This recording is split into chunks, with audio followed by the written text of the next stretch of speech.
Hello? Okay, yeah, I think I can hear my voice. Okay, transitioning! Hello! Hopefully I am heard. No, I just wanted to. That's fine. Helps me to be in the flow state. Oh. Oh. Oh no! My bad. There you go. Alright. Hi! Hello! I am here. I'm sorry for not being able to stream yesterday. I was in a little bit of a mishap, but hello. Today, I am back. And I'm still going to be busy for the next couple of days, but I do have to get into rendering a couple more commission pieces. Well, to be honest, I have to work on this one in general. But yes, I will be going back to work on this for the entirety of this stream, as well as watching some videos with Zan over here. He's over there.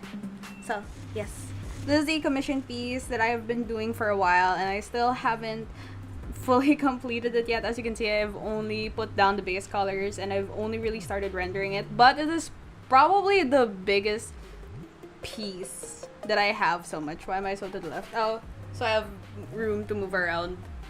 Yes. This is the biggest piece that I've done ever, I think. Yeah, this is the biggest piece I've ever done.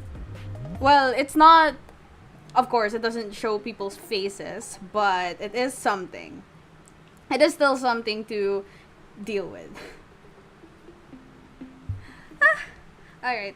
So, I apologize to the YouTube viewers if ever they do come by and I didn't get to see any comments. I'm still kind of getting used to and just starting YouTube streaming in general. But for now, I am going to be working and I'm going to be finding a video actually to watch with Zon. And it's going to be, what's it called? Financial videos. There you go.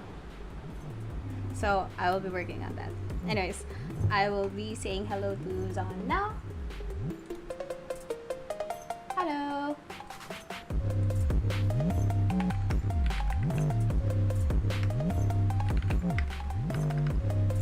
Hello.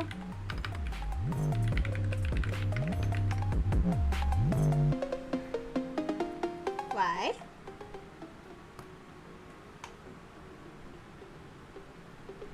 You need to adjust how you're sitting, gang.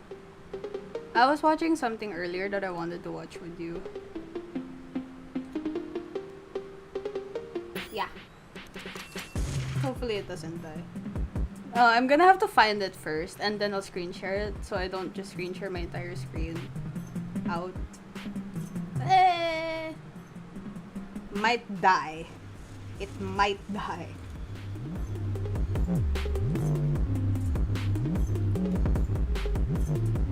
What? Oh wait, I haven't unmuted you yet, my bad. Unmuted!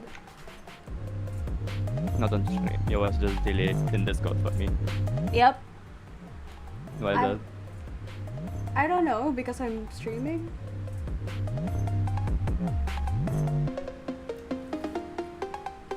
I don't get it. Lag question mark? Yes.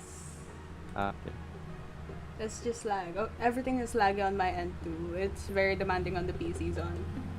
Because I need to optimize my OBS soon, not gonna lie. Because I have so many things on my OBS that I need to deal with in general. Hopefully this is heard.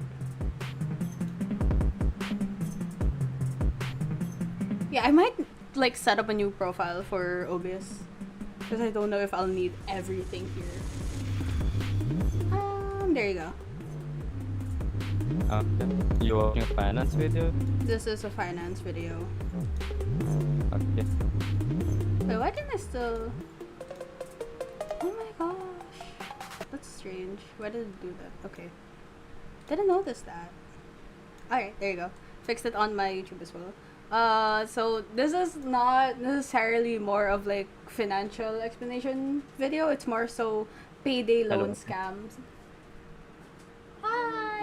I just started my stream. Hello. Hello to the stream. I'm the Hello, extra on the stream. Yes. I'm the sister. She is very happy today.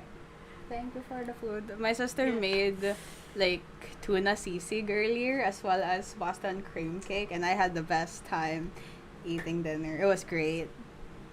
Boston Thank you. cream cake. It was so good. What is it in English? What's nakakasawa? I don't Hindi know. nakakasawa in English.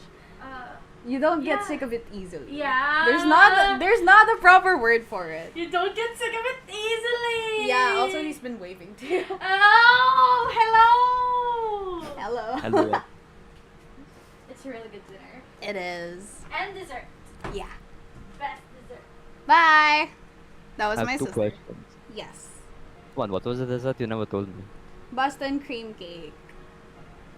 Explain. I don't know what this. That sounds It has fancy. grey ham and custard and then like rendered chocolate on top. What? Grey ham.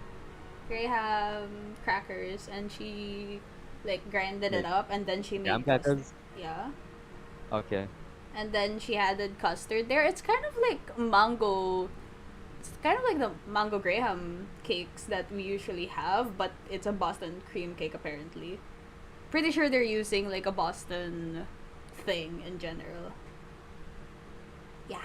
You know what? I think we can move on from this. I don't think I will get it. I don't get it either, but it was just delicious. I couldn't stop eating it. Like it's not too sweet. It's just um. Mhm. It was delicious. Anyway, so this video is about payday loans. I think this is something that is specific to America because no, I think payday loans are a thing anywhere if anybody asks. But like I think this is just a specific situation. Talking about a specific situation at least in America, there are some financial stuff in here that I am confused by. What is the title exactly? I forgot. The new payday loan scam. I don't know Explain. what the payday loan scam is, so Yeah, that's let's why we're just watching. go on to it. Yeah. You can play now. I just realized my VTube. Okay. I didn't realize how long that was been there. Okay. Play. You know what I think is one of life's biggest scams? The fact that we spend money every day but only get paid once every 2 weeks. I have almost $11 in my checking account, right? But I have $300 in daily pay. So I'm broke, but I'm not broke. Back in the early 2000s, payday loans were everywhere. They filled a void for people who needed some extra cash, and by 2010, there were over 12 million Americans using payday loans every year. That's equal to every single person in New York City and LA combined. But as with all free money tools, there was a catch. And currently paying off 3 very predatory payday loans. One of them has 400%, and the worst one out of the 3 has 690% APR. And as people began catching on to the scheme, payday lenders slithered away into the shadows and a new type of scam appeared. One that might honestly be more sinister than payday loans ever were, and one that could be destroying the middle class from the inside out. I don't have the money. Yeah, you do. I can get you up to $500 of your future money now. Nearly half of Ah, okay, all I get what Americans payday claim loan is. Go ahead. I Payday watched, loan like, is a few basically like videos. Yes. okay. Payday loan is basically like you have you like get paid monthly or bi-weekly, yes? Yeah. So you run out of money Mm-hmm. in a month, but you need money to survive. You get a payday loan, which is a loan, very short-term loan that they give you until your next payday. Yeah, and then you pay for that loan in the next payday that you have. Yes, and Essentially, it okay. has practically illegal levels of interest on it. I heard this. I'm gonna be honest with you. I did see a few minutes of this video earlier, but like everything just erased in my mind. So yeah, we're essentially watching this again. I just remember fragments of stuff. I think they're gonna talk about later on, like the interest rate to be exact. Yeah. Continuing and on. to live paycheck to paycheck. And keep in mind that figure in itself is a little twisted because paycheck to paycheck is a very subjective term. But for our circumstances, the fact that people feel like they are living paycheck to paycheck is what we want to focus on, because that's the very thing these companies prey on. Typically, when you work a job, there is a gap between when you do the work and when you get paid for the work. Depending on where you're working, that gap could be a few days, a few weeks, and sometimes a few months. But your bills don't follow the same schedule. Your rent is due on one day, your electrical bill on another, and the grocery bills add up quickly. And this gap causes a lot of issues if you are truly living paycheck to paycheck. If you've allocated every dime of your paycheck before it shows up in your account, you're basically living on a knife's edge. One wrong move, one random accident, or unexpected bill, and you instantly fall into the debt cycle. And this is exactly what leads people to start racking up credit card debt. And if you don't have a good credit score or you've maxed out your cards, you're forced even deeper into the dark world of debt. So to cover the basics, payday loans are short-term loans designed to help you cover expenses until your next payday. Usually they're no more than about $500, and the beauty of a payday loan is that you don't need a credit check. So they're an easy source of money for someone with bad credit that won't be approved for a credit card or a bank loan. But payday loans weren't ever designed. Are they the ones that like signify like whether they want to check your credit or not? I think these are like the lowest of lowest levels of loans, so they don't really check, but they just give it to anyone. It's kind of like how money lenders do it, like illegal money lenders. They just give anyone the loan at very high interest or like at a very risky collateral. Yeah. Like for example, a house, like how it is in villages and shit, where there's not good like financial system, so like people don't have much opportunities for like emergency funding, so they have to resort to people with money lending privately, and they don't really have to follow laws because It's laws just don't agreed reach, upon. laws don't reach those parts of the countries, especially in countries like ours. Yeah, okay. I mean, I would know. My mom's doing that. My mom's doing private lending for a bunch of people. Designed to help No, but people in like- need. And What I'm talking about is people who charge extremely high interest rates, and like people who run a money lending business illegally, not people who lend money in general. Because the people who run money lending businesses are basically gangsters. The gangsters and thugs, yeah. Okay. I'm referring to that, not your mother. My mom! My mother! Your mother. My mother. Rita. Okay. instead, there are fees and insane interest rates built into them that almost guarantee you'll end up owing way more than you initially pulled out. You borrow $1,000 for this one, the roll goes up every time. You pay back a total of $4,413. For what? At this point, you might be wondering how this is even legal. In 18 That's in 1 month, damn. Yeah.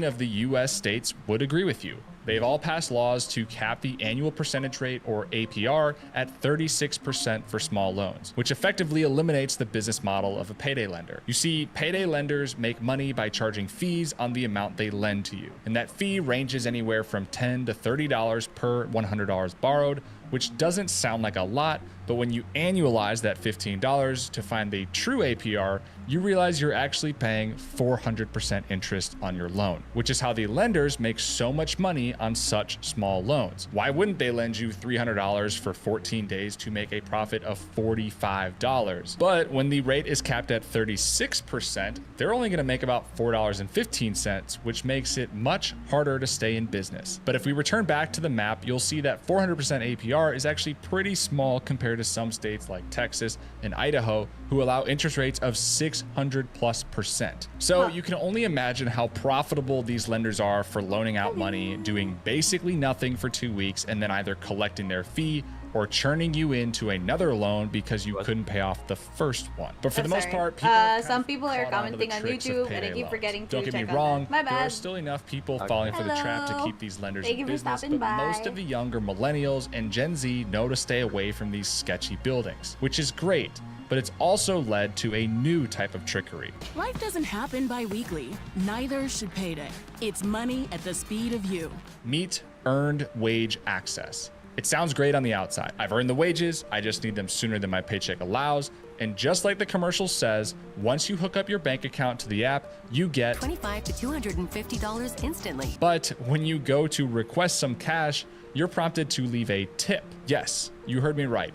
Leave a tip in a banking app to Why? receive what is technically your own funds with no human interaction. Does it make sense? Not really. How is someone who is short on cash? There's a tipping code. Apparently, when you put money in this bank, right? And when you withdraw, you're forced to tip. Okay.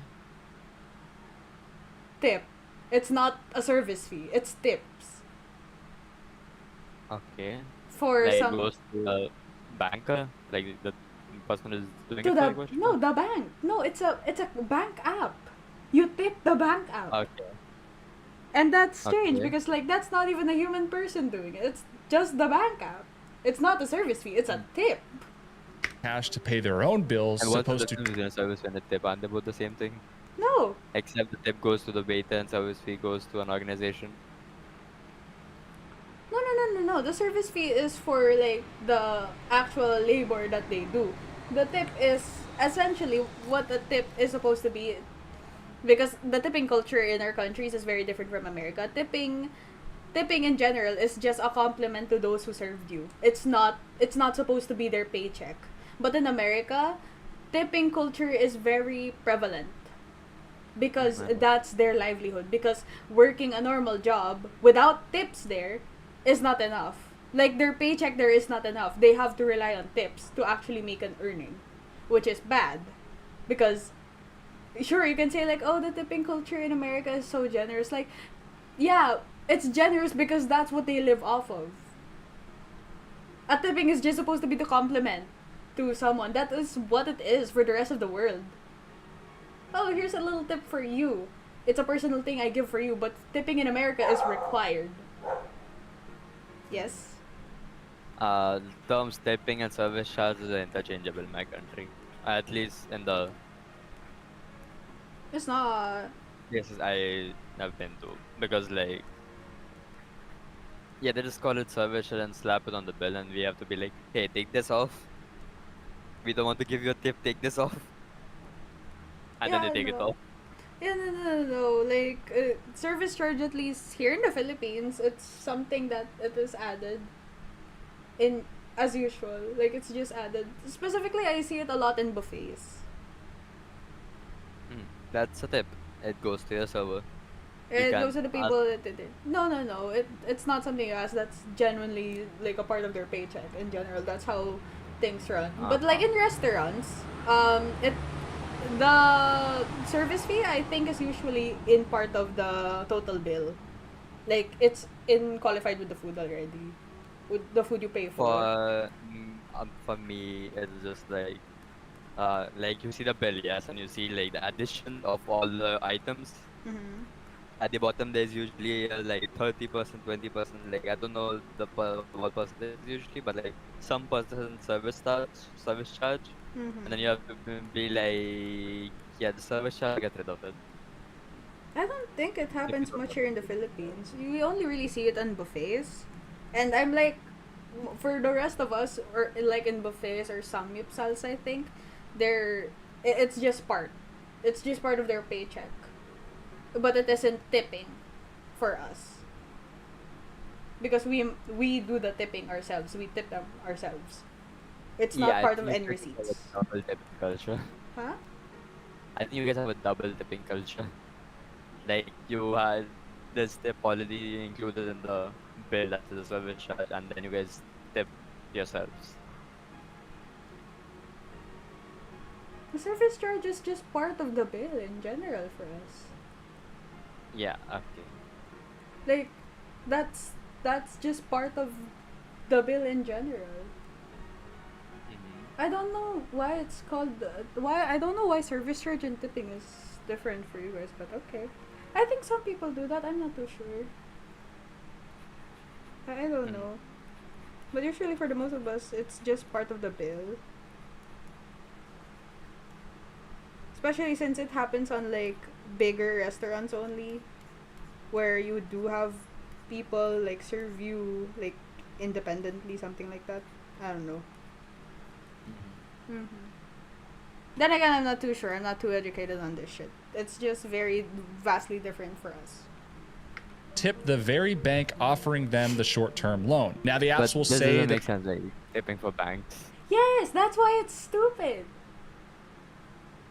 I mean, No, that's what they're But- complaining about. Why are you gonna tip the bank that's giving you short-term loans? It's what? technically the payments app I use also has like a tipping thing. It has like a Yeah, but you Well, can it opt is out of it, true. no?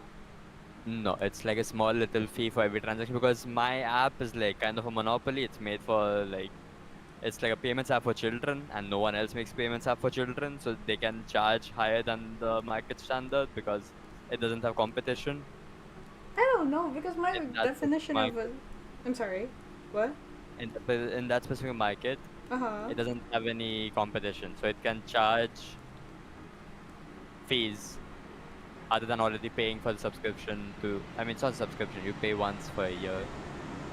Mm-hmm. Other than paying that, you also have to pay a fee for every transaction, every withdrawal, every.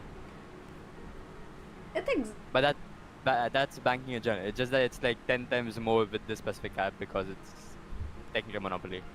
that's their fault. Because we have like service fees in general for if I withdraw with my GCash card, right, at an ATM, I get a service fee of like 10 pesos. Mhm. It doesn't rack up. It's just 10 pesos flat. And but Yeah. for if I cash in my GCash from PayPal, I get like 10 pesos every 100, which is fucking annoying by the way. Oh, yeah. Damn, that's a Oh lot. wait, no. 10 pesos. Wait. Huh? No, 10 pesos. 10 pesos per 1,000. Yeah, 10 pesos per 1,000. My bad. I'm sorry. It's 1 piso every 100, I think. Yeah. For me, it's like if I'm depositing 3,000 into my app, I need to pay like 100, 120 as fee. That's big. Mm-hmm. I get that though for like a banking like service fee because that's how they keep their apps afloat. That's fine. It's just it's different for me. I'm trying to like identify service fee and tips as what they literally mean. A service fee for like, oh, we have to get like a service fee to Charge upkeep you this. to give me the service. You're lagging Oh, hello. a Can you hear lot. me? A voice? Me? Yeah. You're sounding robotic and your video cam's lagging. Our video cams are lagging, but it might be just my PC. For me, you're not lagging. Let me just change one thing. Thank you. Hello? Is that okay? I think it's better now, yeah. Okay. I think we moved on to Hong Kong server in Discord, so it should be easier on your network. But yeah, what was I saying? Yeah, so like service fee is you take it as we need to charge you this much amount of money to keep the service running. Yeah. That for me is Uh-huh. fine. It's so strange though to see it like if tipping was the service fee, because like a service fee is supposed to just keep up the maintenance of the app. I'm not supposed to tip a bank because that's just kind of unethical. I have a question though. Yeah. Do you have like the option to get either the tip on the banking app? Because if not, then No, it cannot. be- This one, it cannot. Yes, so if not, it cannot be considered a tip because if it is not like a choice, it's not considered legally a tip. So Yeah, like, but they're just they calling it call a it tip, a tip. but legally in like the legal like the terms and conditions of the banking app and shit, it's probably written like the tip is just a term and not actual tips. It's actually service charge. So it's probably something like that. It's But just they a give you name an with option to tip $3, $5, $10. Yes, it's then seen they as made a it- tip. It's placed as a tip. Sorry. Yes. And the minimum is $3? Or was it Yes. just example? Minimum is $3, and it's literally pasted as tip what you think is fair. is fair. So they basically took the concept of service charge and the concept of tip, made them have a child and put that into the app so that they can have a mandatory service charge but leave the option of people to give them more money if they wanted to. I'm going to believe that they already have a mandatory service charge. Do you know Roblox? Yes, I do. I play it every so often. Though I haven't been playing it recently. I've been playing more so Minecraft and Valorant. The tip is what allows them to operate without Hello. fees or interest rates. What? We're still in the middle of a conversation. Maybe not? Are you done? Go on. No, like you said, like you think there's already a service charge. Yeah. Yeah, so I think there might already be a service charge, but because this is like a mandatory tip kind of thing, this is also considered under service charge. So there's two different service charges. That's not how it's supposed to fucking be, though. That's just a little bit scummy, don't you think?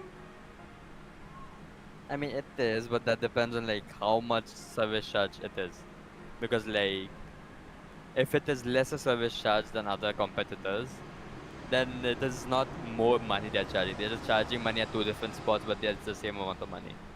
If that's the case, then it's fine. But if it is like a normal service charge with other people, and then they're charging more money out of that in the name of tips, then it is scummy. But like that might just be the standard for this thing. What is it called? Payday loan. Yeah. No, it's not a standard. They're talking about how it's not supposed to be.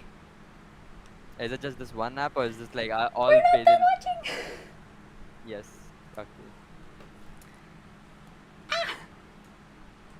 I'm just talking about how it feels scummy to disguise that as a mandatory tip. Stop. But if everyone's doing something along the lines of that, I don't think it's as scummy. That's what I would say. It's not supposed to be. It's a fucking banking app. Tipping culture in America, if it's an actual face-to-face regulation service thing, like tipping your waiter, I could kind of understand that, even though I still believe you shouldn't fucking rely on tips to survive. I really don't think you should have. But for a banking app, who am I fucking paying? The program? The code? The programmer? The fuck? With no human interaction. Does it make sense? Not really. How is someone who is short on cash to pay their own bills I'll supposed see to if I'll tip play the very Roblox bank again. offering them the short-term loan? Now, the apps will say that the tip is what allows them to operate with no fees or interest rates, which is why they're so much better than the old scammy payday loans. But according to some studies in 2021, the average APR for apps with tip request was 334%, and the average for apps This stream was running on my phone and you complaining about tips blasting to my house. without the tip requests was 331%. So the tips, in fact, do not help keep the interest rates down. And some apps even try to trick you into tipping more by saying that the tips are going to feed children in need, and even have a little graphic showing the kid's smile changing depending on how much you tip. But after an FTC That's complaint was just filed, morally it was revealed that on average the app only donated about $1.50 or less of that tip, keeping the remainder of your donation as profit. And to make matters worse, they also charge a $1 monthly membership fee that is auto-debited from your bank account, even if you aren't approved for instant cash. But wait, didn't I say that the apps don't charge interest rates or hidden fees? Yes, to some extent that is true, so instead they just put the fees in front of your face and justify why you should use them. Tips being one of them, and the speed you actually get your money being the other. Once you're approved for a $100 deposit, you'll land on a screen that asks about the transfer speed. If you opt for the free route, you'll have to wait 1 to 2 days for the money to show up in your account. But you can speed that up to a couple of minutes by paying a transfer. What?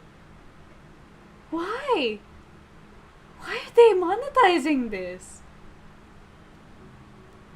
From a business perspective, makes sense in a From a way. business fucking perspective, from a consumer convenience perspective, what the fuck is that?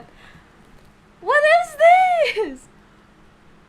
I mean, since they're not charging interest, they need to make money somehow. So the previous point, scummy. Them lying about donation thing, that's scummy. But this kind of makes sense.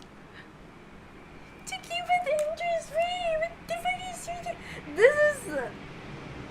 No, that's just fucking annoying. No, that's Because, just like, genuinely annoying. What? because like them doing this thing can keep it interest free, and like people who don't need it immediately urgently, they can obviously opt for waiting 1 day or waiting 2 days, and they will still get the service. But people who need it urgently, they can charge them a very small fee of $5. Question mark Small? for America. Small? Is that not? No! Why do you I fucking think it's more for America. Why do you fucking think tips are such a big fucking thing in America? You're gonna tell me $5 is small, but they literally have to live off of tips. No, fuck no, dude. Fuck no. Look, Isn't $5 like the price for to get like it's a snack? it's a snack, but every fucking dollar counts. Yes, But what this I'm, is so fucking annoying. Ah. Yes. yeah, but what I'm saying is like if they charge interest, if they charge like extra interest or like hidden fees, they would charge more than this. And like you still technically have an option of not having this hidden fee if you don't need it very very urgently. I know that. Okay, I'm aware. Like for some people, this is fine. Okay, but I don't like the idea of like saying that, oh, we're interest free, and then I'm going to be seen with this $100 deposit that's going to my bank in 2 days. I don't fucking know. It's either it's just annoying for me. Because like you expect a bank to be convenient, you expect a bank app to be convenient and speedy because you need it to be speedy. I'm thinking in the perspective of a what? Go on. No, go on. I'm thinking of a perspective of a consumer who lives paycheck to paycheck and has this as their banking app and sees this shit. And you're telling me my $100 deposit is gonna be in my bank in 2 days? That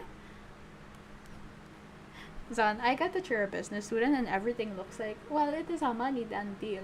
If they don't have interest, they can at least pay for themselves with this thing. And I'm thinking like, why? What the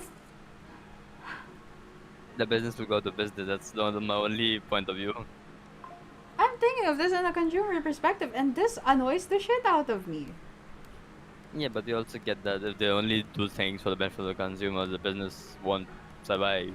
Yes. I know, that's what you told me yesterday. Making money is Yeah. never good, but it's just annoying. It's a bank! It's a digital fucking bank! You put numbers in my bank account! People put 100 deposit!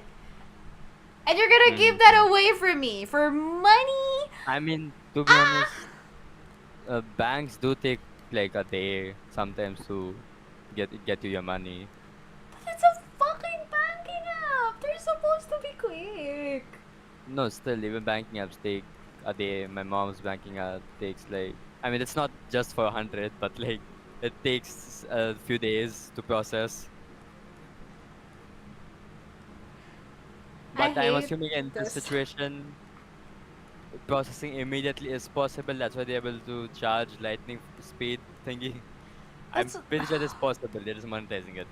I hate how human business innovations are not for the sake of convenience and just adding a paywall for every kind of unnecessary thing. Okay? We have the power now in day to most likely have our banks like process a lot of shit very quickly. Banking apps or non-banking apps. We probably do have that technology, but instead of like giving it to the masses as a sort of like convenience and actually research more, code more for like a better banking experience and maybe paywall something like that, instead we get it monetized. What you're saying already exists. It is paywall. That already exists. I'm gonna kill myself. Having good quality stuff behind paywalls, that already exists. This is people trying to make good quality stuff that is cheaper. That is why this is scummy paywalls. These are fucking Because stupid good quality should only paywalls. exist behind big paywalls. This is so Now this is for people who can't annoying. afford them. I have two questions. One, is this a banking app or is this a I finance? don't know. It's a banking app. Did they say a name? I forgot what was the name. Wait, we keep pausing and talking, and you keep. And Zach We keep will playing. also charge a one. The app only donated about one. An FTC complaint was filed. Yes, it It was is. revealed- Online cash advance app. Dave. Also charged The name is Dave. Screw you, Dave. Screw you. Can I just Google it? You suck, Dave. You suck. What is this? I'm so mad. I'm so pissed. I swear to God, like, I could be talking with someone about this on the internet and they could, huh? It's not a bank. What is it? It's a banking exchange app. It offers banking services. It's not an actual bank. Still! So it make it the thing about like it taking time to process like transactions makes sense in that scenario. But also, what you're complaining about, like you are annoyed that it's not like things are not made for consumer convenience. Let me give you an example that is kind of like a debate to your point, if you don't mind. Like, we have 10-minute delivery apps here, okay? Okay. If you order something that's like 20, because of the amount of charges you will get, you will have to pay 170. Because you're ordering a very small basket.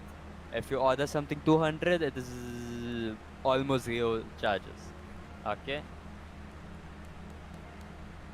Huh? If you order something that's like 200, bought 200, there's almost zero charges, zero extra charges. It's like you only pay like 205, Okay. only with like 5 rupees charge. But if you were to order something that's worth Solid. 20, 150 charge. Now, for someone who wants to order just one small thing, it's inconvenient. But if they don't charge those charges, the company won't be able to run. And the convenience they're giving of 10-minute deliveries, that will disappear. You know why I'm So, okay like- with that? Mhm. There are real people delivering you shit. I'm talking about code. No, I know. I'm just giving an example. And also... That doesn't Yeah, apply for me because it 10-minute actually has human labor in it. It's not code. It's not a machine. That 10-minute delivery thing also has like unethical business practices with the delivery agents. So it's close to getting banned. Yeah. Why do you think I'm mad? I don't mind paying extra. Especially if I'm going to use that. I don't mind paying extra if I'm just gonna get like one basket delivered to me because I'm paying for the time that someone is going to my house. Okay? And I'm paying them instead of like another big person, like a big money spending person that instead of they could have just traveled to my house and dropped me off with one item, they could have probably dropped off another person that bought 200 something worth of items. That would have been much more cost efficient. That would have probably got them more commissions because most delivery apps work on commissions, right? So I am paying them for that labor. That's fine because you know what it is? It's human labor. I'm pissed when it's an app. I'm pissed when they monetize, they add tips to something that's supposed to be a technological advancement, convenience thing for humans because you know what they are? They're code. They're code. They're machines. They're machines that do shit very fucking quickly. They're not human. Yes. In this situation, it's a banking thing. So like you're not paying money for the service that they're giving you. You're not paying money for them to hand you money. You're paying money for the risk they are taking. So technically the point is not exactly as valid as you're saying because like they don't charge you fees because they have to do physical work that they need the fees for. They're charging you those fees because they're taking a big risk in lending you this money. A big risk for what? For depositing? No, I'm not talking about the lending part. I was talking about the deposit. Oh, okay, then that makes sense.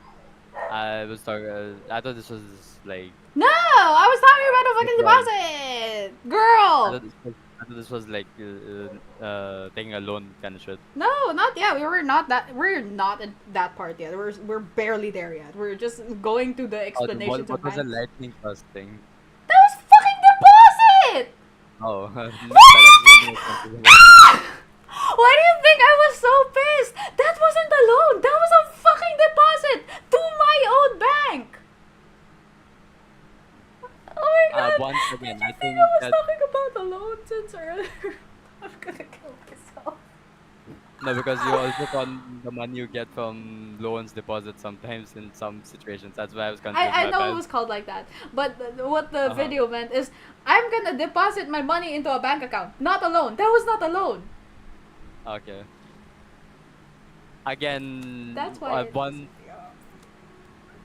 That makes sense. But like one thing that still makes sense about this is it's a private institute running a banking service, not an actual bank. Screw you, Dave! Screw you!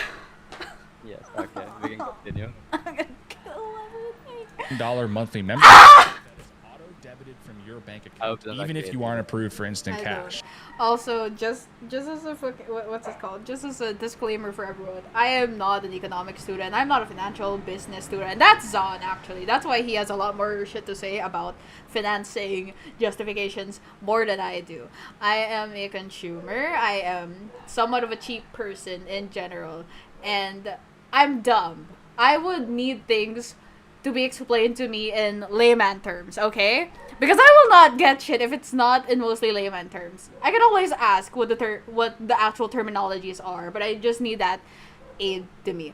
I'm speaking of this as someone who is a consumer and who faithfully believes that technology should serve us, should serve the masses, for the better convenience of the masses. That's how we got telephones, the internet, the World Wide Web type shit, okay? Technology has done wonderful things. I hate it, however, when technology is used as, what's it called? Is used as a way to monetize technological advancements. I do get that it still takes some days for banks to process your money into your account, which, to be honest, I don't fucking get. Beep boop beep boop, put it in my banking thing. But I get that, like, your money, it is real money. It's real money. It still has to be accounted for in the banks and everything. I feel like we should probably do something about that to be a little bit faster. But I'm very thankful for the banking apps that we do have today, and that it does take a day or two. Probably way before it would have taken months or something, or weeks for it to be processed. But I'm viewing everything from a consumer perspective, and I just want to ask, why not make it for the masses? I get if the technology is not there yet, but sometimes I don't know if I can give justification for so people can make a big profit out of this, especially if they're like, what, a Fortune 500 company? And their CEO is getting paid very lucratively.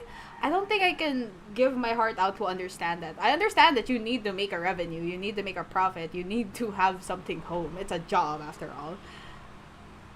But there are some certain times where pinching the pockets of the consumers you are trying to serve, but just pinching a little bit more into their pockets just to pay for your own, I feel like that is a scummy thing. You know, I feel like all humans should be like, hey, probably shouldn't do that when I'm a fucking, I don't know, 6-figure person, 7-figure person already. I don't fucking know. Take everything I say with a grain of salt. I'm dumb. I'm a consumer.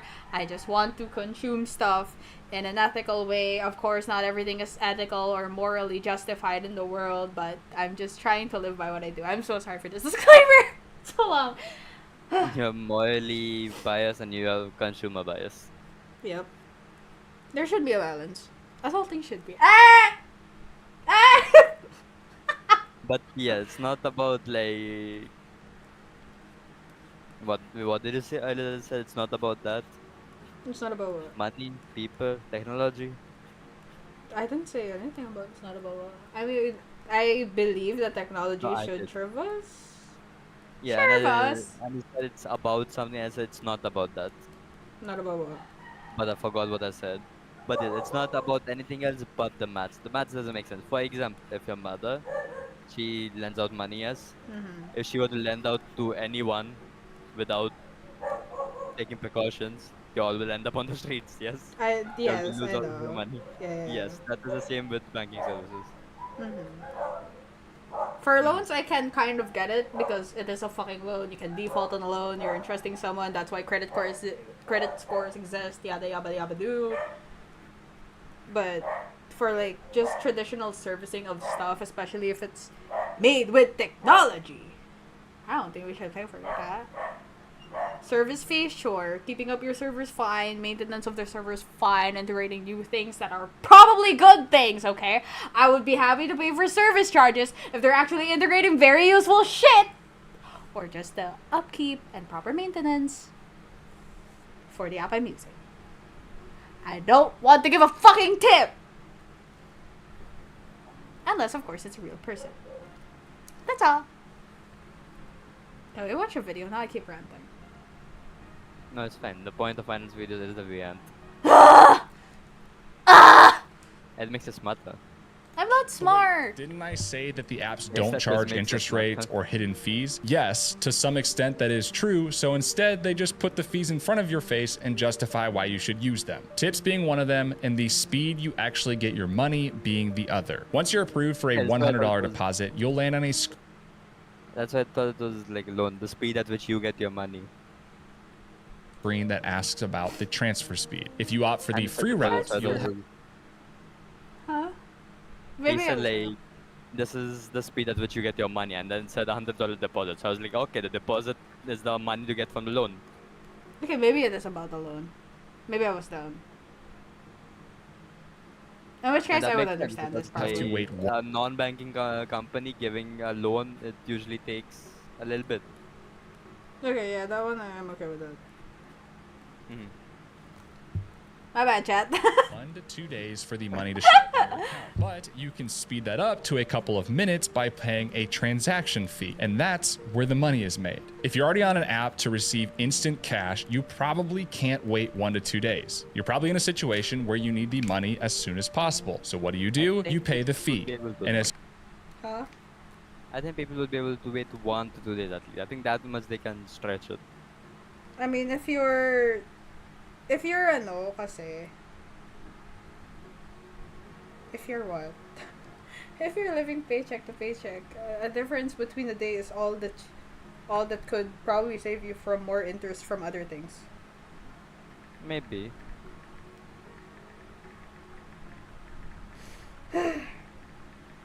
But also, debt is bad. You already know this personally. Debt is bad. Don't take that. That is bad.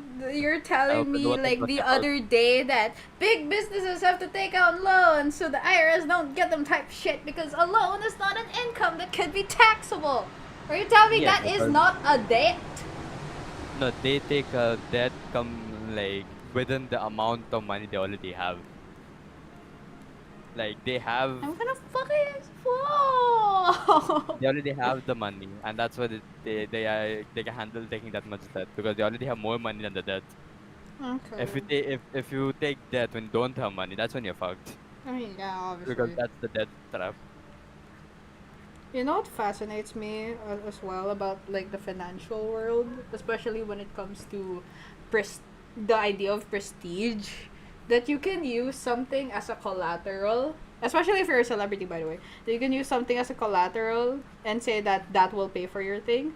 I don't know if I'm using the right terminologies, okay? But you know how when, let's say, a celebrity wants to make let's say a product or something, and they just go to a manufacturer and they do it for them because the worth is in their name.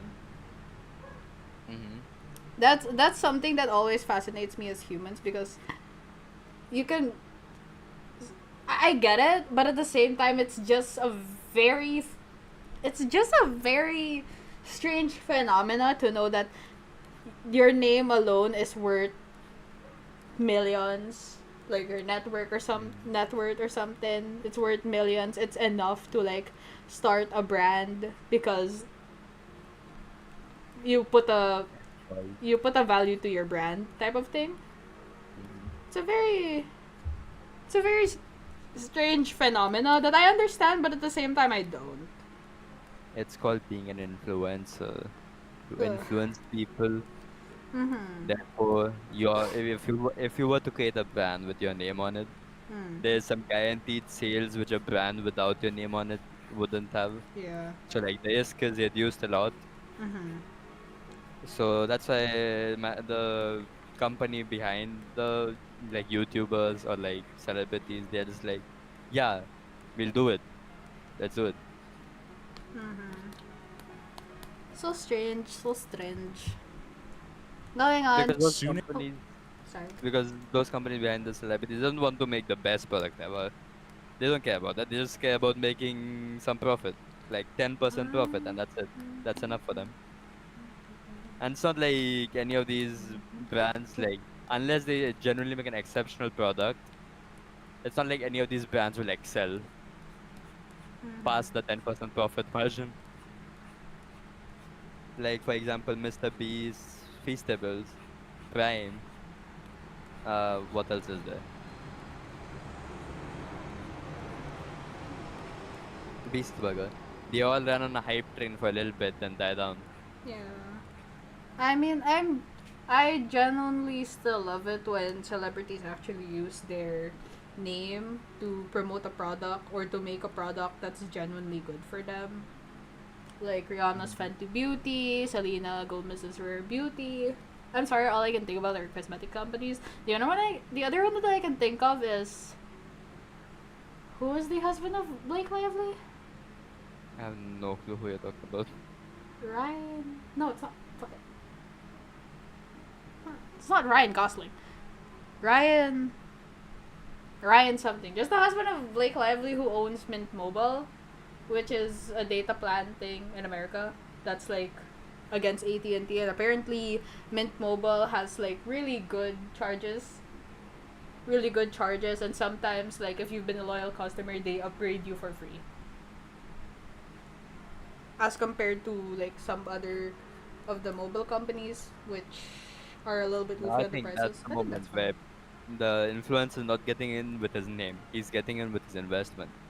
It's the money that is getting him into the business. That's true. And therefore it leads to actually good, better product compared to That's it true. just it's being intended to be sold on the influencer's name. Yeah, but like it's still something cool for me because not only is it like, like an actual investment thing, but people already believed because they were a star person. They were like a celebrity beforehand, but I'm glad that the products that they do push out are of good quality. Essentially, it's an investment, but I'm glad that they use their name to like jumpstart something that is good for the masses. Essentially, yes. Also, I think another reason why it worked out because compared to most like influencer products, it's a utility item. Like it has actual use for it, like a mobile plan compared to a drink, which is not a use. It's not a utility item. It's just random bullshit. Food is definitely one of the harder things to genuinely market, unless you're like a celebrity chef or something, or you're like a food influencer. Then there is a weight to your name. But for the most part, like things that aren't food probably should have a better idea on how to deal with it. I guess the closest thing to consumption with celebrities that could fall either good or bad is makeup or cosmetics. There are some celebrities who have perfumes or makeup that aren't that great and are just there because of their name, and then there's some celebrity brands that are like so in tone with the celebrity but also really just good in general. Fenty, House Labs Rare Beauty. I forgot the others, but yeah. Those were cool. We haven't been. Oh my god, son. Also, I might have to keep drawing while you also speak because you're getting passionate. You're doing all hand movements, but you're not drawing. I'm drawing now. You're Let's gonna watch. be Let's watch. upset. Let's watch. Okay, let's continue. money to show up in your account. But you can speed that up to a couple of minutes by paying a transaction fee, and that's where the money is made. If you're already on an app to receive instant cash, you probably can't wait 1 to 2 days. You're probably in a situation where you need the money as soon as possible. So what do? You pay the fee. And as soon as your paycheck lands in your account, the app will automatically pull what you owe before you even get a chance to savor the feeling of having a full account again. But what about the APR? The reason everyone avoids payday loans is because of the extremely high interest rates, and these EWA apps supposedly charge no interest. But when we run the numbers, even if you are only paying for that quick transfer fee of $5.99 on a $100 loan that will be automatically paid back in 1 day when your paycheck hits, your APR is 2,186%. Yeah. That makes that 400% rate charged by a payday lender look like chump change. But how in the world are they getting away with this? We already saw that there are... I don't get it. How the fuck did it spike to 2,000 APR? Because it was 6% for 1 day. APR oh! Yeah, okay. the $6, the $6 lightning fee, yeah, it's for paying it back in 1 day. So like $6 for 1 day, no other additional interest. So like API is calculated like on a monthly or yearly basis, I think. I don't know which one was it. So like when you crunch the numbers in, it is technically 2,000. That's such a big arsehole. But also technically that's kind of manipulating the numbers to seem it like a bigger thing than it is. In a way to draw a point.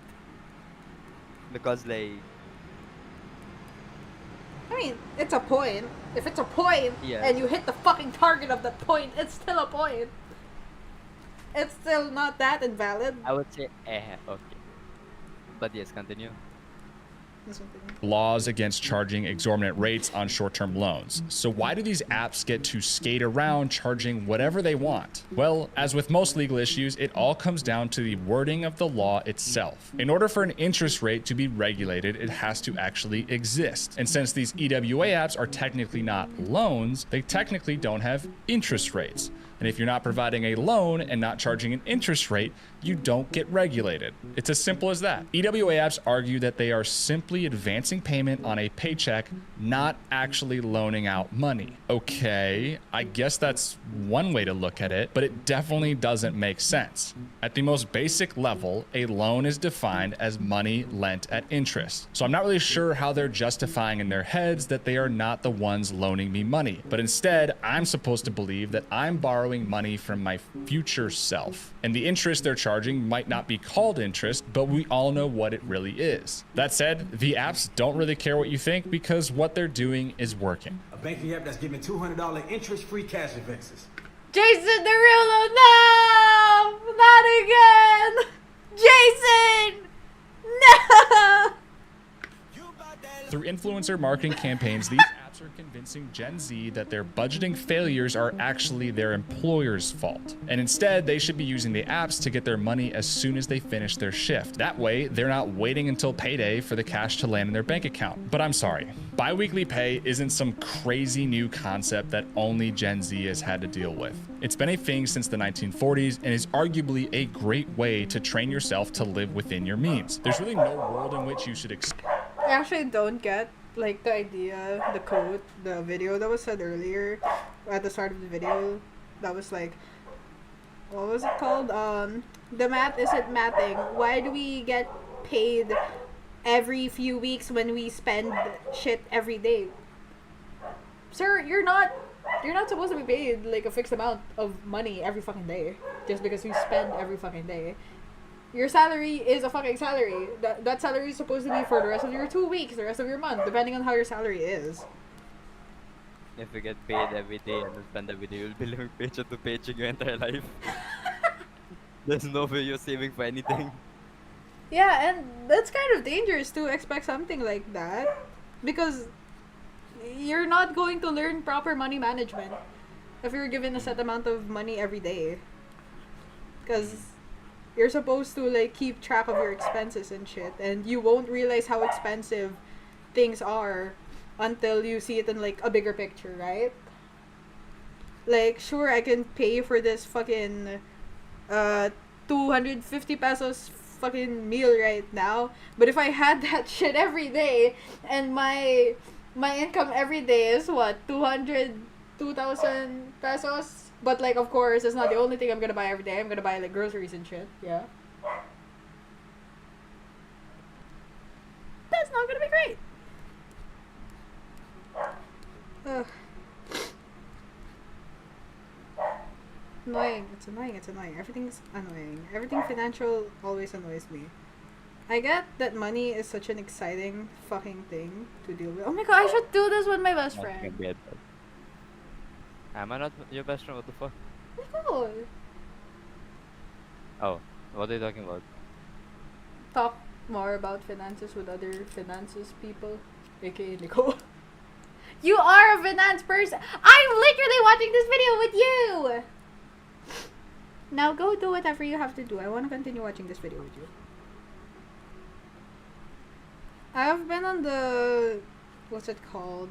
I've been on the binge to watch more YouTube video essays. Thankfully, I'm not watching a lot of like YouTube drama anymore. And if I am, it's usually about like some bigger issues and it isn't just, oh, this person messed up or something. I usually save those for sleeping. So it doesn't actually get stored in my head. I just use it because someone's yapping. Yabba yabba yabba do shit. But I'm actually really glad that I'm watching more video essays on things that kind of do matter. Financials, economics. I have not watched much yet on politics. I don't know if my heart or my brain is going to like comprehend and fully be entrapped with a lot of political bullshit. You know, especially since I am in a country where there's a lot of political bullshit to muster up. It's gonna be fucking annoying. But I'm glad I'm able to watch more things that are still quite important for society in general, I suppose. Oh my god. I've only done a few people. I'm gonna be so cray. I am cray. Hello, Chervy. You have a lot of parahoy. Hello, I'm so sorry. I keep yapping. I keep forgetting that it's not here. Hello. Also, I do have latency. I apologize. Chervy. Oh wait, you were here the other day. Hello. I apologize. I don't know if it's the latency as well. Gomennasai. I don't know when you'll be able to hear me say hi to you, Gamen. I do not have a lot of para, by the way. The figure that I said earlier, that's not true. I do not have 2,000 pesos a day. To be honest, I don't think that's a valid factor or valid figure to think about as well. Because I'm definitely not getting paid 2,000 pesos a day. I'm just using it as a crunch number for salaries in general. Well, what's like... Oh, fuck. Definitely not 2,000 pesos a day. What? Like 500 pesos a day-ish?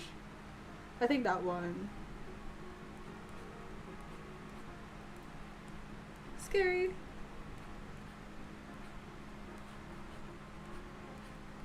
Huh. Also, I am waiting for Zan to come back. So we can continue watching videos. Right now, I am still doing this. This is still I got to sleep. Bye-bye. Bye-bye. Charity.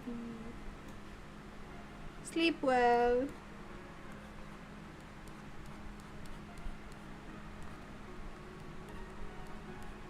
I have to think about how tedious drawing is sometimes. Because, damn, I have to shade a lot of things. I don't know if the shading, erasing would be much better in general for this, not gonna lie. Because I haven't really tried that much. I should probably do it though.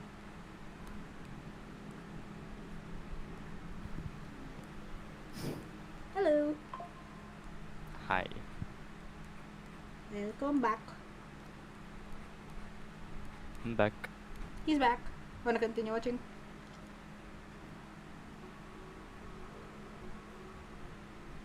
Yes. Okay. expect to instantly get your cash after you finish your day at work unless you're 12 years old mowing your neighbor's lawn. You should have the capability to properly account for the gap between your paychecks and not have to run to an instant cash app to cover the difference, especially if it's for non-necessities like going on vacation or out to dinner with friends. And if you watch enough of these commercials and videos posted by influencers, you'll start to catch on to something. They push all the marketing as some strange empowerment tool, convincing young adults that the system is against them and these apps are on their side to get the money they already earned. But in reality, these apps are part of the system that's keeping them living paycheck to paycheck. Because just like a mousetrap is triggered when the mouse takes the cheese, so too is the debt spiral. If you're already living paycheck to paycheck, things are going to be tight, and if something unexpected pops up, like a flat tire, you might not have enough to cover that expense. So you pop out your phone and request $100 to cover the mechanic's bill. It seems like nothing at first because you'll be able to pay it off with your next paycheck, but you really just started a chain reaction that could take years to dig yourself out of if you're in the wrong spot. You see, if your next paycheck was already 100% accounted for from your rent, utility bills, and groceries, you don't have an extra $100 lying around to pay off that instant cash. But because of the way these apps are set up, that $100 is leaving your account as soon as your paycheck shows up, leaving you with $100 less in your pay than the week before. And because your paycheck was smaller, you'll probably need to pull more instant cash next week to cover groceries, meaning your next paycheck will be even smaller. Eventually, this spiral can get so out of hand that your paycheck could be anywhere from $30 to $40 by the time all of your EWA loans are paid off that week. And just like that, your innocent need for a little extra cash could end up costing you your entire paycheck. Take this user, for example. They make about $1,000 bi-weekly and use these apps to get some extra money they needed at the time. Now their entire paycheck is drained by the apps automatically pulling the amount they owe, leaving the user with a negative balance every single month and having no idea how to get out of the hole they dug themselves, which is exactly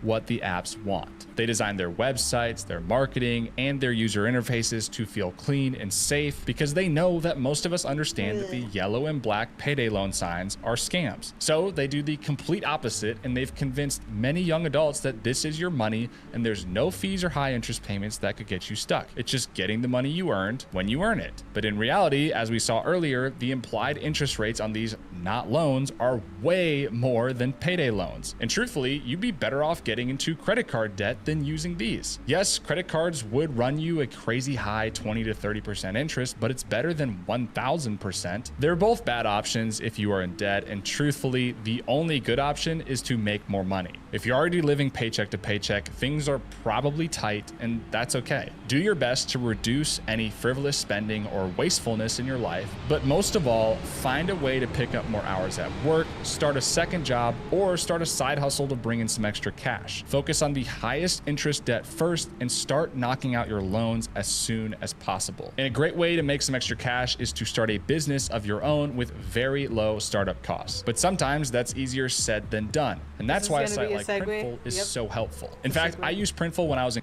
Printful. Oh wait, yeah, I know college to earn some extra money on the side selling t-shirt designs I came up Train! Slower. Why is it slow? Printful. I don't know. Yeah, it's But okay, slow as we have fuck. that shit. We have that shit sometimes too. It's an ad. As you can, all I have to do is up my store, like my new design is on my website and available to purchase. Printful takes care of t-shirts with graphics either. Printful and something website, money, or something that just seems. Oh wait, that's the end of the video. It was just a last minute segue to the video. Finance question mark? What? More finance question mark? Yep. Let me just find that that's the thing. Oh, this one. The new gambling epidemic. Do you know what that means? Explain. Let's go gambling! Ah, dang it. Ah, dang it. Ah, dang it. Ah, dang it. Oh my god, did you hear the Pope died? Do you know what that means? It means you can bet on this. Oh, come on! Polymarket. There's $6.5 million of betting volume on this. Man, why are so many people betting on this? How did gambling addictions become the rite of passage for college males? Are 19-year-olds all of a sudden statistical geniuses? Or are we enabling a generation of degenerate gamblers and watching the casino move to Wall Street? Like, we can all agree it's crazy that people are betting on the next pope, right? And I think I'm going to be one of those people. I didn't know you could bet on that. These are things you wouldn't ever even think to gamble on, yet there are No! It's funny.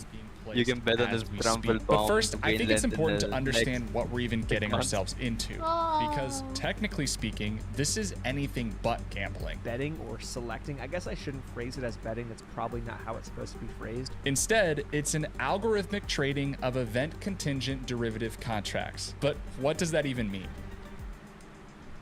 In order to understand, we should take a look at the difference between gambling and prediction markets, because legally speaking, they are very different. For example, when you're placing a bet on a football game, you are betting directly against the house. So no matter what happens, the house will always make money in the long run, regardless of the outcome of the game. In a truly fair bet, like gambling on the outcome of a coin flip, the odds would be considered even money or plus 100, meaning you bet $100 to win $100. The implied probability for each side is 50%, which adds up to 100% in total. However, when a sportsbook or the house gets involved, the odds are set so that the implied probability for all outcomes adds up to more than 100%. That extra percent is the house's built-in commission for taking your trade, or action as they call it, which means the house's job is not to correctly predict the winner, but instead to set the odds in a way that attracts roughly equal amounts of money on both sides. And when the game ends, the house uses the money lost by one group of bettors to pay the winning group,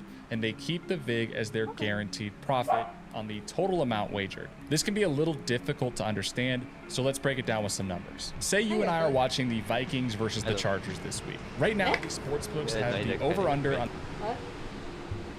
I understand finance, I don't understand gambling. He's explaining it though. Let it continue. I got the bookkeeping stuff. The total number of points scored to be 44.5, which means that you can either bet that there will be less than 44.5 total points scored or more by the end of the game. You can see here that the odds of that is -110 for both sides of the bet. So if you bet they will score over 44.5 total points and I bet that they will score less than that, we would each risk $110 for the potential profit of $100. Let's say the final score at the end of the game ends up being 28-21, which leaves us with a total of 49 points scored, meaning you win the bet and the house will pay you $210. That includes the $110 you placed originally and the $100 in profit, but the house keeps the $10 from my bet as their profit. So I end up walking away with nothing, and that is the most important piece to this whole equation. No matter who wins or loses, the house always walks away with a profit on the deal. But in prediction markets, it's different. Unlike gambling, there is no house that is taking your bet. Instead, you're betting directly against your peers, and that's why prediction markets are considered peer-to-peer marketplaces. If you think about it, it's almost like a stock exchange. There are no odds set on the individual outcomes. Instead, the amount you can win is determined by the supply and demand of traders on each side of the outcome. So as we can see here, as more traders bet that the Fed will cut rates, I like how it immediately starting to become complicated. It immediately... I'm starting to understand more. Sorry, man, I'm a gambler. I understand the gamble. I'm a gachapon lover. I used to play Genshin. I'm so stupid. It really got complicated for you and it really got simpler for me. Okay, we're gonna continue now. rates in October, the payout for that trade becomes smaller and smaller. If you had bought 100 contracts on September 1st when the chance of a rate cut was 48%, you could have spent $48 and received $100 if you were right. But now that more and more traders are agreeing that the rate cut is the most likely outcome, those 100 contracts have a 94% chance of being right, and they would cost you $96 today with the potential to get back $100. So your profit went from $52. What? Do you want an explanation? Sort of. To just... Sorry. So basically in a prediction market thingy, the more people that bet on the same thing as you bet on, the lesser profit percentage there is, okay? Yeah, because I'm pretty sure. Yes, that's basically it. That's basically all there is to it. And gambling, it is like, you bet this much amount, you get this much amount. Mhm. In prediction market, you bet this much amount, but 98 other people also bet this much amount, and only 2 people bet the other thing. So you will most likely only make $2. But if the other 2 people, their bet wins, because they bet against so many people, Mhm. even though they bet only $2, they can make $100. Mhm. Mhm. Because the difference now with like bookkeeping and gambling is bookkeeping and gambling essentially takes the bets of everyone at and making them like equal. So it's always fixed. But in stock markets, in prediction markets, no one is keeping that in the middle ground. Yeah. $4. Not because the house or sports books changed the odds, but because your peers started coming to the same conclusion. And there's no vig or margin built in for the house. The prediction markets instead take a commission or fee on the winnings, pretty similar to trading a stock. And just like trading a stock, you can buy and sell your position whenever you want. So if you bought in when the odds of the rate cut were 48% and have held through today at 94%, you could opt to just sell your position and take your profit now before the Fed actually comes to a decision. Unlike most traditional gambling games where you have to wait for the outcome of the event to occur before getting your money. But prediction markets are anything but new. Even though it seems like they've popped up out of nowhere over the last 5 years and minted the youngest billionaire on earth, they have been around for a while. If we go all the way back to the 16th century, markets were used to predict and bet on the election of the Pope in Italy, and in the 18th century, coffee... Can't believe people were betting on the Pope even before it was cool. That's so We've always doing that shit. It's now just standardized into a website. Yeah. I mean, to be fair, gambling in entirety first started on gambling on events, current events and shit like that. Mhm. That's what it started on, or like dumb bets. Mhm. Then it became like games and like more complicated shit. Yeah. Mhm. Fun shit. Coffee houses in London served as exchanges to bet on political scandals and changes in parliament, with these exchanges actually becoming the modern-day London Stock Exchange. And more recently, in the 19th and 20th centuries, US election odds were used as predictive tools in determining the outcome of upcoming elections, which is what brings us to the name itself. Why are these markets called prediction markets instead of gambling? Because you're basically betting on the outcome of an event. Well, that's where we need to consider the goal for each platform. In gambling, the goal is to entertain and profit from a favorable outcome. Like I mentioned earlier, sportsbooks don't set the odds as a way of predicting the outcome. They just set them in a way that will draw in as many bettors as possible. But in a prediction market, the goal is to collect information and forecast the likelihood of an event occurring. As the market price changes, we get a collective real-time forecast of an event's probability. It's almost like a hive mind with millions of data points coming together to create a prediction of what will happen. But sometimes that data isn't actually as reliable as you might think, but we'll get to that later. Let me introduce you to the 2 major players in the space, Kalshi and Polymarket. Although they both offer very similar markets to trade on, they are pretty different in the way that they operate. The biggest difference being which platform is legally allowed to operate in the United States. Since prediction markets aren't considered gambling, they are governed at the federal level by the Commodity Futures Trading Commission. And if you remember from earlier, trading on a prediction market is known as buying and selling contracts. These contracts are the glue to the entire argument that this is not all gambling. These contracts are considered financial derivatives, which are some of the most complex things to understand in financial markets. But at their core, a derivative is something that derives its value from another asset. When you buy... What did you say? True, they were some of the most complicated things because remember how yesterday night I explained to you futures? It's a contract about something you will buy in the future. Uh-huh. Basically, derivative, that's the point of derivative. Deriving value, that he just said, deriving value from an asset. So in the futures contract, you're taking a paper, writing a contract on it, and the paper itself has no value. But you're getting the value from the stock that you will buy in the future. And that's all derivatives. My brain. What you do? My brain. Yeah, me do. Shush.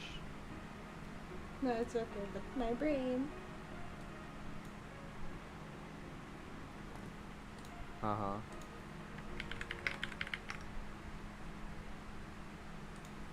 Your brain.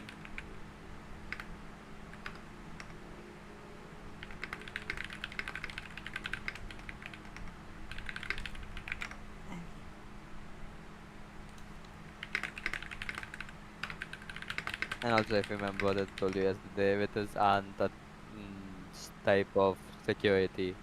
It like how there's stocks, there's bonds. It's not something like that. It's a type of security that exists for all securities. Yes. What? Never mind. It's fine. Your brain is somewhere else. I'm sorry. But why is it though? I'm Got a curious. Can I know? spreadsheet of ranks in Star Trek crews. It's for the commission. Okay. Okay. Okay. Okay. Okay. Buy a contract or a derivative, you're not actually buying that asset like a stock. You're instead paying for the ability to buy that asset in the future at a set price. So in the case of a prediction market, you're not actually trading on the outcome of the event itself, but you're trading on the value of the event's outcome. In prediction markets, that value is based on the probability of the future event actually happening, which means the value of the contract decreases as the event becomes more certain, or increases as the event becomes more uncertain, mainly because less people are willing to take the trade on an event that is unlikely to happen. So if you take the trade with the smallest probability of happening and you end up being right, you'll walk away as the biggest winner. In 2020, Kalshi received approval from the CFTC Gambling! to operate as a designated contract market, or DCM. As a DCM, Kalshi is now able to create a contract on basically anything they see fit, as long as it isn't related to terrorism, assassination, war, gaming, or any other illegal events. But wait, if event contracts on gaming aren't allowed, then why did we place buy contracts on the outcome of the football game? Well, the word gaming in this context doesn't really have a definition, which is exactly what allows Kalshi to get away with setting up event contracts on basically anything they want, from elections to NBA games. The CEO of Kalshi was actually quoted saying, "I just don't really know what this has to do with gambling. If we are gambling, then I think you're basically calling the entire financial market gambling," which to some extent is correct. Trading on any stock at its purest form is betting on whether the price. What? I am calling most financial markets gambling. Isn't it all gambling? Isn't stocks a gamble? Yeah. Yes, everything's a But gamble. yeah, but the thing about stocks is they have a lot of data behind them. Like the companies have a lot of data behind them, and the stocks of the companies also have a lot of data behind them. So you can calculate and predict how the stocks will move. The thing about this is like betting on news. I mean, all financial markets are gambling as well, but they are they're things that can be calculated still. In a way, that is one major difference. For most people, it's gambling, but it's possible for it to not be a gamble. I mean, if you're educated in something enough, you become a wizard. A wizard, Harry. You become a wizard at knowing stuff. You're a wizard! But this is not something you can calculate. You cannot calculate when Trump will bomb Iceland or some shit. Yes. Unless You some could people calculate claim. who will become pope if like it's a voting system, or who will become next president if it's a voting system, because you can go through surveys and research papers of people's opinions on the parties and each politician. Yeah. And then you can, like, it will be a long annoying research, but like you could research and come to conclusion of who is more likely to win. So that is technically not a gamble. It's it's possible to calculate. It's but a not everything in this is calculated possible to gamble. calculate. Yes. Because there's still a chance the gamble won't work. You're still gambling. I am gambling. You're studying to become a gambler. No! my boyfriend will become a gambler or nor. But technically everything is gambling. That's true. So why not take the gamble which is the highest chance of return? Not highest chance. Lower chance, high return. You know what's not a gamble? What? Following a recipe in a cookbook. It's still a gamble if you don't know how to cook. That's the gamble on the person. The fucking recipe isn't a gamble. If you do it everything to the T and you have all the shit correct, it is never a gamble. You will always have good brownies. No, if you don't, if you're not like familiar with kitchen utensils, you can still fuck up even if you follow the recipe to the T. That's a human gamble. That's a human error gamble. Yeah, and recipe even in finances, if like the person is familiar with the financial instrument and financial tools, even if they follow a strategy perfectly, they might still lose money. It is the exact same thing, just different situations. Yeah. Everything's the exact same thing, just different situations. The entire world is the exact same thing. Everything's a gamble.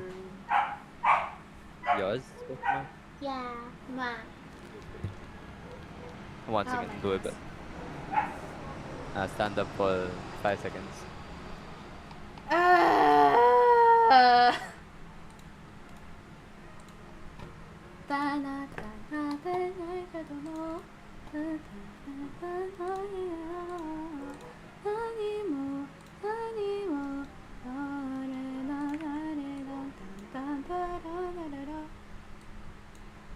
Oh no.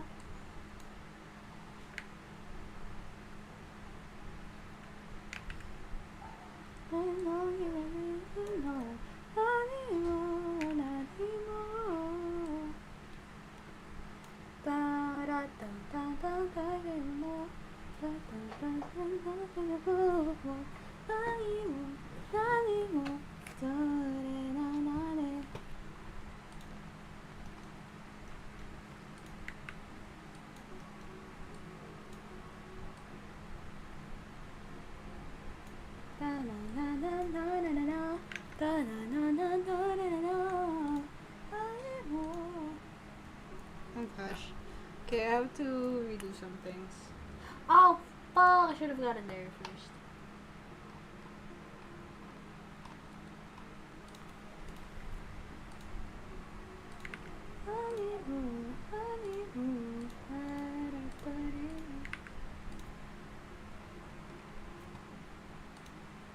Mahal. Yar. Cable protectors. Love that for you.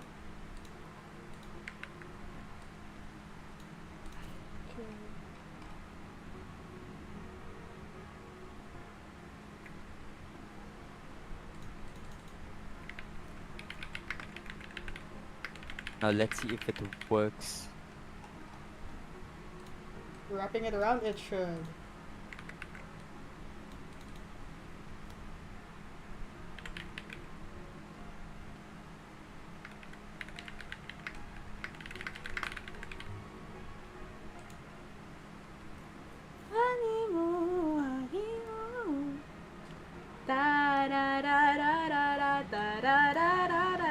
Guys, you can start.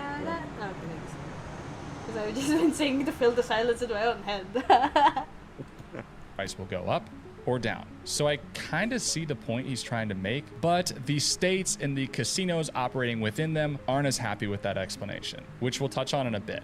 But first, we should talk about Polymarket, the other big fish in the prediction market pool. You see, Polymarket is an interesting business. Unlike Kalshi, who operate as a federally regulated DCM, Polymarket is a decentralized blockchain-based exchange, which means it's based and you can't transfer cash directly. No!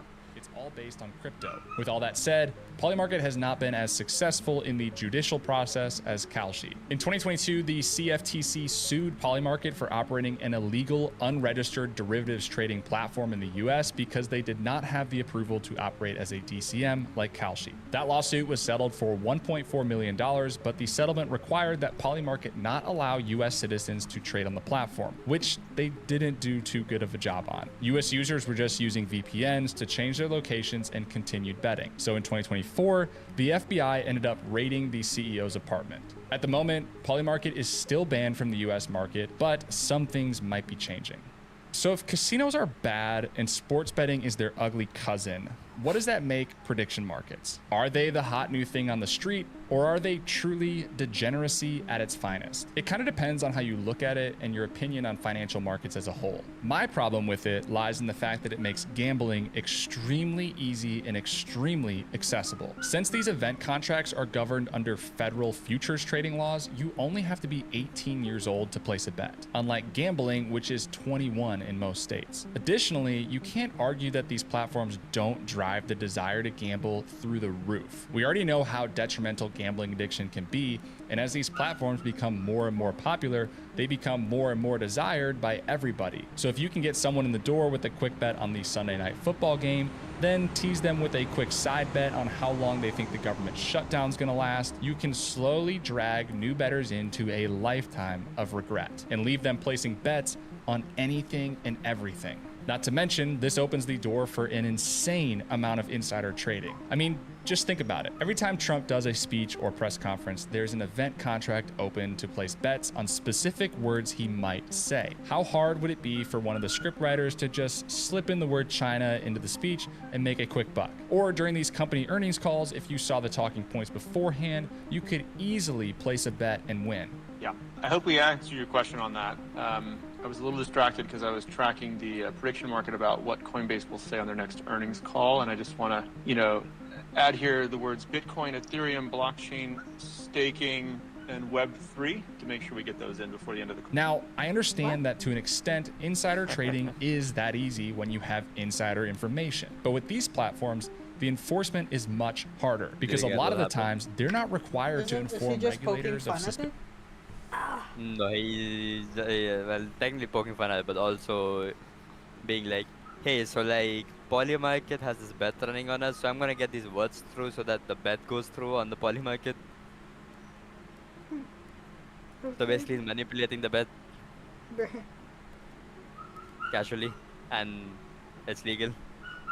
I mean, yeah, nobody's telling him to not say this shit. It's not his fault that people are betting on it. He can bet on it and make money himself. Yep. Because crypto, so like no one can track who's the one actually betting. Yep. It can be anyone.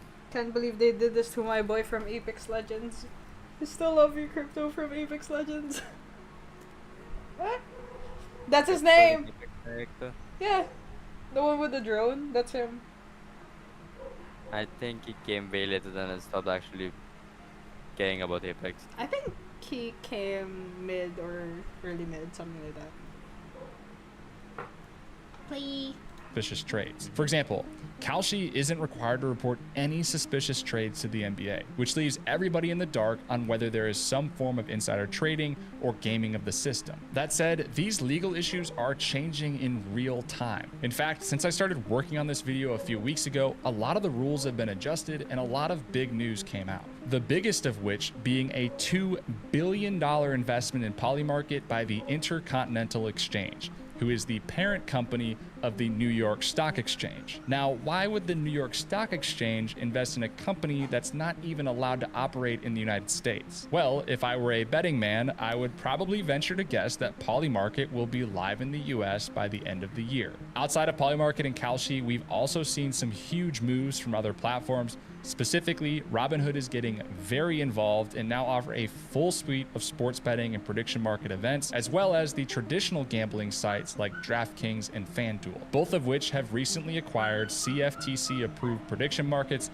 that they will be integrating into their current platforms, with the hopes of expanding their sports betting nationwide, even in the states they were previously not allowed to operate in. Which brings us back to the problem that states and casinos have with prediction markets. Traditionally, because gambling is governed by the states, they've had to abide by the different laws and regulations in each state.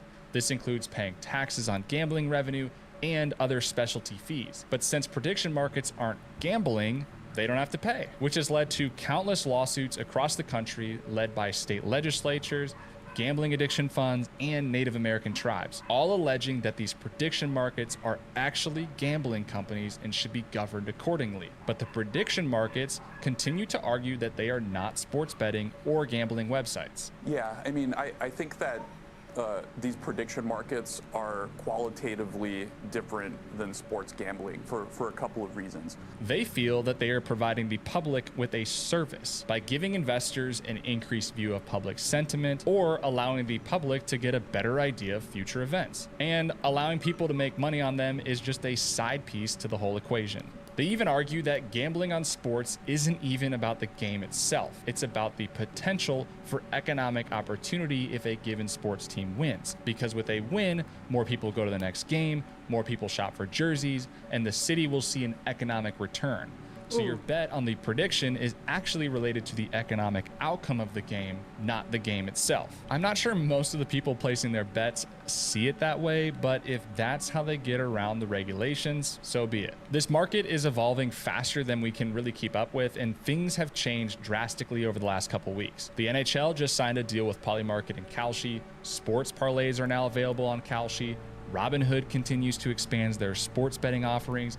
And we just saw one of the largest sports betting scandals in recent history. So it'll be interesting to watch how this all develops and to figure out if there's a way to actually trade prediction markets like the stock market.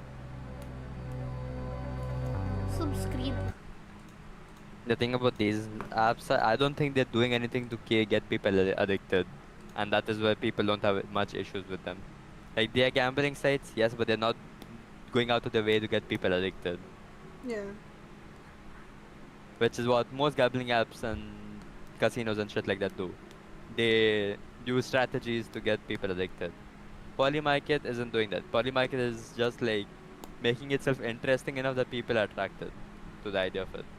And also because just the idea of it is kind of ridiculous, you know? And fun. Like, what do you mean you're gonna fucking bet if Trump will bomb this place or some shit? That's stupid. And people will bet for it because, if I'm honest, it's more so like a community-made thing than it is anything else. It's just a medium for people to bet stupidly. Which is probably not the best fucking business model, like, at an ethical standpoint, but you know, fuck it, people will ball. Not ethical, but entertaining. Yep. This is why kids, you should never get into gambling. Wanna watch the new timeshare app timeshare trap explained? Can we go a little bit history? History? Not current events, finance, maybe things that happened in the past. I'll look for something. Do you want worst esports disaster ever? That's not finance. Oh, okay.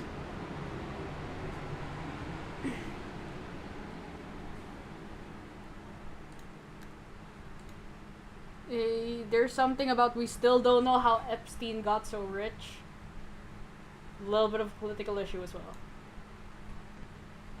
Do you want to watch that? Do you want to watch that? Not really, not that curious about how Epstein got rich. Okay. There's a business decisions made in the interest of maximizing share. There's a channel called How Money Works, and I'm like, I think Zan would like this channel. The thing is, I don't really watch finance stuff on my own, so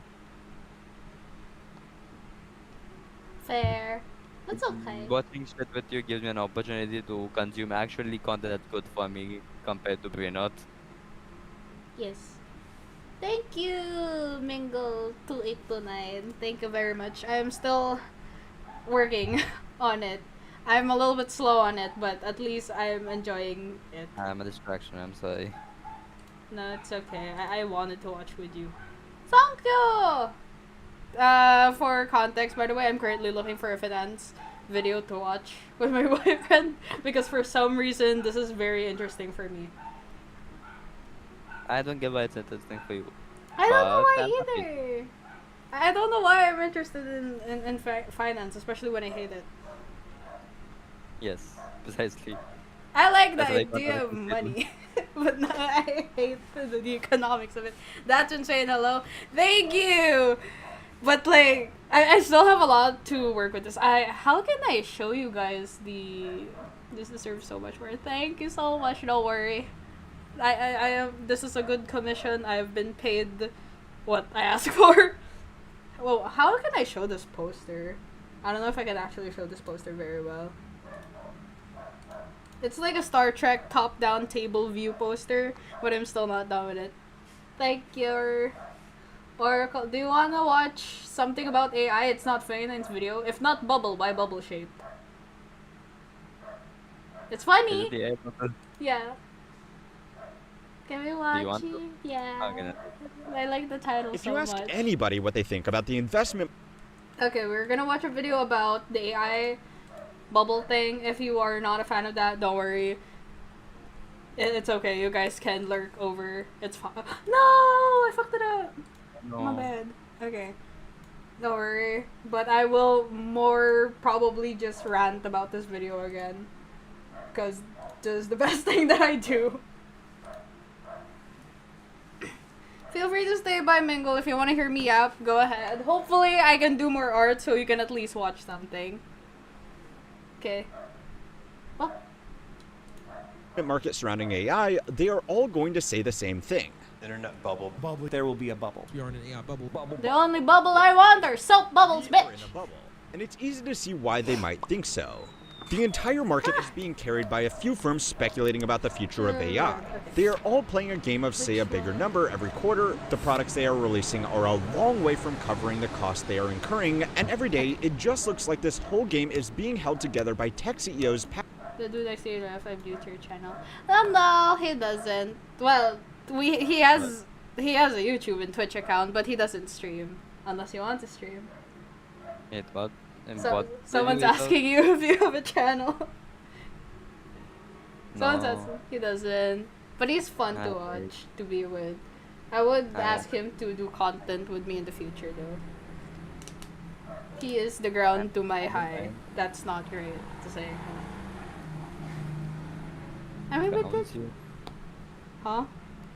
I mean, I do want to make content with you.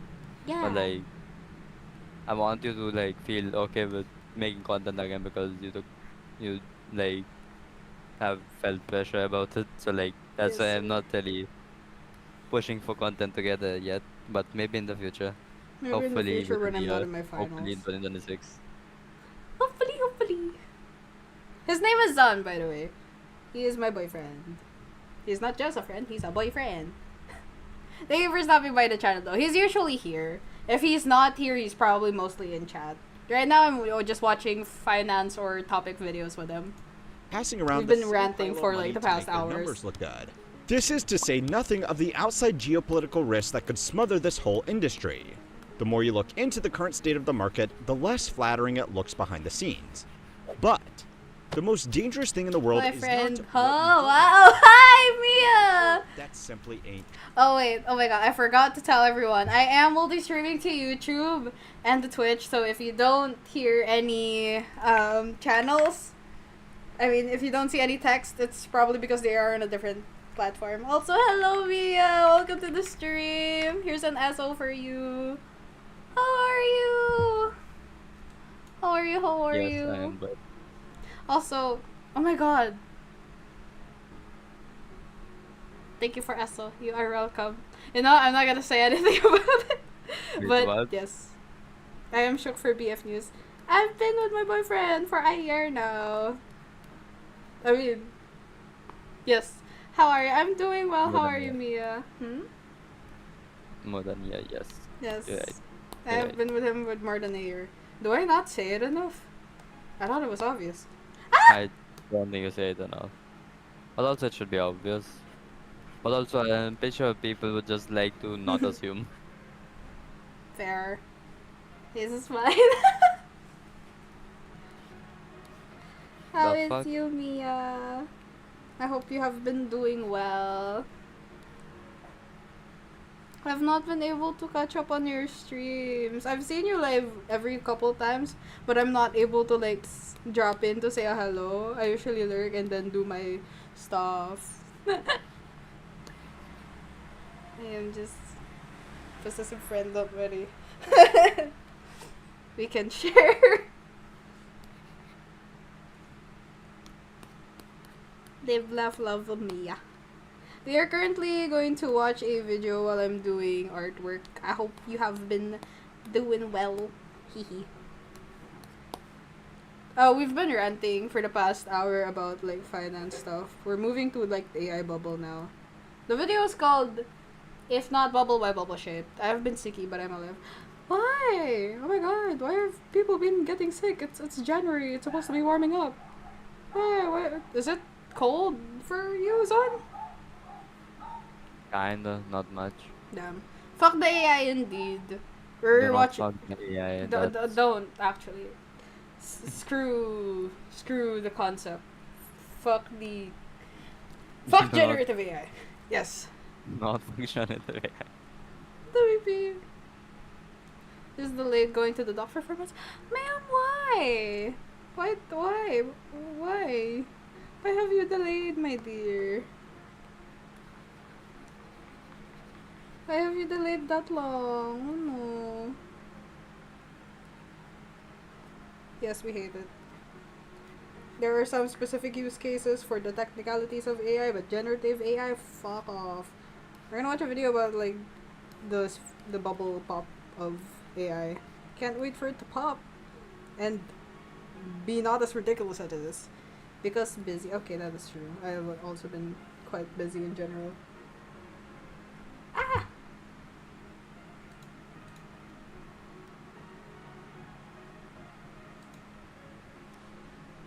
Yes. I mean, I'm genuinely hoping it would be something like the .com bubble, and then it will just like serve its own plateau for the longest time. So done with it. True. Okay, we're gonna play the video now. If everybody has agreed that this is a bubble, then why are informed investors still piling billions of dollars? There's so much things with it. I still don't understand why a lot of people are pushing like AI stuff without the option of turning it off. Especially with like the Windows update, right? Like I mean obviously it's not just generative AI on the Windows update or anything, but it's still ass to like not be able to opt out of it. And if you're using their product, you automatically hello fluffy paws, welcome to the stream.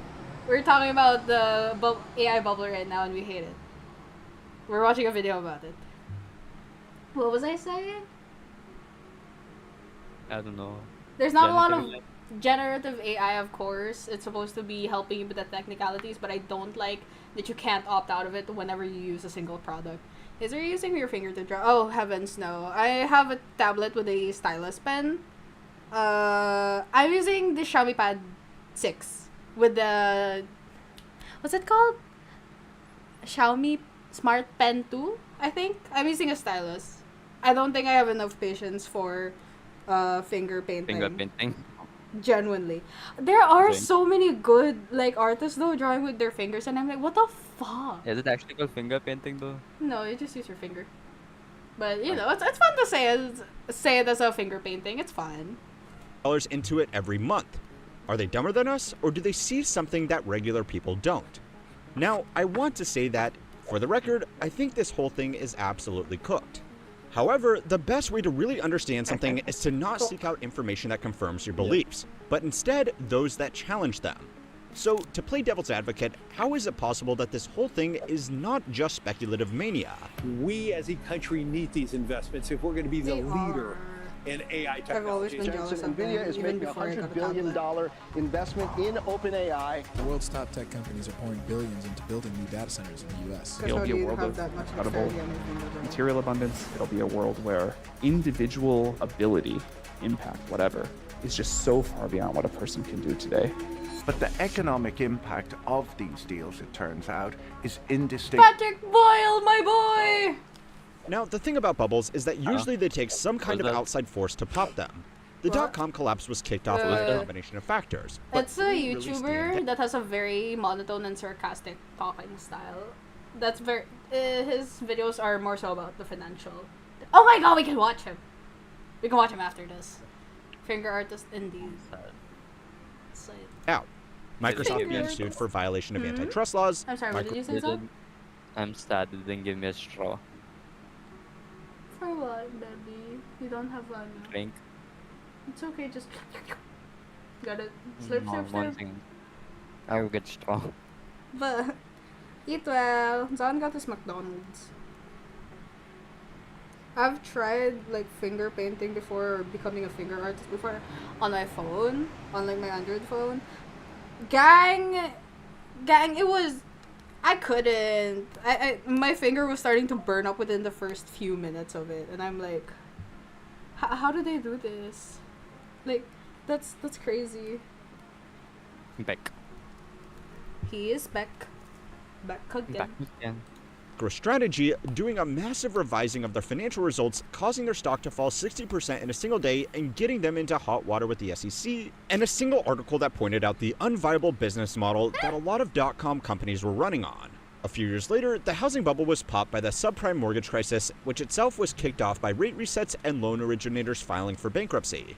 So if the AI industry was in a bubble, it's had a lot of things that have come a long way which could have popped it. Market instability around tariffs, legislative controls over AI chips, rising interest rates, legal challenges over training data, organizational shocks, infrastructure problems, concerning studies over business use cases, and what looks like increasingly desperate attempts to generate any kind of revenue. That's not to mention that if one article back in 2000 could start unraveling the .com bubble, surely the daily articles coming out about the problems in this industry should do the same, right? Well, so far at least, the market has pretty much just shrugged all of this off, and it's been able to do this for three very important reasons. The first is where all of this money is actually coming from. Over the last decade and a half, big US tech companies have slowly built up an enormous pile of cash. Outside of insurance or financial firms, which are legally mandated to have cash on hand for compliance reasons, tech companies like Microsoft, Meta, Apple, and Alphabet have more cash than any other companies on the planet after saving it away for the better part of 2 decades. They had been doing this for 2 reasons. The first was that before 2017, tax laws heavily incentivized shifting cash into offshore accounts primarily held in Ireland. The exact structures that they used to erode these profits into a haven like this were very complicated.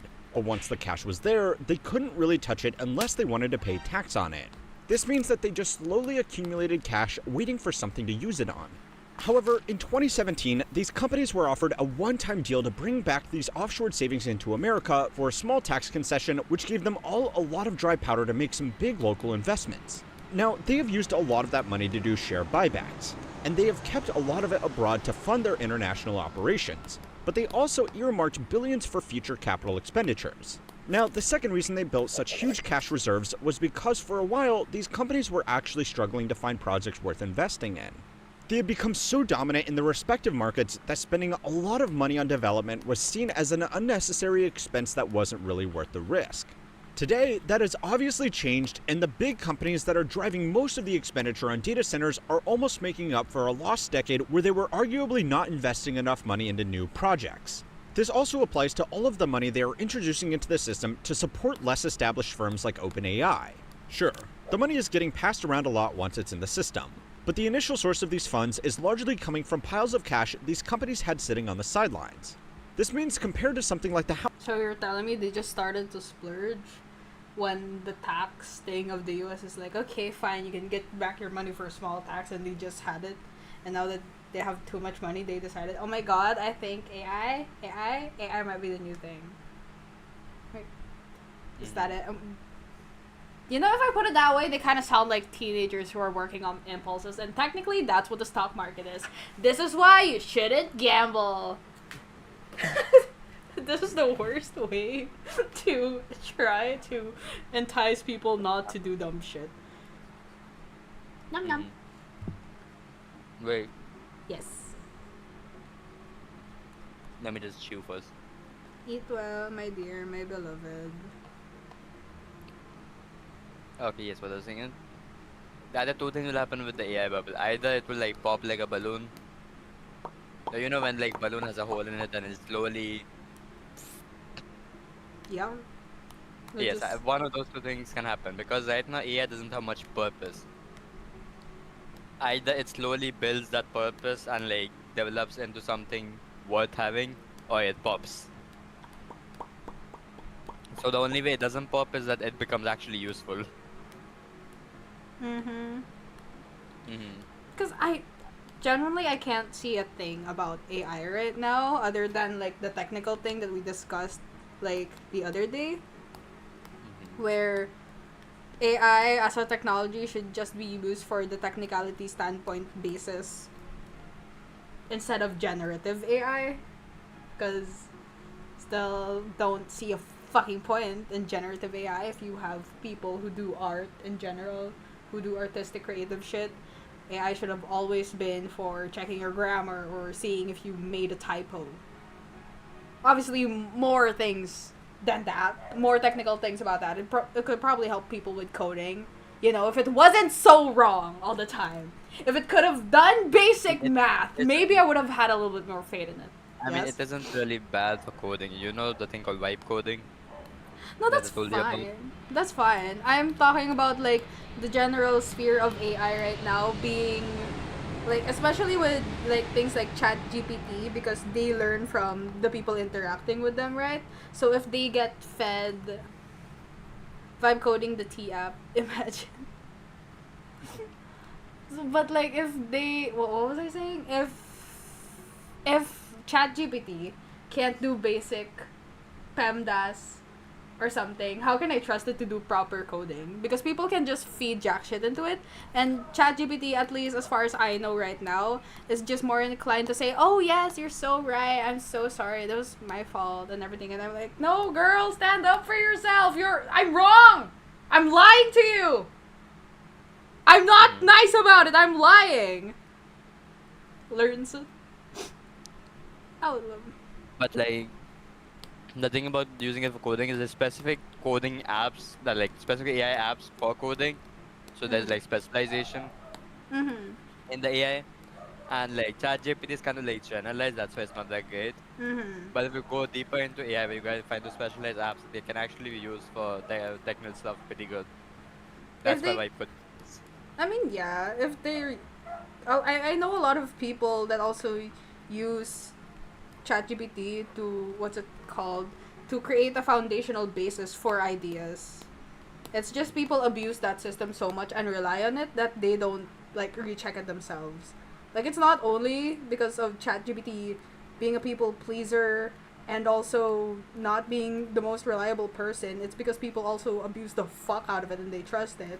So now you have this essentially an echo chamber of people and the fucking AI lying to you. You're using Affinity, by the way? Affinity, the Adobe killer? Yes.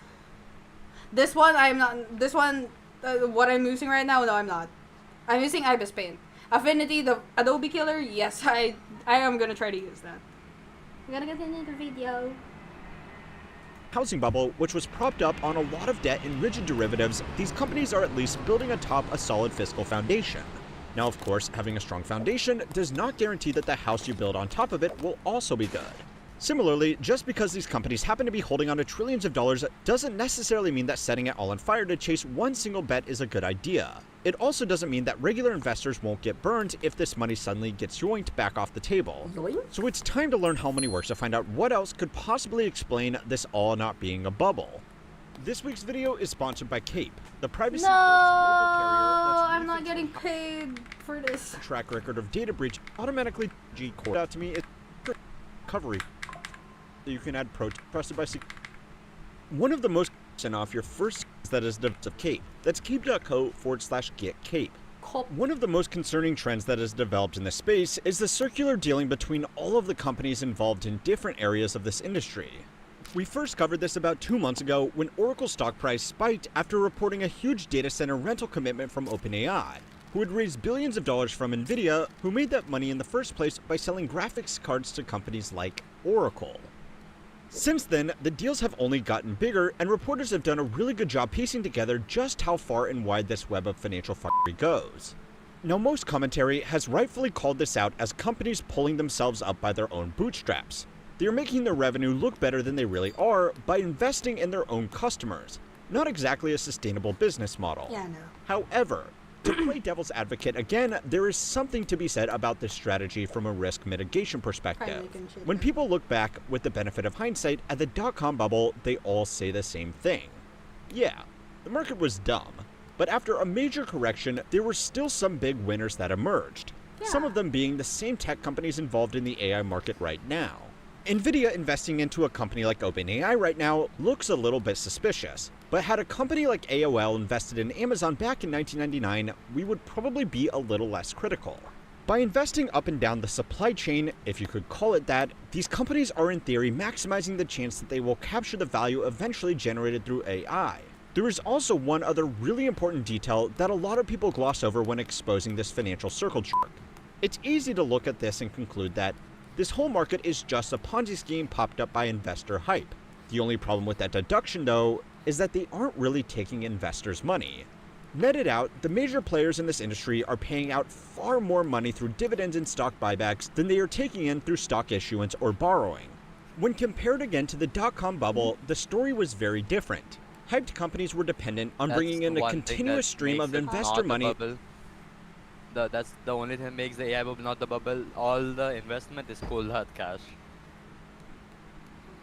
As in, like, it's not collateral, it's not collateral, trust, it's not loan, it's nothing of the sort. For example, the subprime crisis, it was all just loans upon loans upon loans. There was no money in the loop. This is just money. There's not much. Money. Yes, it's all just genuine money that these companies have saved up for years. Which is why it becomes questionable whether this is a bubble and whether it will pop.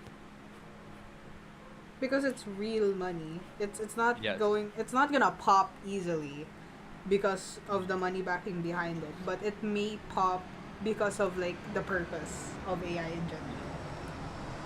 And we've yet to see that. Okay.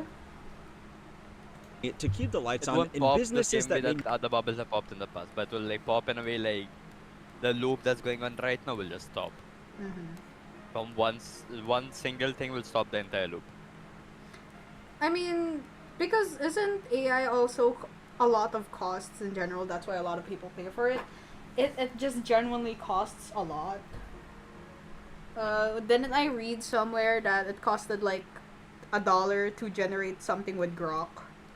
$3. Huh? $3, I think. Yeah.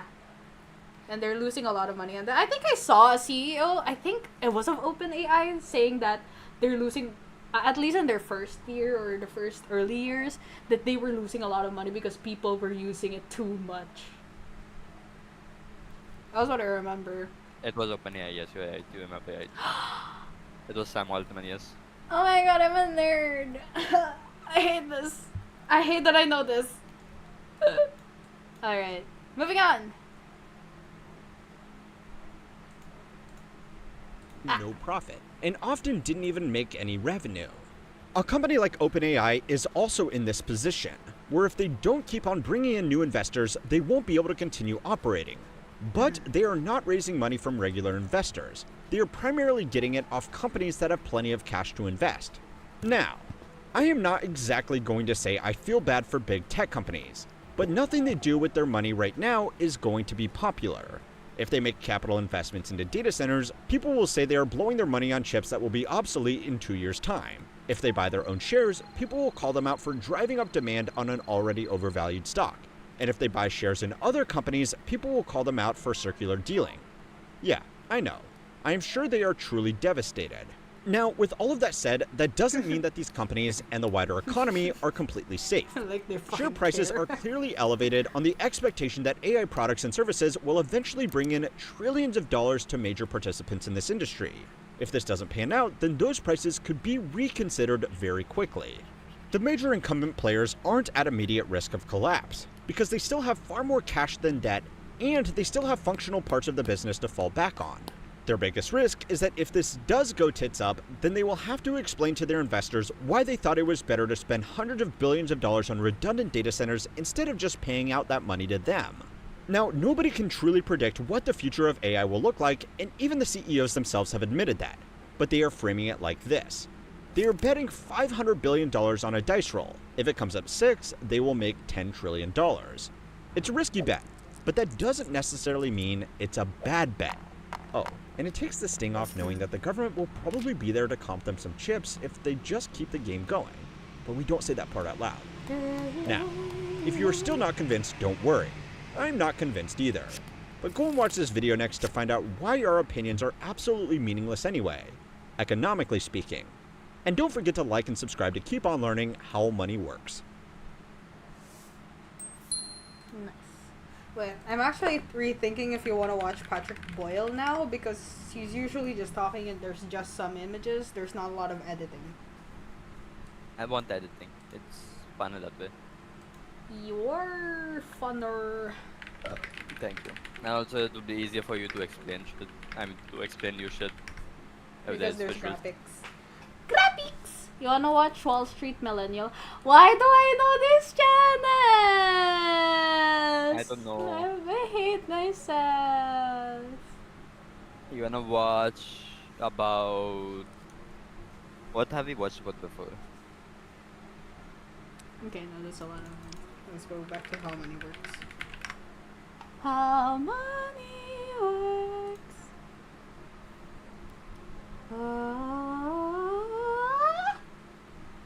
Wait, what was the channel that we watched yesterday with the long-term capital management company thingy? I actually forgot. Long. Can you check that? I like that channel. Management. It was quite a long video too, no? It was like an hour. Hamish Hodder. Hodder. Hey, I want to watch something with you. It's from the same channel. what is it? The trade so profitable, regulators banned it. Why are you so excited for it, by the way? Because it sounds something that you would explain a lot. Yeah. Oh, okay. They just like panels because you like Hangman.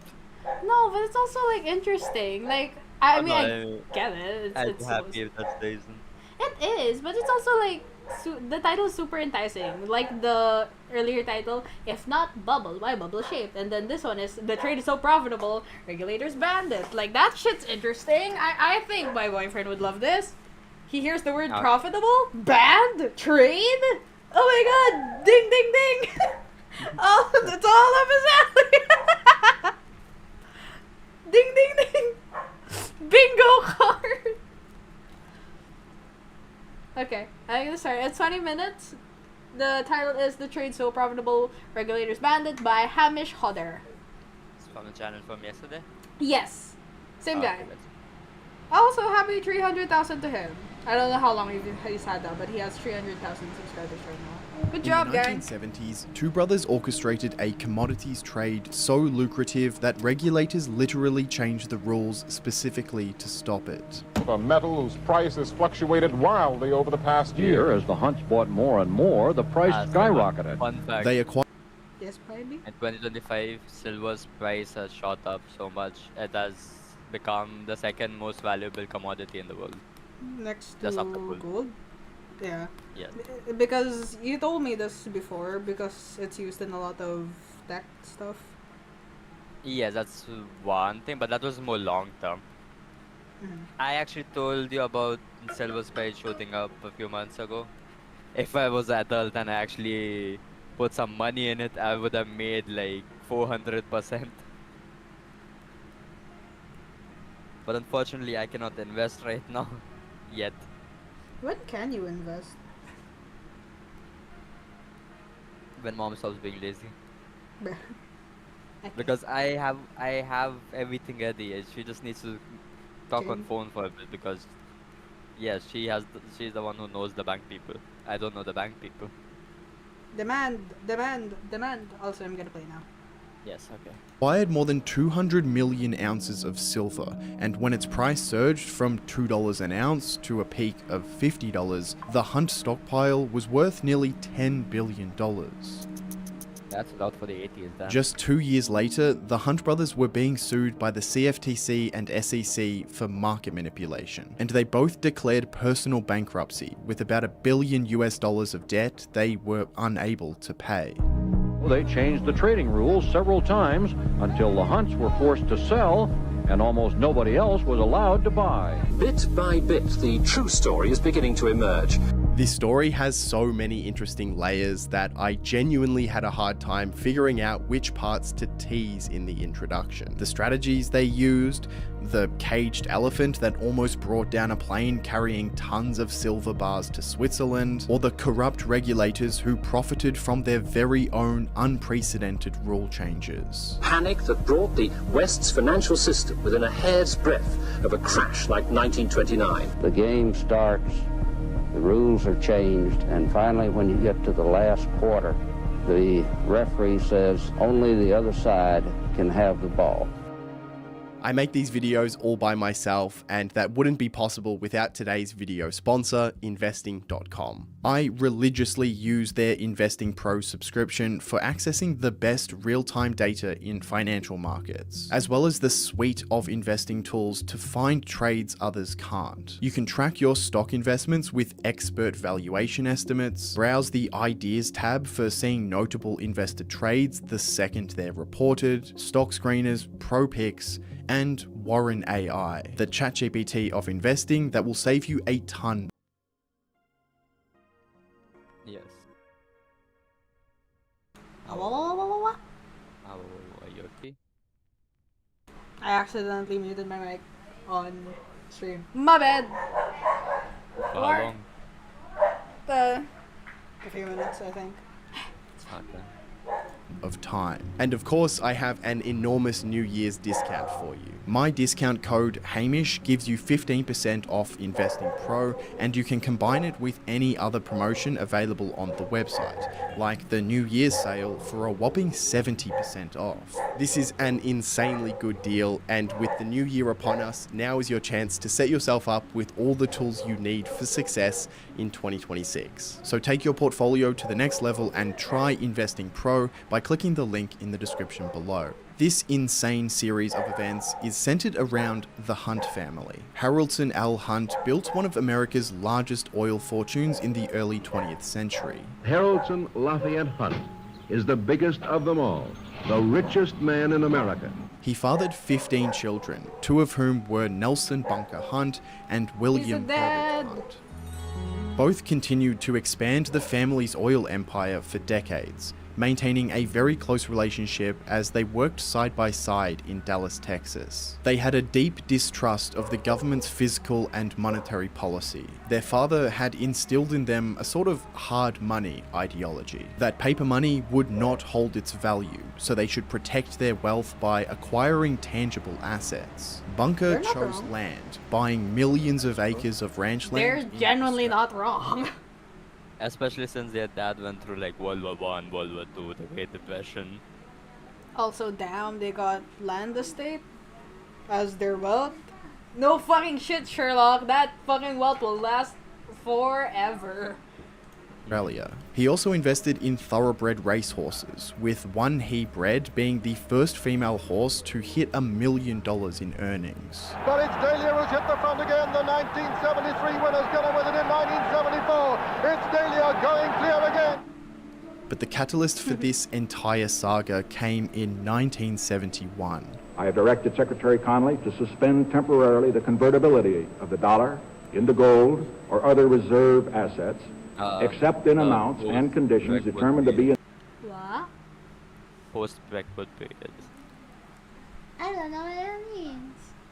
Blackwood period was when, after World War II, all the countries were like, we don't have gold. The US was like, I have all the gold. And then the dollar became the main currency of the world. Oh. Until what happened was 20 years later, people realized US has printed like $200 million, for example, but they only have gold worth $100 million. So the entire system they have is now pointless. So they need to make a complete new system where you cannot, where gold is not directly valued with dollar. Before that it was. I've explained this to you before. I barely remember. I just remember my mom telling me, like, did you know a peso was $1 before? What? What do you mean a peso was $1? A peso was $1. A peso was $1. A peso was $1. What the fuck? This is nothing to do with what I'm explaining, but okay.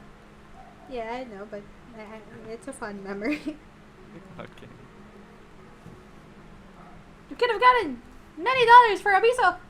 In the interest of monetary stability and in the best interest of the United States. President Nixon announced that the US would no longer allow US dollars to be exchanged for gold. The Hunts would later recall that they believed apocalyptic times were coming, that paper money would become completely useless. The Hunt brothers set their sights on the perfect hedge, silver. Depression. It was a physical metal and it had very attractive characteristics for being a store of wealth. It's widely used in electrical components and photography, for example, and it had a tightening supply side, so if demand was stable or rising, then it should retain its value. It's very similar to gold in many respects, but at the time it was still illegal for US citizens to own gold bullion. Now, if you were the CFTC or SEC in the 1970s, you would argue that there's another reason why the Hunt brothers chose silver. The only people really trading silver were businesses that sold it or were buying it as a material in manufacturing. So theoretically, someone with a lot of money might be able to corner the market, meaning to take control of the world's silver supply and thus set the price at whatever they wanted.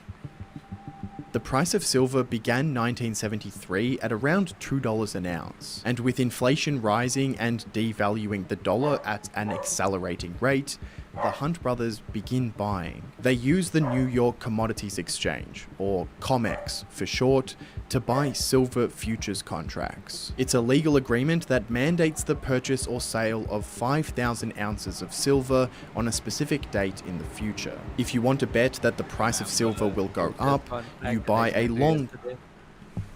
Did you find out what was the difference between futures and options? And like, why not? No, wait, no. I mean, like, why not choose options instead of futures? And we can watch a video on it later if you want. Okay. I didn't really bother to research because like, I'll find that out in my course eventually. But your girlfriend wants to know. Okay, we'll watch a video on it after this. Okay. Contract agreeing to buy physical silver, and before the settlement date you would buy a short contract agreeing to sell physical silver. The two contracts cancel each other out and you keep the difference as profit. But the Hunt brothers had no intention of just speculating on the price of silver. They wanted to stockpile it.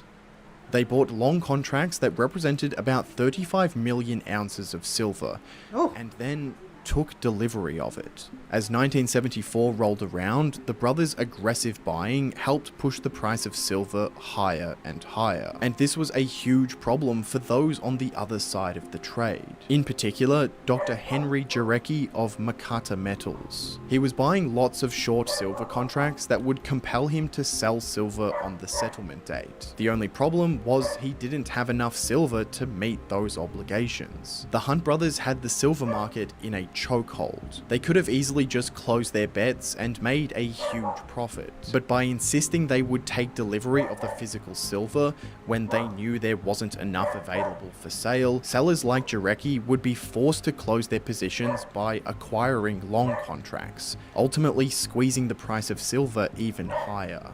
The only way out was for Jarecki to find someone with a huge stockpile of silver and convince them to sell it. Luckily, he found them.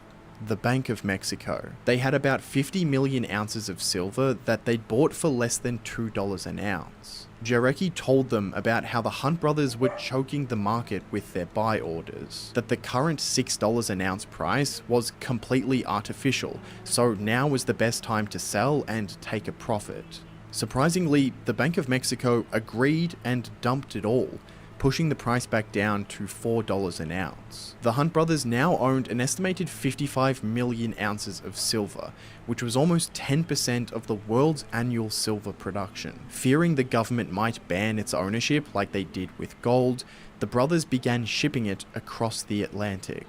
The actual numbers here are a little bit fuzzy depending on which source you look at, but something like 6 to 40 million ounces of silver ingots were flown into Switzerland. They chartered 707 jets, filling the planes with enormous amounts of silver. On one of the trips, they arranged the silver around the sides of the hold so that the weight was distributed evenly. That left a gap in the middle, and there happened to be an elephant that needed transportation, so in it went.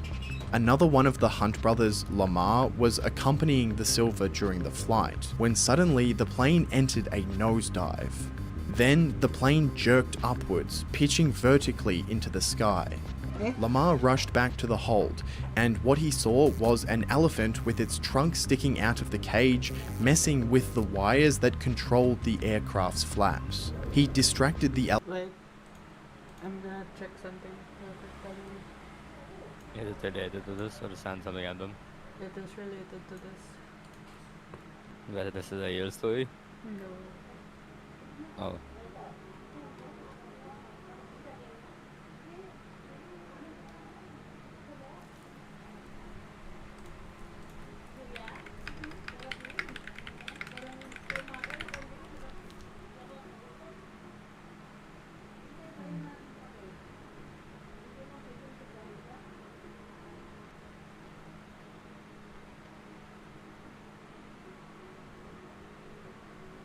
Wait lang.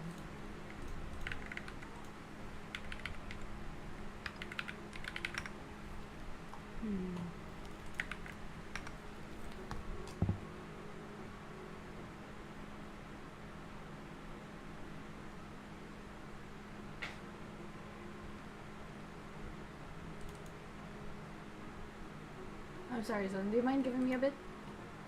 Okay, but do give me context later, okay? Okay. Okay.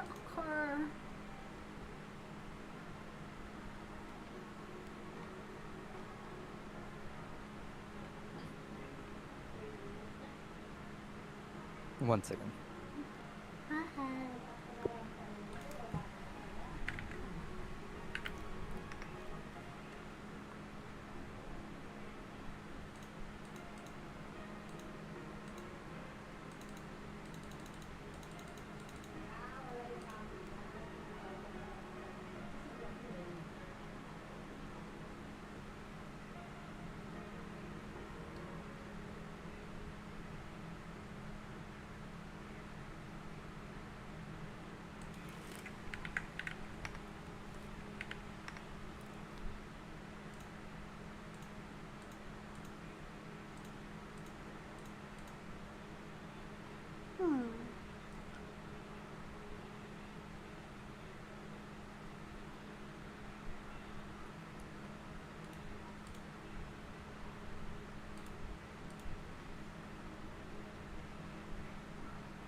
I'm just wondering if the illustrations are AI made. Which I'm not a fan of, What but do you say? I'm just wondering if the illustrations are AI made, but it's not related to the video. I'm just wondering, is this Gen AI or not? I can't know. Elephant by throwing a rubber tire at it, saving the crew from disaster. Okay, full disclosure, I found this recount in a book from the 1980s, and even back then, the author sort of thought this was probably a work of fiction. But regardless, what we do know is that the Hunt brothers now own a massive amount of silver, much of which is securely stored in Swiss vaults. The price of silver settles down, and for the next few years, the Hunt brothers don't really do much in that market. The silver crisis they caused wouldn't happen until the end of the decade. But this part was important to tell because their stockpile of silver is the springboard they used to do something even more insane. In the meantime, the brothers become soybean traders, so much so that by 1977 they controlled more than 20 million bushels worth of the stuff, again by using futures contracts. I know most of you are probably 10,000 hour experts in soybean trading, but for the Normandies like me, that's about 1/3 of the entire crop yield due to be harvested that year in America. And that was the first time that regulators caught wind of what the Hunt brothers were doing. The position limit for soybean futures was 3 million bushels, 18 million less than the Hunt brothers bet. The limit makes sense looking at the price action of soybean during this period. Clearly, they were able to move the price with their buying. The CFTC sued them in federal court, and they were ordered to liquidate most of their position, and later they'd pay a $500,000 penalty. From 1977, the Hunt brothers turned back to the silver market, this time with an entirely new strategy. They made a number of attempts to acquire silver producing companies, and they continued buying long futures contracts. But instead of letting the contracts reach settlement and then taking delivery of physical silver, they would just roll the contracts into the next month. Say for example, they had one contract to buy 5,000 ounces of silver on the 30th of June. Before the 30th of June, they'd sell a June contract and buy a July contract, rolling the bet into the next month. In July 1979, they set up a corporation in Bermuda called International Metals Investment Co. This IMIC entity was owned by the brothers as well as 2 Saudi businessmen. In the following months, this corporation opened silver futures bets representing 50 million ounces. As it turns out, they had a lot of entities buying silver for them. Just look at how crazy this diagram is. They had brothers, sisters, wives, daughters, sons, oil subsidiaries, energy corporations, all building positions in silver. And the price, which had been bouncing between $4 to $5 an ounce, had surged to almost $10 by mid-1979. The brothers now controlled more than $1 billion worth of silver, and they were just getting started. You see, the Hunt family didn't have the cash to actually buy all of this silver, but there was so little supply that if it looked like they were, no one would want to be on the short side, and the price would skyrocket. In September, they controlled 200 million ounces of silver, about half of the world's annual mining output. Half of that silver was in contracts due to settle in the next few months, and they told the world that they had every intention of taking delivery of it. In less than a month, the price of silver doubled again. Panic sets in at the 2 commodities exchanges. They only have 120 million ounces, and it was a real possibility they'd fail to meet the order. And so they began changing the rules. On the 29th of October, COMEX ordered that any speculators with more than 251 contracts would have to pay margin of $30,000 each. The Hunt brothers had about 20,000. They started to crack down on like, hey, no more than these number of contracts, so are the Hunts in trouble right now? Kind of, yes. They are basically they're making new rules specifically for these 2 brothers. Like almost no one else applies to these rules except these 2 brothers. Which is like, if you have too much of this shit, because they do have too much of that shit, you need to pay up. Then you need to pay a margin. You need to pay a cut. Okay. Contracts. So the exchange was basically asking them to put up $600 million as extra collateral. Herbert Hunt went to meet with the Silver Committee for COMEX. He told them he objected to the margin increases and said he would cooperate with the exchange. Herbert Hunt was basically saying that if the exchange was to delay the $600 million payment, he'd roll over his contracts, saving the exchanges from running out of silver inventories. So they did, delaying the payment until February the following year. Herbert also told them that he'd never met or spoken with the large foreign companies in the silver market, the companies that he did in fact own. But they never asked if his brother had ever met or spoken with them, so technically he didn't lie. A month later, Bunker Hunt took delivery of 6 million ounces of silver, and several foreign entities took a further 17 million ounces, depleting the supply of silver even further. The price of silver skyrocketed to over $30 an ounce in the first week of 1980. At this point, silver is no longer just a commodity. It's dinner table conversation all around. What? Are you keeping up with the finance, by the way? Not much because I'm drawing. Do you want me to explain? Do you want to just draw and go to the What is gossip? happening so far? So basically, the contracts, yes, they are buying contracts. To get the silver, sure. Yes, but like, they need to actually pay for the contracts when they get the silver and don't have the money. How come? Because they are. Let me explain on basically what's happening in the big picture. The market has some amount of silver. The brothers have bought contracts more than the amount of silver the market has. Okay. The brothers don't have enough money to buy that silver. The market doesn't have enough silver to give to the brothers. So what's the options that's happening? What's this right now? What are they showing me? What are they talking about right now? What they're talking about is, so the market was like, hey, if you have this many contracts, you need to pay this much charge on every single contract. And the brothers were like, we object, but we will comply with the markets. They lied, kind of. They hid the truth. They didn't straight up lie, they hid the truth. Especially then, since what did I hear about them owning some of the companies that they swore they didn't talk to? They swore that they didn't do deals with these companies, but they actually own them. God damn it. Wait, why is that relevant here? Because these companies also own parts of silver. And Oh, and they're trying to hide the fact that they essentially have a monopoly on the silver right now. once again, be right back. One Sure. second. I'm like kind of following the story, but also not because I'm drawing at the same time. Hopefully, I'll be able to deal with this soon better.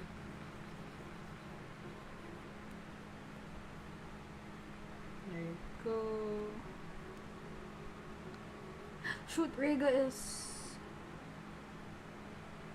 lieutenant. Okay, forgot to draw his band. His band. Lieutenant! Lieutenant! There you go. Oh, why did I do that? I could have just done this here. I think it would be better straight. Nope, not that straight, I guess. This straight. Yeah, that's fine.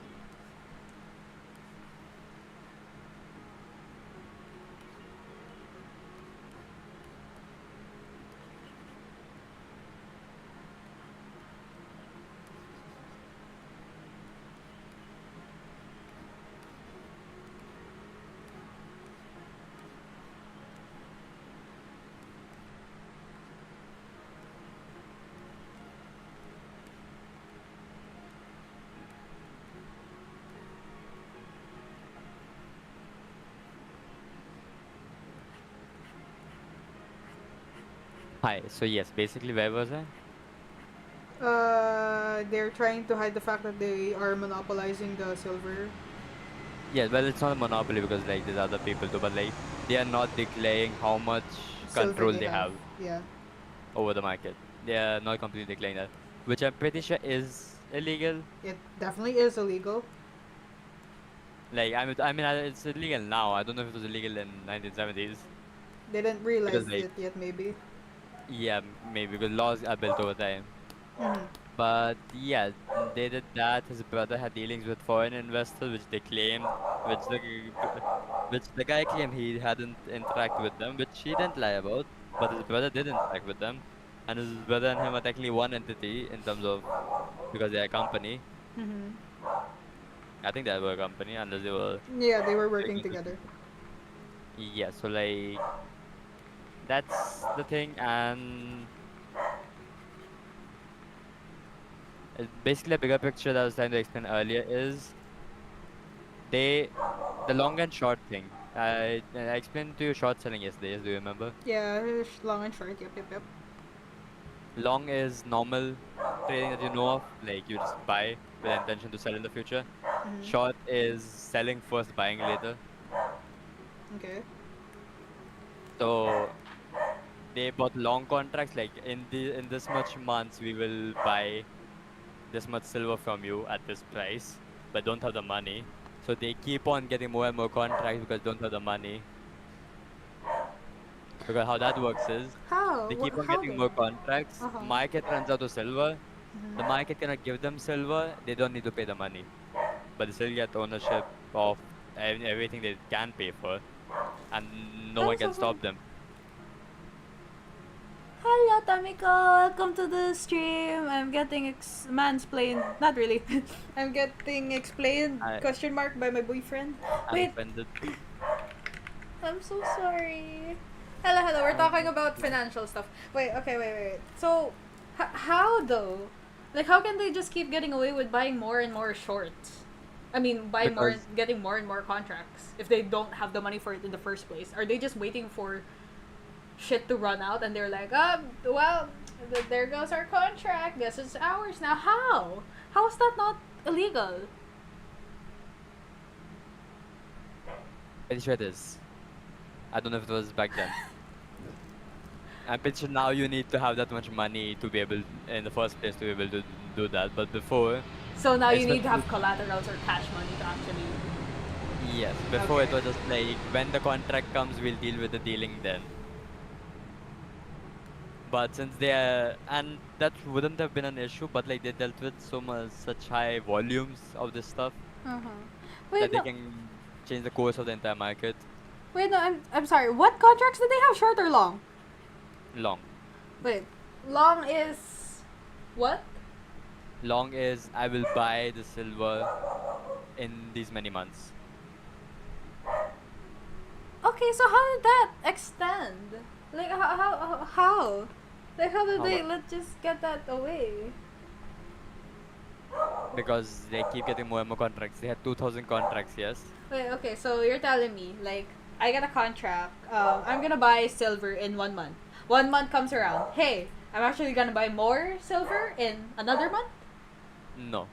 How? Before the 1 month comes around, you just keep buying more and more until the silver in the market runs out, and then they can't ask you for money because they can't fulfill the contract. Wait, no, I don't get how it works. So, hey, I'm gonna buy silver in 1 month. Before the next month, I'm gonna say, hey, can I buy another silver for another month? And they say okay with that. But like, what about that first contract? What if I pass the date of that contract where like, hey, you're gonna buy the silver now, right? Does that not happen? Or what's It's happening not there? for 1 month, it's for years. Okay, but the like, contract is for a longer time than that. So like, I mean, yeah, but by the it's time the been contract years. comes around, they have a lot of time to buy a shit ton of more contracts. And when that contract does come around, they do pay on it. They do, because they do have some money. They do pay on that. They cannot pay on everything. That's what the thing is. So before everything comes to them, they need to bluff the market into not being able to pay. But how are they getting the silver right away? They are not getting the silver right away. Future contracts, that's not giving them the silver. They are buying silver in every way possible. Oh, that's not future related. contract, yes, future contracts is just one way. But they're buying silver. Do you know how they showed the entire chart of family, family friend companies? So everyone is buying silver for them, yes. So they're buying silver, but they're also ensuring that they're gonna get the rest of the silver by saying, "Hey, contract." Okay. Okay. They're buying silver in the present and also buying futures. Get it? Because it's in the future, so you call it a future contract.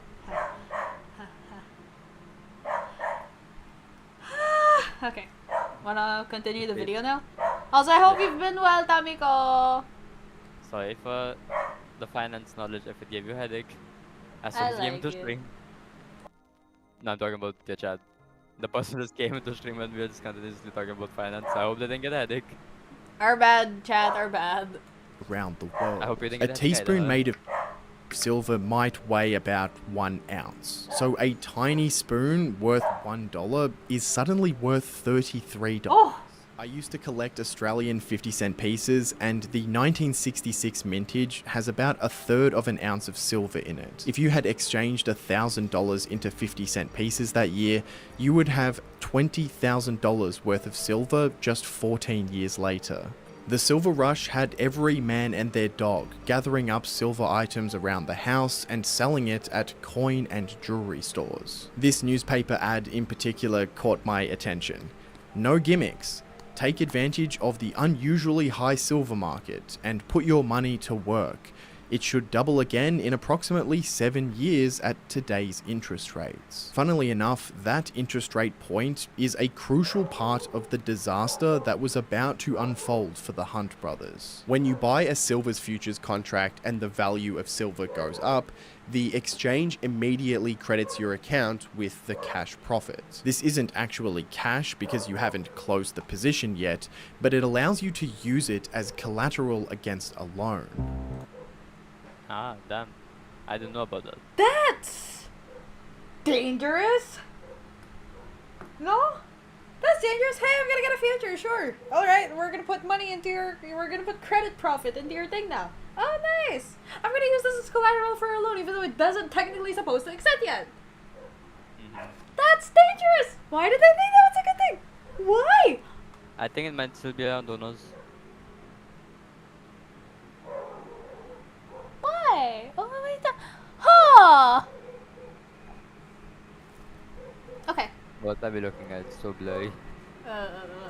From August 1979, the Hunt brothers were doing this aggressively, borrowing $270 million, then another $500 million, and later borrowing to the tune of $1.4 billion US, all of which could only be paid back if the price of silver stayed at these crazy levels. On the 17th of January, the price reached $50 an ounce, briefly valuing their bet at $9.8 billion US. But it would last. I'm so sorry. You think there's just some like little lovely granny who likes collecting silverware because I like silver, and then she goes to her local market. Can I have these 3 little teaspoons that are supposed to be like, I don't know, $5 each? Oh sure, ma'am, they'll be $100. What? What? I just want my silver teaspoons. What happened? Oh no, Granny and her silverware. Just about 4 days because the exchanges were about to make an unprecedented rule change. On the 21st of January, COMEX delayed the opening of the market and announced that silver was now a liquidation-only market. To put this really simply, do you remember that time that Robinhood took away the buy button on their app and you could only sell GameStop stock? It's like that, except instead of it just being Robinhood, every single broker took the buy button away. The exchange only allowed buying to be done by hedging firms that held short positions. The price opened at $41 an ounce, and within a week, the price was down 34% from its peak. The Hunt brothers were furious. The rule change had potentially cost them billions of dollars. Wait, I'm sorry, what happened? What happened? What happened? I got it and then I lost the plot. Very big market manipulation. Everyone took away a buy button. So because no one can buy and everyone can only sell, the price of silver plummets. Wait, what did they mean by liquidation only though? Like you can only sell. Liquidation means to turn asset into cash. Oh, okay. Yes, so you can only sell, you can't buy anymore. Wait, and they just did that for the fun of it? No, because because like in the 1970s they didn't need to explain their actions as much. Oh. So like because these two brothers were like basically having a monopoly on silver, they were like, you know what, hard reset. Fuck these two brothers, we are taking everything back. And they can just do that. Are they a Yes, government? I'm pretty sure that's just what happened. Also, no, hi, they are Gabs. stock exchange. Hello, Gabs. Wait, they control what to do with that? They can choose whether you can buy or sell it without no reason at all? It's not regulated? How are you doing, good Gabs? How's once you No, it is man? regulated. It's regulated, but they can just say that? Like, you know what? No buy. Sell. That order probably came from regulators. The regulators told them to do that. Oh, okay. That's what I meant by they don't have to explain. The regulators don't have to explain their actions. They can just change rules according to how they see fit. Okay. Also, hi, Gabs. I am sort of winning. I hope so. I've been doing some progress. Not a lot of progress, but still progress. Currently, we're watching a financial video. That is the great... What? The profit's so big, the regulators have to change the rules. Yeah. The trade's so profitable. The regulators had to ban it. Okay. That's what we were watching. Once Human was fun. I tried out the Palworld scenario within Once Human. Palworld? Palworld is in Pokemon clone? Within Once Human? How does that... There's Palworld in Once Human? What? Oh, it's a scenario, so it's an event? What's Once Humans? Exactly, I thought it was a survival game.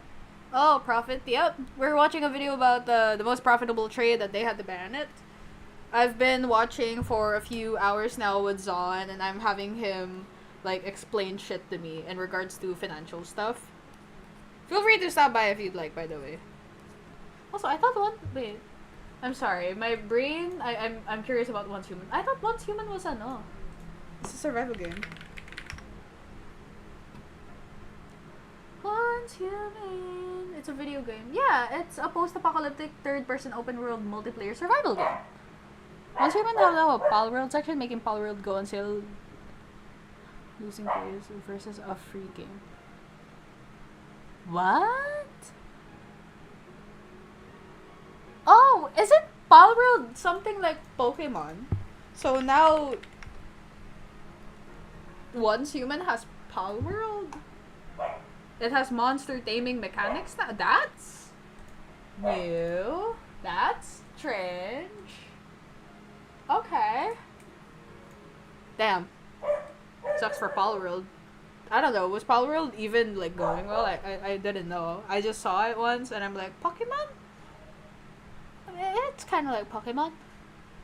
That's all I ever thought about it. Anyways, we're gonna continue now with the video. We are currently at Hunt Brothers getting angry, yes? Yes. Because liquidation only, okay. They got fucked over, yes. Well. And guess who profited from that rule change? The board members of COMEX. 9 of them held 7,700 sell contracts worth almost $2 billion. The exact group of men who forced the market to liquidate their silver positions had billion-dollar bets on the price declining. And it's actually even worse than that, because COMEX knew there was a conflict of interest. They had set up a special committee to set silver trading rules for this specific reason, but that committee was dissolved in the middle of January. And 2 days later, the COMEX board voted in favor of killing the price of silver. Being 30% off its peak was enough to send the Hunt brothers into a death spiral. It was? What? It wasn't from regulators. The stock exchange just decided, like, we're gonna fuck these people over and make money. God damn. Yeah, Palworld is totally a different game. Once Human now have a Palworld style gameplay. Palworld is like Pokemon. Fucking multiplayer shooter now has Pokemon on it? Goddamn. Artwell and Liquidate well. Thanks, gang. Once Human Palworld well. Once Pal Human well. Question mark. Good luck, pal. Get it? Get it? Because he's a pal. He's a friend. Okay, I continue now. You see, when you buy a futures contract, you don't pay the full amount immediately, but you do need to put up margin, kind of like a deposit. If the price declines, you have to put up more margin. That table we looked at before showed the Hunt brothers borrowed about $900 million during this period in an effort to meet their margin requirements. But in March, starting with Barclays Bank, lenders began rejecting their borrowing requests. They went to Deutsche Bank, rejected. Merrill Lynch, rejected. Royal Bank of Canada, Toronto Dominion Bank, the Bank of Nova Scotia, First Chicago, all also refused. All the while, the price of silver Wait, is what's happening? What's collapsing. happening? What's happening? What's happening? They had loans on the collateral they got from having contracts, yes? The hunt? Okay. Yeah, so like they need to pay back the money for the loans and they are borrowing more money to pay back the loans. And Ponzi everyone's scheme. saying no. Why are they saying no? Because they don't believe they will get back their money if they were to lend it. So Ooh. I'm gonna assume that they're aware that, like, wait a minute, don't you have like a bunch of loans? Fuck no for now. It does sound cool. Essentially, it's about the silver and it becoming a material that people were like, you know what, this shit is very valuable, and two people wanted all of it, and then the stock exchange decided, you know what, nobody. commodity exchange, not stock exchange. The what? Commodity exchange, not stock exchange. The commodity exchange said, you know what, fuck you, sell everything. Government, yep, a lot of government stuff. I don't know why I'm interested. Also, good luck with Deadlock. Was Deadlock nerfed? She wasn't, What? right? Was Deadlock nerfed in any recent updates? So she wasn't, right? She was still pretty chill. I'm pretty sure he's playing Deadlock the video game, not Deadlock the Oh my god, I'm so sorry. I forgot other games exist. My bad. My bad. I apologize. Deadlock, the 3D MOBA by Valve, you know. Oh, that one? How's that going for you? Wait.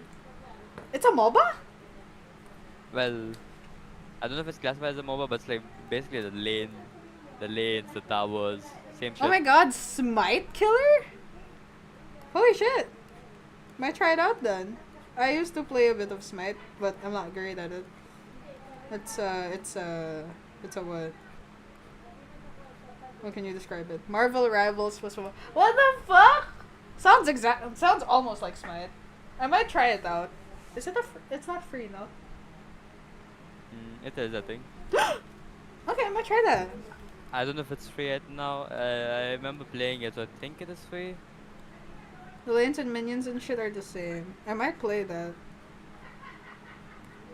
Maybe it'll be the only MOBA I'll play on the PC. Yeah, I played it, I got fucking headaches. Why? You play as the characters in the 3D maps. Okay, so it is like Smite. Like, the visuals and shit is like Overwatch and Marvel Rivals. Mhm. Like, how the character is standing. But it's actually like a MOBA map, like it's a league map, but imagine like Overwatch. Yeah, I used to play Smite, which is essentially a 3D MOBA. I'm a lyric. Good luck in Deadlock! I might try that out. That I like sounds how you thought it intriguing. was the agent first. I'm so sorry. Thank you. Good luck to you too. I'm sorry. I'm a Valorant addict. Increasing the amount of margin the brothers needed to pay. On the 27th of March, a day now known as Silver Thursday, the Hunt brothers defaulted on a $100 million margin call. Their broker liquidated their position and silver collapsed to $10 an ounce, down 80% from its peak. The price of silver would continue to fall over the following years, reaching a low of 5. Wait. Then they said they're gonna liquidate their positions. What about the silver that they brought all the way to Switzerland? I forgot which country it is. We don't know about that yet. Okay. $5 an ounce. The CFTC conducted a formal investigation into the Hunt brothers. There's a philosophical line that has to be drawn.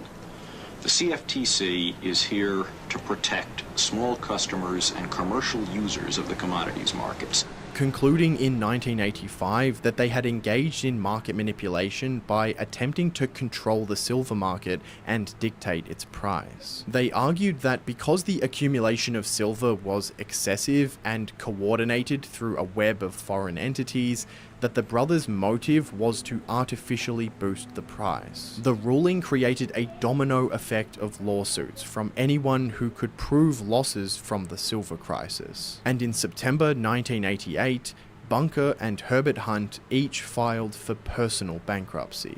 I know I framed parts of this video like the brothers were harmless traders who got screwed by regulators. However, I think it's pretty clear that their scheme was and should be illegal. There's a 300-page SEC investigation that lays it all out, and I obviously wasn't able to include everything in this video. But there were still significant conflicts of interest and corruption on every side of this. And so it's just another example of how the 1980s really were the Wild West for financial markets. Subscribe if you enjoyed, and I've got a playlist here of my best videos if you're looking for another rabbit hole to go down. Wanna watch about futures and options? Yes, please.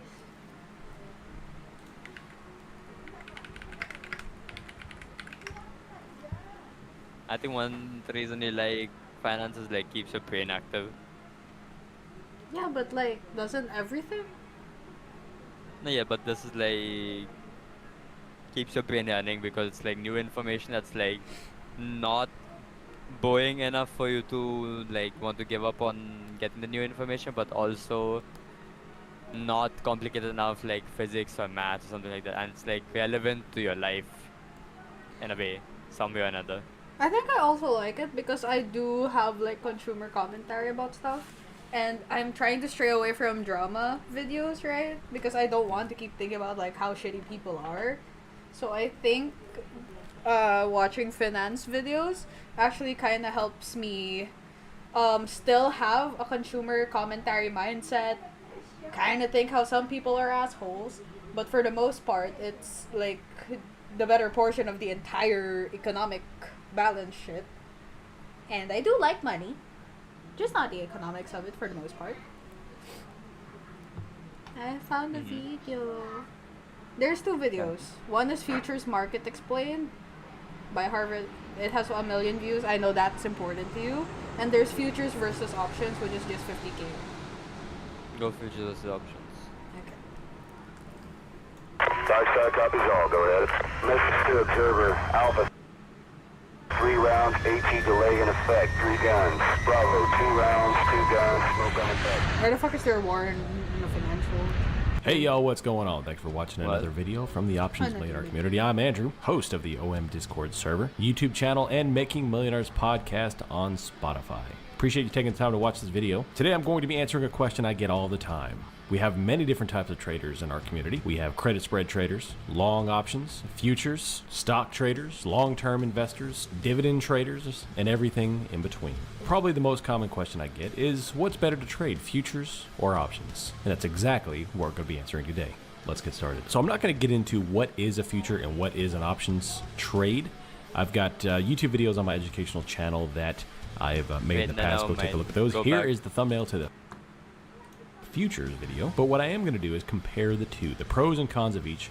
When's it better to trade one, when's it better to trade the other, and what I do to flip back and forth between trading futures and trading options. So this right here is a great chart to really summarize the different.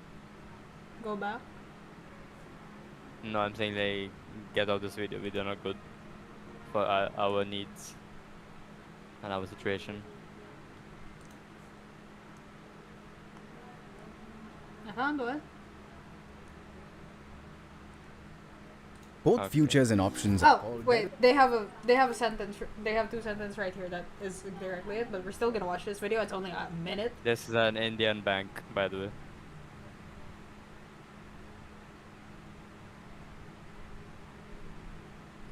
Go on. This is their channel, by the way. Yes. Futures contract is a binding agreement for buying and selling a financial instrument at a predetermined price at a future specified date. Options contract allow investors to buy or sell the financial instrument at a set price on or before a certain date. That's the only difference right here. Okay. Derivatives because they derive their value from an underlying market. A futures contract creates an obligation to buy or sell physical goods at a future date. And options contracts create a right but not an obligation to do the same. Under options contract, you can buy and sell. Right to buy or the call option and right to sell or the put option, depending upon the market movement. This makes options a more complex and advanced derivative to trade in. To participate in options, one has to pay a premium for the right to the market movement. This makes options a more complex and advanced derivative to trade in. To participate in options, I'm sorry. A more complex and advanced derivative to trade in. To part.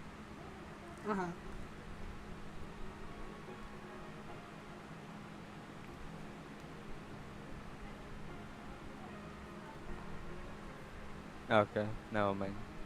Participate in options, one has to pay a premium for the right to the end result. With futures contract, you pay or receive a small down payment towards the end result. Oh, okay. Pay premium, high percentage. The level of risk in futures is high, whereas options carry limited risk. The most you can lose when you buy, call, or put options is your initial outlay. The execution of the futures contract can only be done on the pre-decided date. Options contract requires the performance to be done at any time prior to the date of expiry. These are some fundamental differences that affect the level of risk involved and therefore how you should use them. Know more to grow more. So, I'm gonna refer back to the graph here real quick. Towards the end result. Can you explain this to me?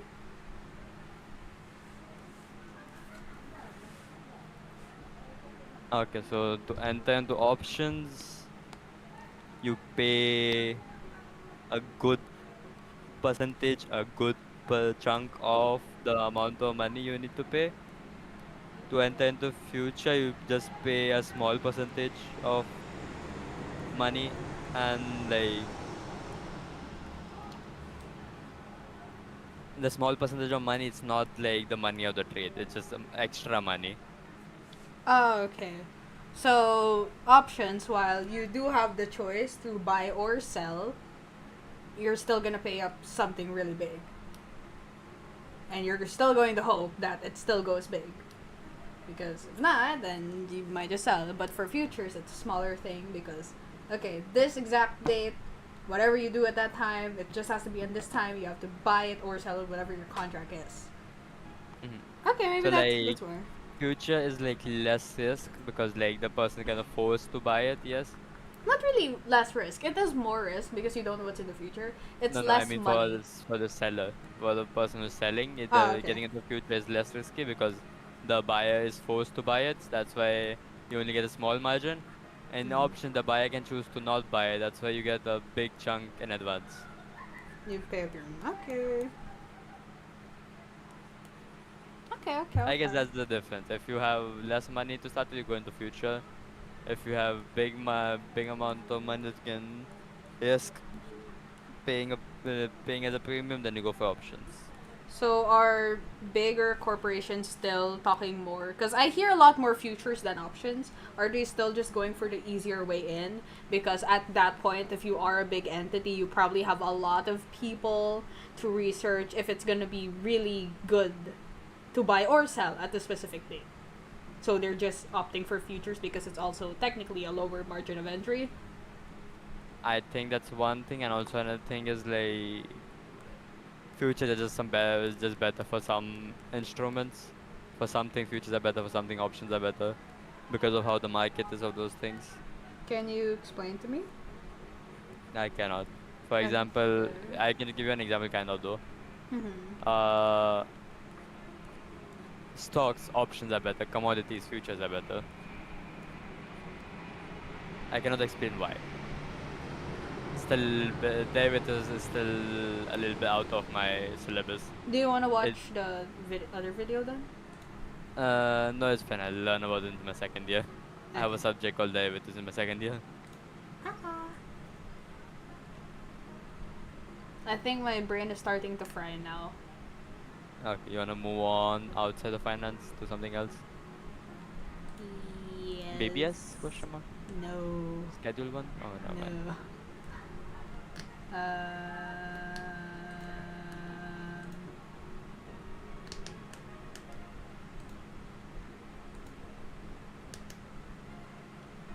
that's a very smart topic. I'm not gonna watch it right now.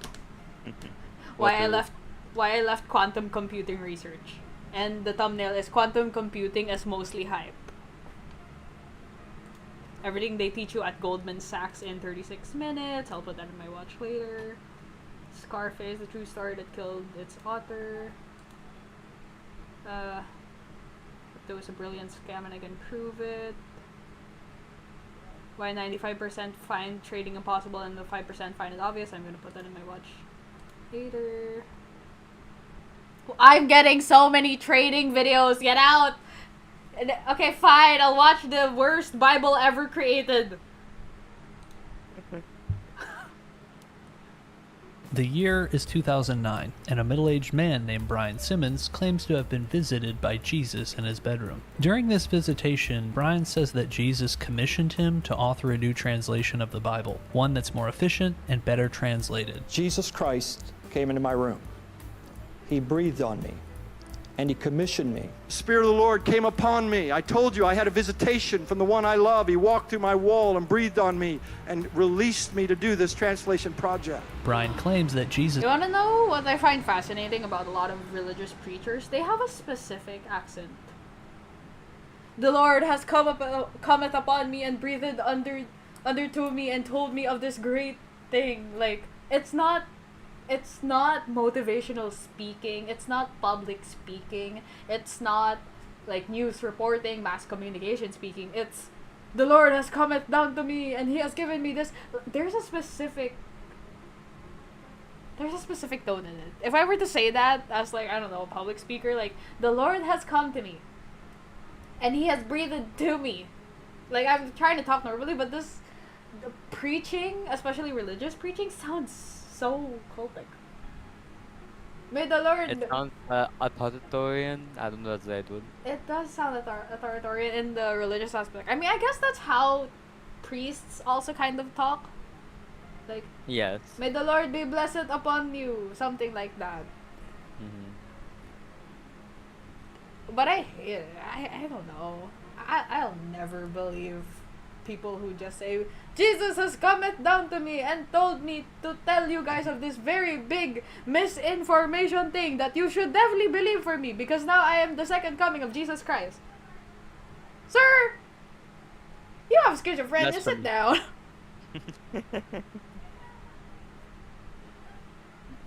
Very funny.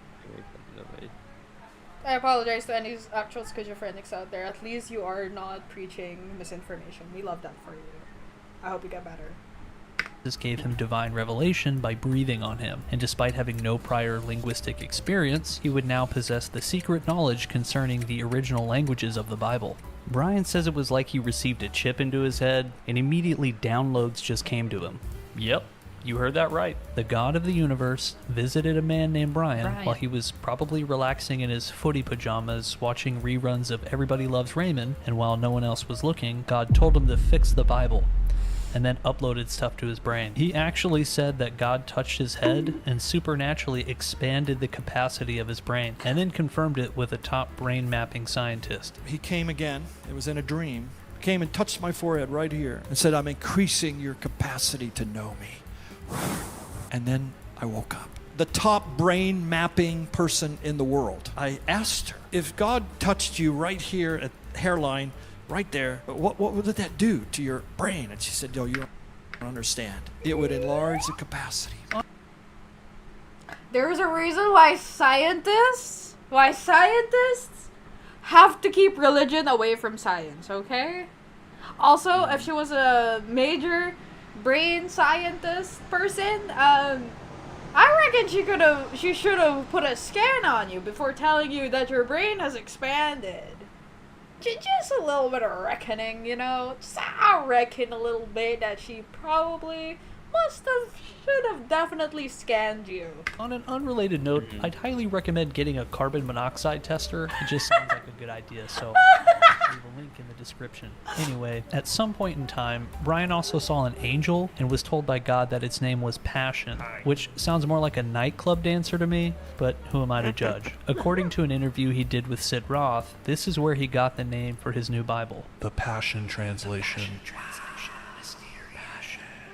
Now, the problem isn't Bible translations or even newer translations. The Bible has been translated into 736 different languages. There are more than 100 complete Bible translations in English alone, and out of those stand about 8 mainline Protestant translations, all of which are great but have ultimately been translated by giant teams of linguistic and biblical scholars who genuinely study the original manuscripts to bring about the most accurate translation possible. Like, these guys truly know what they're talking about. And even though we've reached the pinnacle of biblical accuracy since probably, I don't know, the year 1611, there seems to be a common denominator among weird cult guys messing with the Bible. They all tend to have the same origin story. Visited by God, given a mission to fix the Bible, claim to have secret knowledge, and assert that all previous academic work is dog water. You get the idea. Now, whether it's Joseph Smith with the Book of Mormon or Charles Taze Russell with the New World Translation, Brian... Monday. What time? 6 a.m. Dapat nandun na ako. Anong sakyan mo? LRT. Marikina? Oh. Anong sasakyan mo? LRT. Anong oras bang LRT? 4:30. Ay, meron na? Oh. Yeah. It's a Wala major... bang LRT dyan sa ano? Meron. LRT 1, 2, and MRT. Anong gagawin nyo? Production for finals. Anong oras ka rin matapos? I don't know. Maybe the entire day. Huwag ka matulog dun, ha? I don't want to. I don't want to. Binibigyan ako, di mo nagagamit. Hindi ko yan binili. Bigay yan ni Nicole. Yung keychain na binigay ko sa'yo, galing rin yan kay Nicole. Dami naman yan. Uy, matulog ka na rin, ha? Oo. Good night. Oh, nagtikit-tikit ka na naman dyan. Ano yung dinigit mo dyan? Prints. Art prints. Art pins, yan? Yeah. Ano ko, drawing yan. That's why I asked you for the plastic cover. Asan? Yan. O, ayusin mo rin ang bed mo, ha? Ay, matutulog rin Matulog naman. na ka, wag puyat, ha? Madidisi ka Goodbye. dyan. May LRT ba ng ano? MRT? Oh, 4:30 or 5. Saan kayo magkikita? Doon mismo sa ano, station.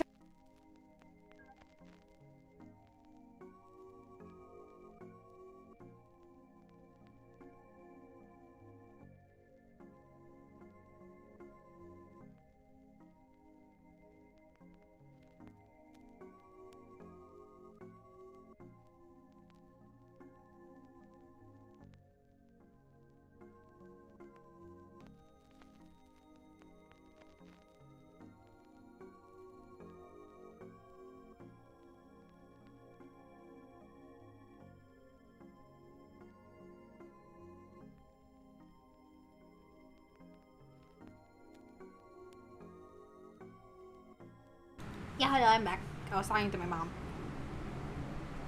I shall continue watching. Ian Simmons and the Passion Translation seem to be no different. One lone wolf with outrageous claims and no credentials meddling with the sacred word of God. Like, literally, these guys are the same person. While there are a number of legitimate translations, they all fall under the same spectrum in terms of their goals. Let me show you what I mean. And fair warning, it's about to get nerdy. Each legitimate translation falls under one of 3 categories: word for word, thought for thought, and paraphrase. On the word for word side, you have translations like the KJV, NASB, and the ESV. These translations aim to stay as close as possible to the original word for word translation, but sometimes the meaning can get lost in translation, especially for people who have lower reading comprehension or people who just don't understand the cultural context. Now, somewhere in the middle, you have this thought for thought translation, which includes guys like the NIV, the NLT, and the CSB. These translations focus on nailing down the meaning and the intent of the original text, so sometimes they'll rephrase things to make it seem a little bit more understandable for modern readers. Now, on the very right side of the spectrum, you have paraphrases, and this is where the Message Bible comes in. Imagine if your friend read the NIV and then told you about it in his own words. It's not a translation, and it's not meant to be studied. It's simply meant for casual reading, oftentimes helpful for new believers just getting their feet wet. Now, if you take these categories into consideration, the Passion Translation would fall all the way to the far right beyond the paraphrase section into something that is called sectarian translations. Among the likes of the New World Translation and the Joseph Smith translation. The Google search AI thing defines sectarian as a preference for a specific truth or a perversion of one, and that works perfectly here. But the problem is, Brian Simmons and Broad Street Publishing label it as a dynamic equivalence or a thought for thought. However, we can tell that they are full of doo-doo just by reading the Passion Translation along any other dynamic equivalence. For example, let's compare the Passion Translation to the New Living Translation by reading Song of Solomon, chapter 4, verse 4. The New Living Translation says, "Your neck is as beautiful as the Tower of David, jeweled with the shields of 1,000 heroes." The Passion Translation says, "When I look at you, I see your inner strength, so stately and strong. You are as secure as David's fortress. Your virtues and grace cause 1,000 famous soldiers to surrender to your beauty." What? First, the Passion Translation doesn't even remotely resemble any other translation.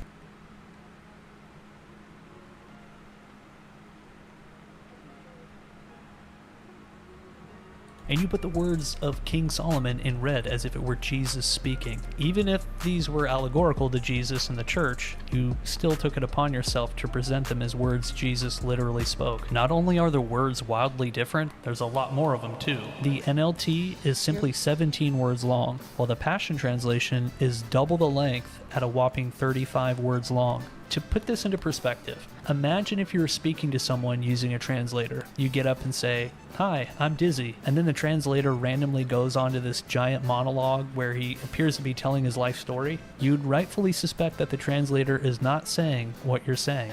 Look how the Passion Translation has 2,919 total words, while the ESV has 1,932. That's 51% more words. And it's not just regular words, but weird hyper-charismatic words that aren't really in the Bible anyways. Words like realm, which is used approximately 0 times in the ESV, while the Passion Translation uses it, drumroll please, 196 times. Wow. Ironically, I have no words to explain how ridiculous this is. All 6 of my brain cells lack the energy needed to conjure up a statement on this one. The saddest part is that the Christians supporting and promoting Brian in the Passion Translation genuinely think that this is just another reliable translation of the Bible. It's kind of like people who still watch The View. Like, why? Why are you doing this to yourself? Do you enjoy pain? Now, it's been heavily endorsed by people such as John and Lisa Bevere, Michael W. Smith, Bill Johnson, and Bethel Church. It's actually a better translation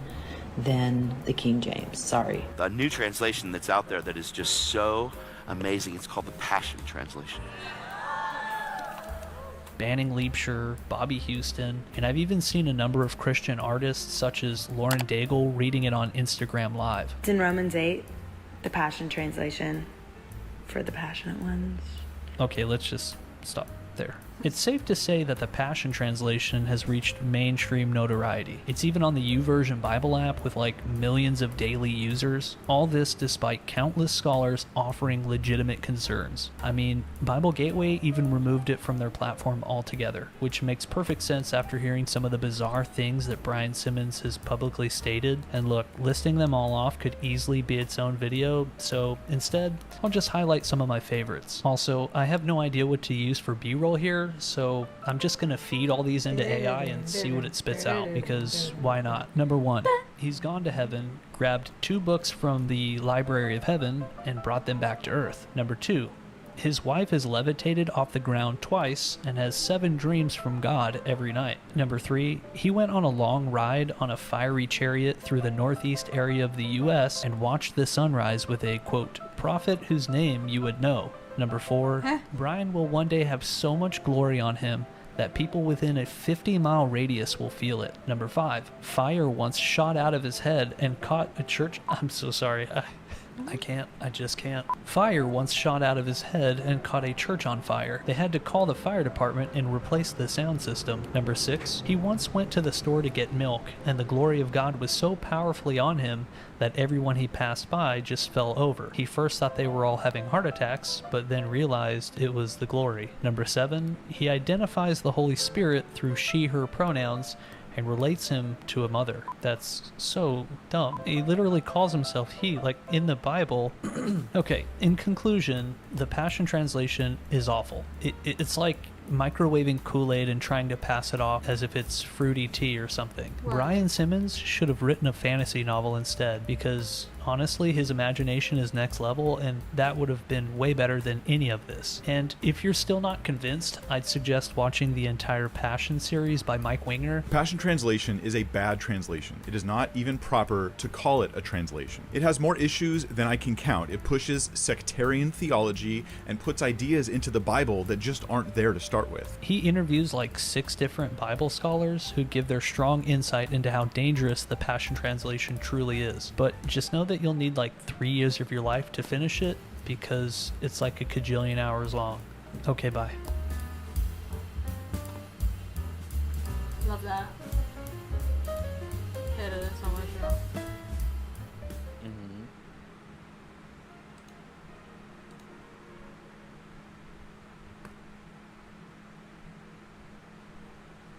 You wanna see the breakup that doomed? Nah.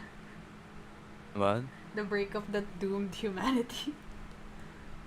Nah. Nah.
Here you go. Why self-driving cars suck. Possibly one of the most radical changes in transportation that we may see in our lifetime, and unfortunately, in my opinion, it's in the wrong direction. Yes, self-driving cars are like a sci-fi gimmick come to life. Oh no, I keep forgetting.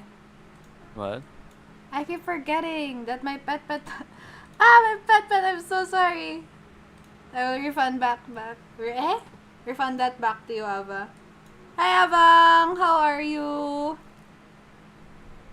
How is work? I'm gonna assume. I'll just do the pet myself. Chat in. There you go. It works now! On a day off. Nice. You have is today Saturday, son? Yes. You have Saturdays on the day off? Thank you for pet. But that's nice. How was your week so far? Yeah, I have Saturday and Sundays. Oh, okay, nice. You got the weekends off at least. How is the yugang? We were watching videos earlier about finance stuff, and then we watched one video about a Bible, and now we're going to tech stuff. Inubusan ng yempo. Oh no! You can get more yempo next time. Did you get a bite at least? Or like literally none? It's okay. We can exact revenge. Hindi! Don't! But yes, we are watching tech stuff. It's okay. Does not negate the fact for you, that pare. self-driving cars, as a general concept, make not very much sense at all. But despite this, the tech race stuff, to yeah. create the Why world's self-driving cars stuck? self-driving car technology Suck! My bad. Between the billionaires who run the Goliaths That's the of video our title. modern tech world. But of course, it is very easy to dunk on these things, because if you look up Robotaxi or Waymo something into Google, you will find just an endless stream of stories about how something is going wrong with these vehicles. Botched public rollouts, stories of self-driving cars hitting people or cats or cyclists or other robots. This one lady got hit by a car, then got hit by a self-driving car, and then was dragged underneath that car down the road. But my problem with these vehicles, and the reason why I'm making this video, is not because they're testing robotic vehicles on public roadways, endangering everyone around them. It's that even if these cars become the thing that they want to become, they go mainstream, they will actually create more problems than they solve and make our cities and our lives worse. How's that going on for him? Also self-driving cars here in the Philippines? This video is sponsored by Ground News. So I've been wanting to make this video for a long time, almost exactly a year. And the reason why is because there has been this relentless push towards driverless cars in that time, and at pretty much every step along the way, it has been chaos and destruction. Girl! What the? Wait, oh my god, wait, Zon. So Alpha says, every time the cars stop in the middle of the ride because of low battery, they just slap a $10 or $50 voucher? Okay, but what's that gonna do for the road that's... for the car that's stuck in the middle of the road right now? What the fuck is that $50 gonna... Am I gonna call another fucking Waze? Hello? You just get out, the car just parks itself, and you get a different cab. Girl! The fuck? I'm gonna get inconvenienced to tow and they only give me $1 voucher? I'm sorry. I actually don't know if that's how it's happening, but the way it is... They got another Waze book! So, okay, so... That's their fault though. Okay, so example. I book for $100 worth of a... That's a fucking long ass trip, by the way. Fucking $100. I book for $100. And then my fucking ride dies and they give me $50 voucher. I still fucking lose out money. No, I think it's like they get you a new ride plus $50. Oh, okay. Like, you get a different ride plus $50 as compensation. Okay, that would have been fucking pissed. I would have been so pissed for that. I'm just trying to go from one place to another and then this fucking piece of machine dies on me? What if an ambulance was behind me? What the fuck is that supposed to mean? Where's Josh? Get him in here! Customer service rep, come here!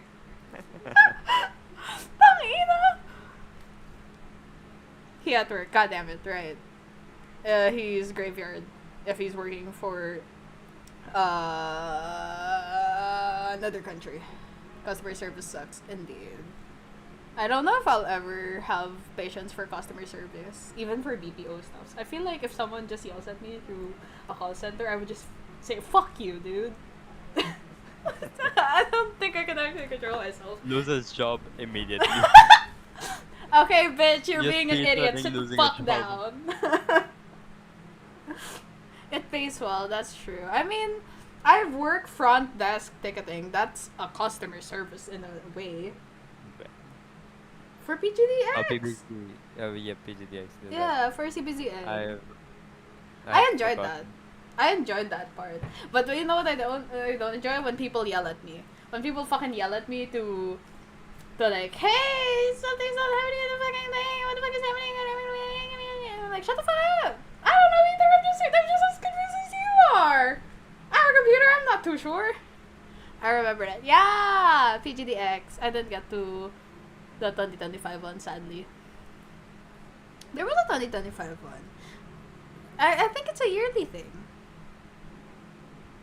That was my internship, by the way. I didn't work there. It was my internship. It was very fun.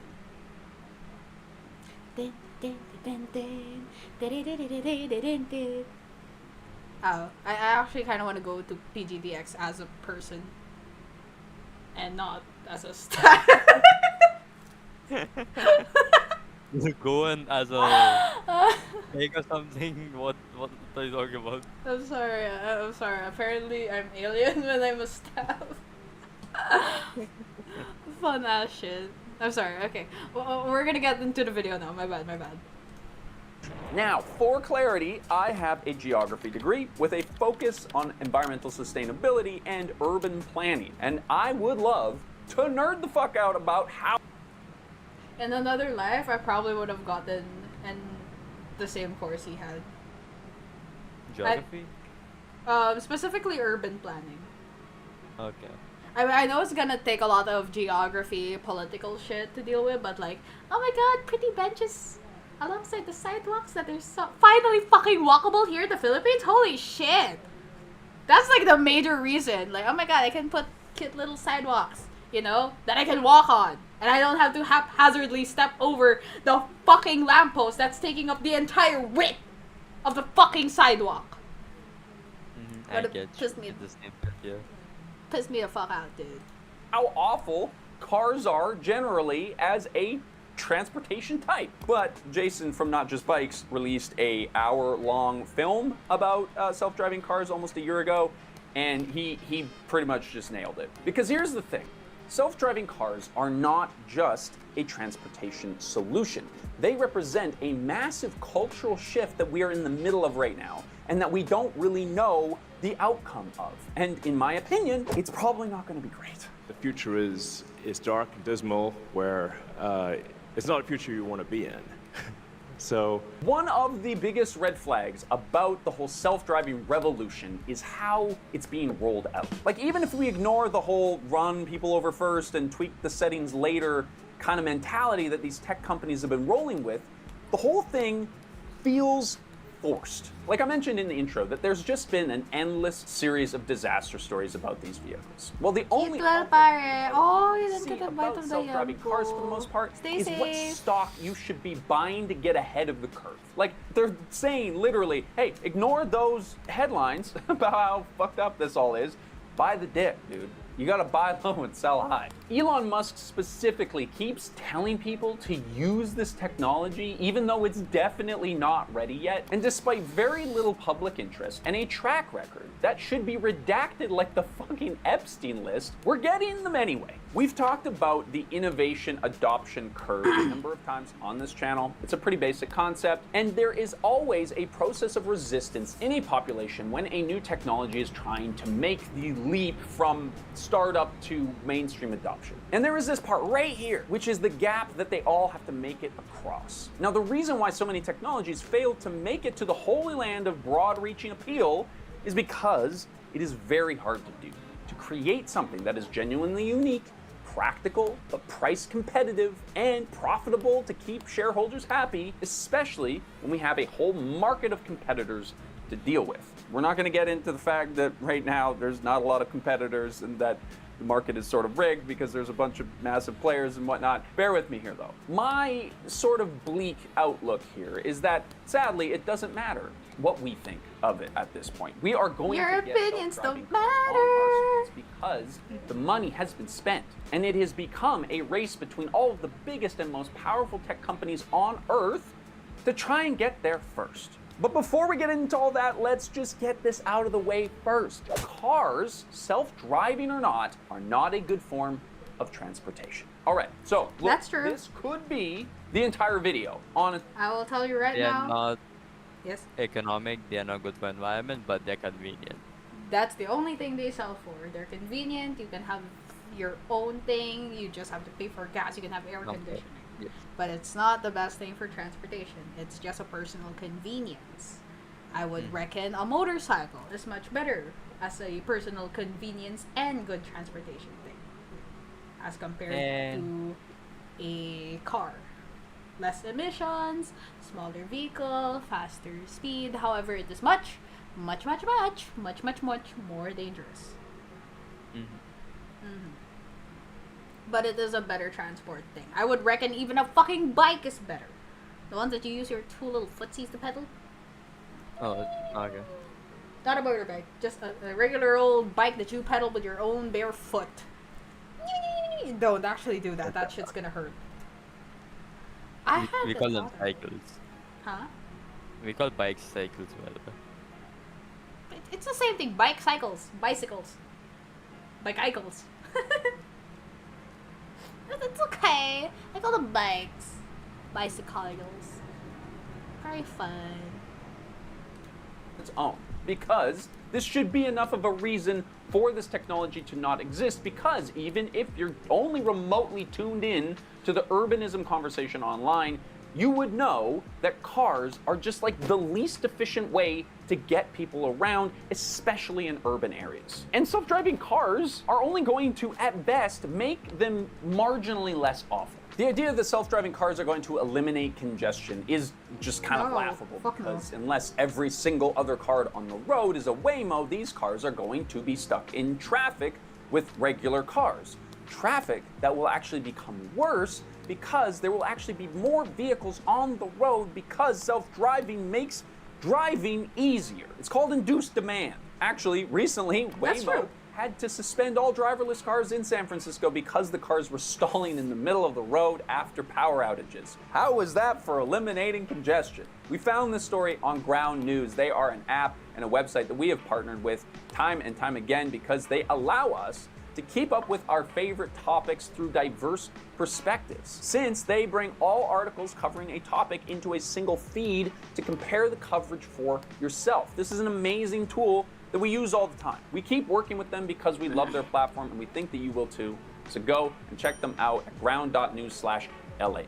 Now, when you take a look at this story, it has over 200 articles covering it, and you can see who each of these sources is backed by or what their level of factuality is, which really helps when trying to assess the level of bias in a given story. This actually seems like a pretty bipartisan issue because there's 100 center-leaning sources covering this, with a lot of them featuring a high or very high level of factuality. But another awesome feature is their blind spot feed, which shows you what the left and the right are and are not talking about. Here, you can get easy access to the other side's news reality to see the full picture of what's going on in the world. We love Ground News because they are making it easy for you to make informed decisions by sharpening your critical thinking skills. Plus, they're based in Canada, just like us. So we encourage you to dive right in by going to ground.news/LH, or you can scan this QR code to get yourself started. You can join for less than $1 a month, or you can use our link in the description to get 40% off their unlimited access Vantage plan, which is the one that we use. Thanks again, Ground News, for sponsoring this channel, for making these videos possible,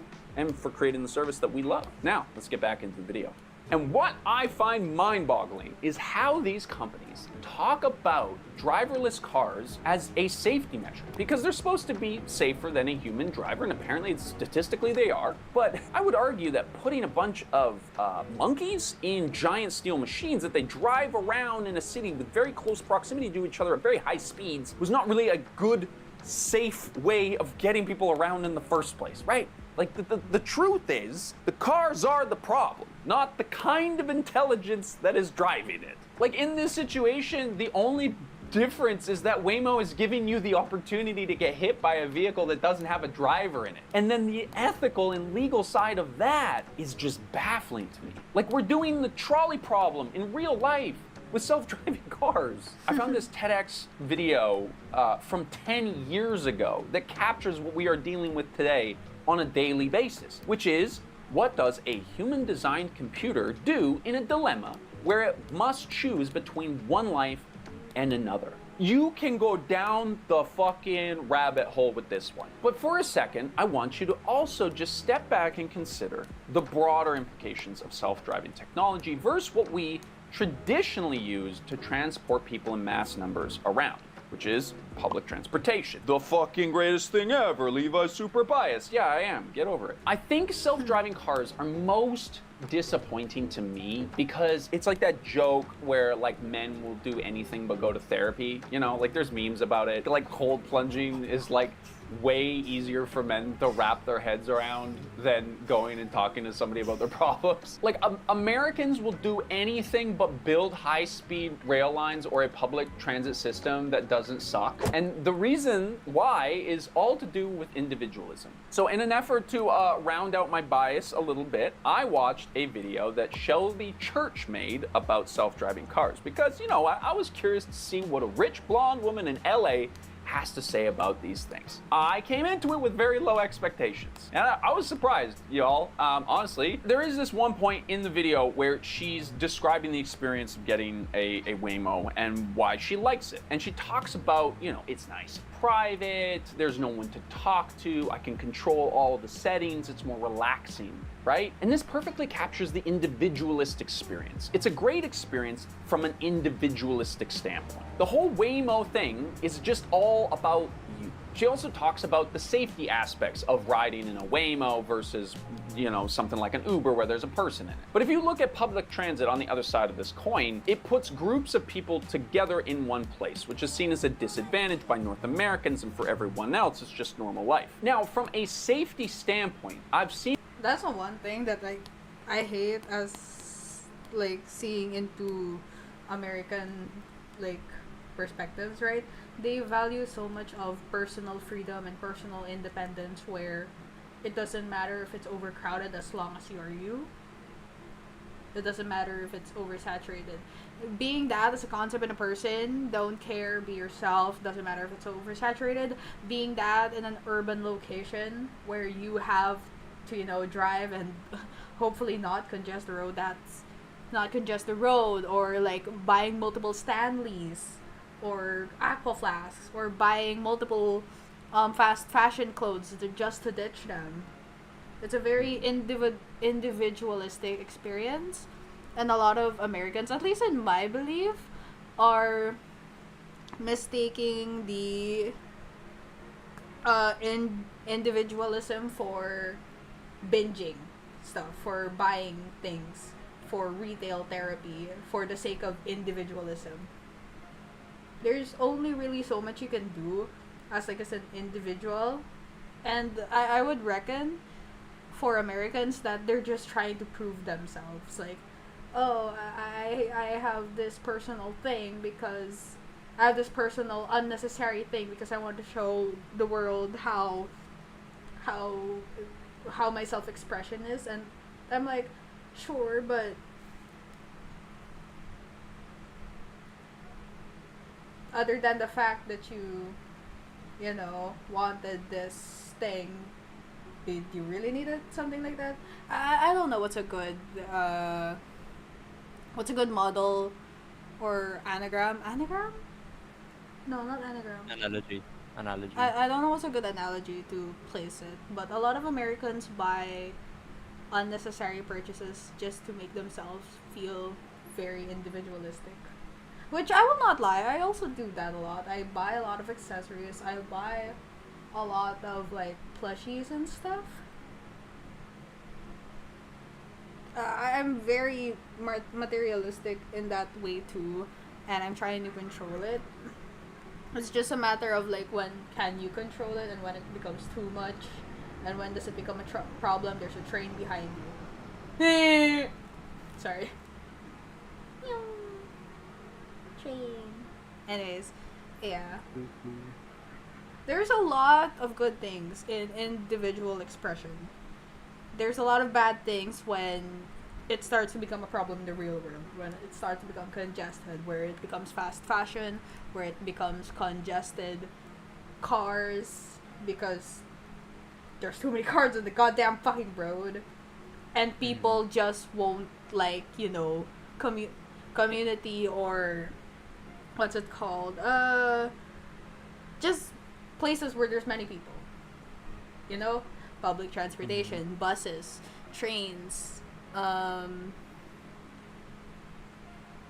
don't know, just shared places, shared experiences, shared conveniences. It's not something a lot of people seem to like.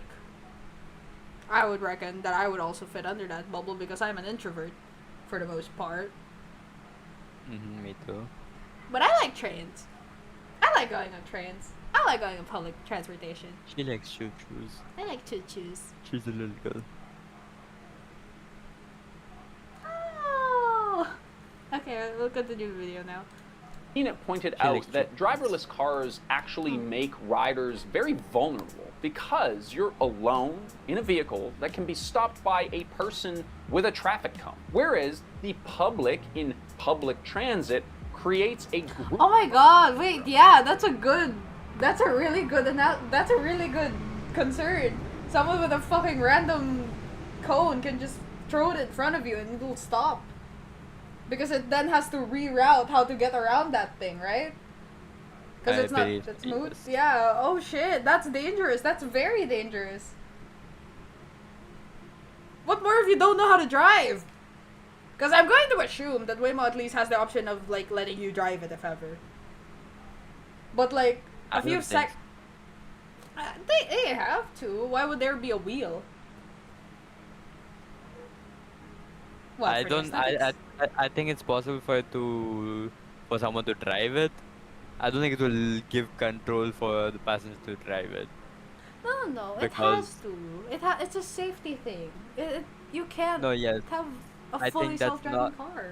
because Yes? like people will steal the cars. Huh? People will try to steal the cars. That's why that's not an option. What do you mean?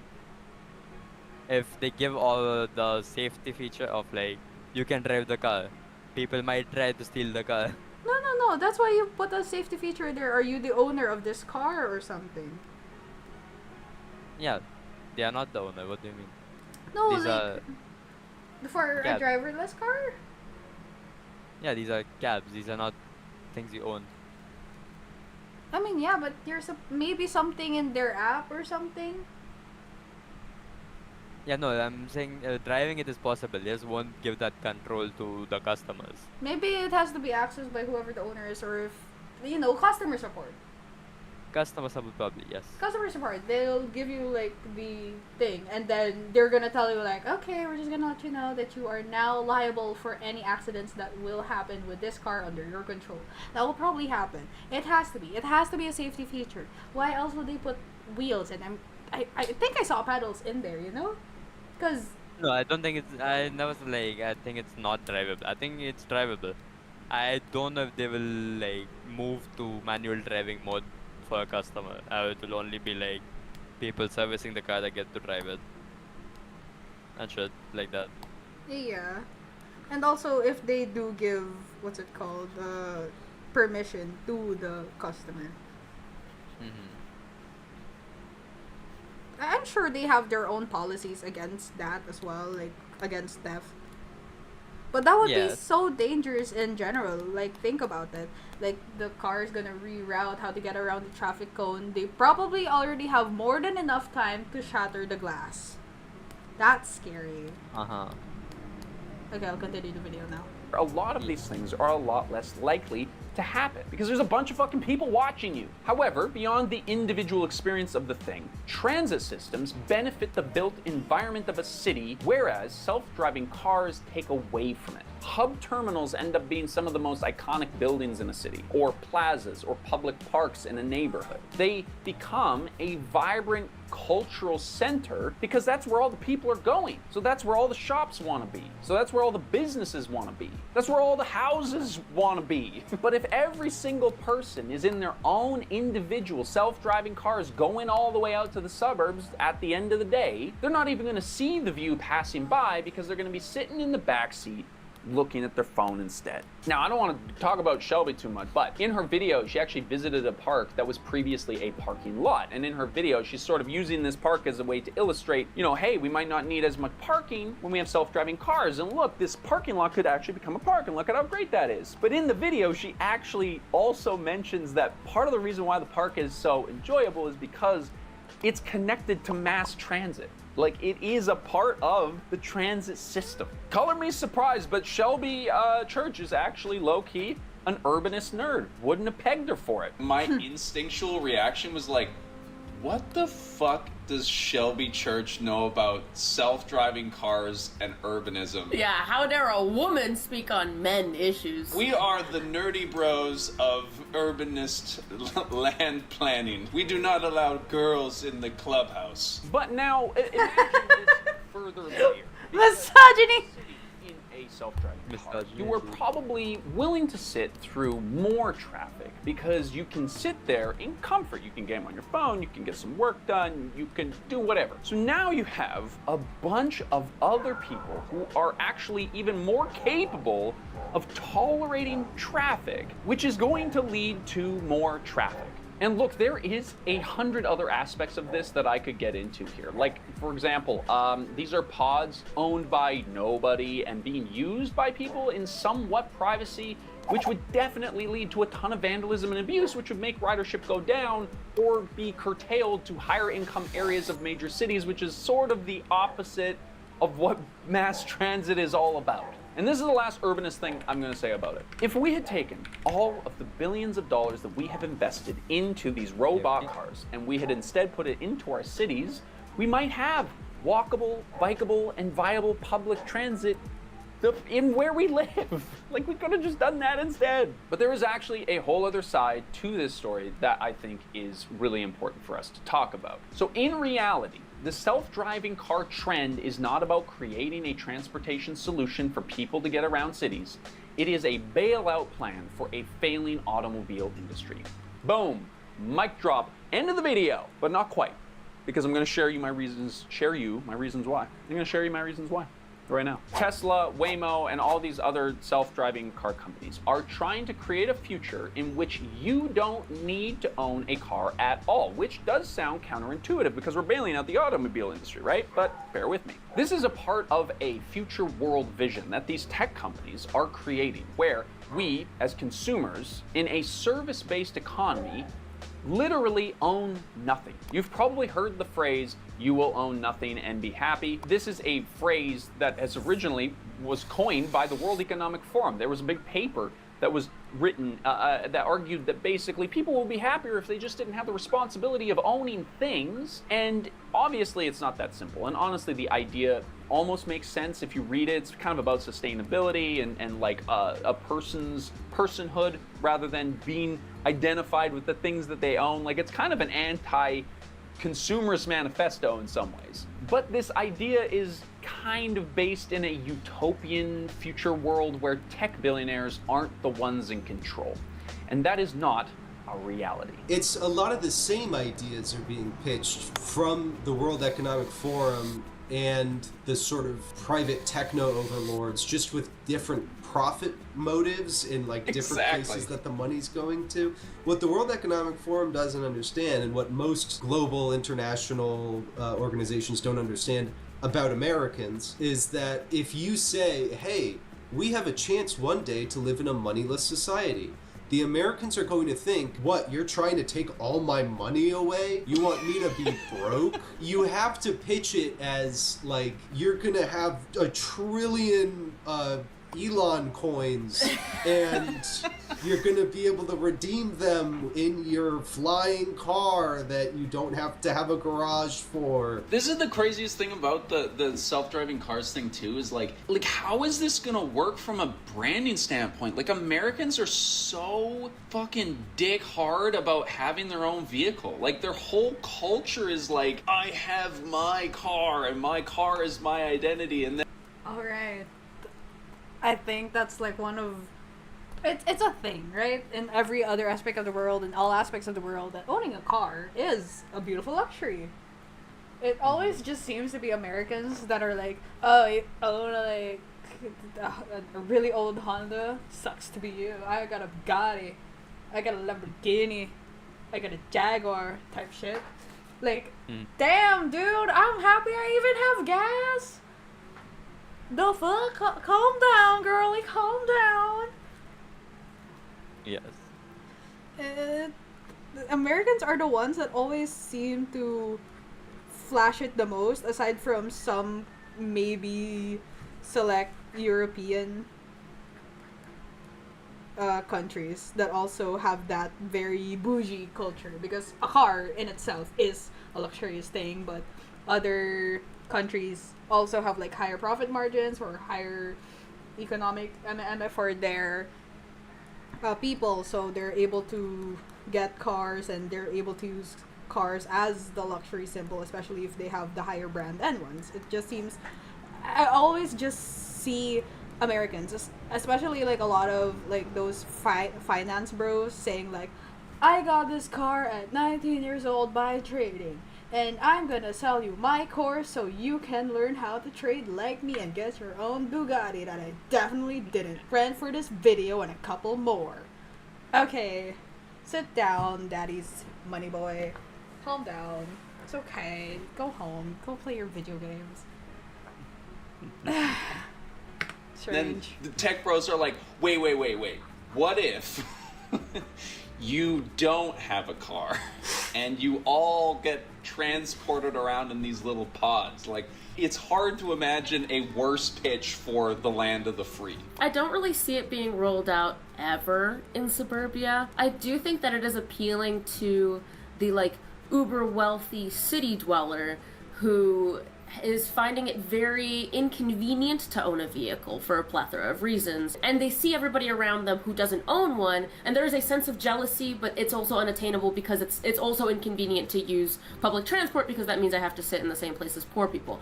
And so that's what I think the Waymo is the best at, right? Appealing to that person. And that person doesn't really exist in suburbia because everybody else is also driving their own cars. So there's no sense of like, you have something unattainable that I don't have, which is being able to not own a car. Now, we are actually planning 2 videos that connect to this one about the reality of car ownership today and this whole force-fed AI rollout that we're all living through right now. So if you want to see those, subscribe. But self-driving cars is a very powerful illustration of how this is happening already. Like, it's happening right now. The reality is car ownership is more expensive than it's ever been, between interest payments, parking, gas, insurance, repairs, etc. And people have less money than ever to buy them, so they're buying fewer cars. Now, if you live in a relatively urban area and you have access to public transit and walkable streets, you could get away with not owning a car at all. But that is not where most Americans live, is it? Now, instead of the auto industry creating low-cost, reliable, cheap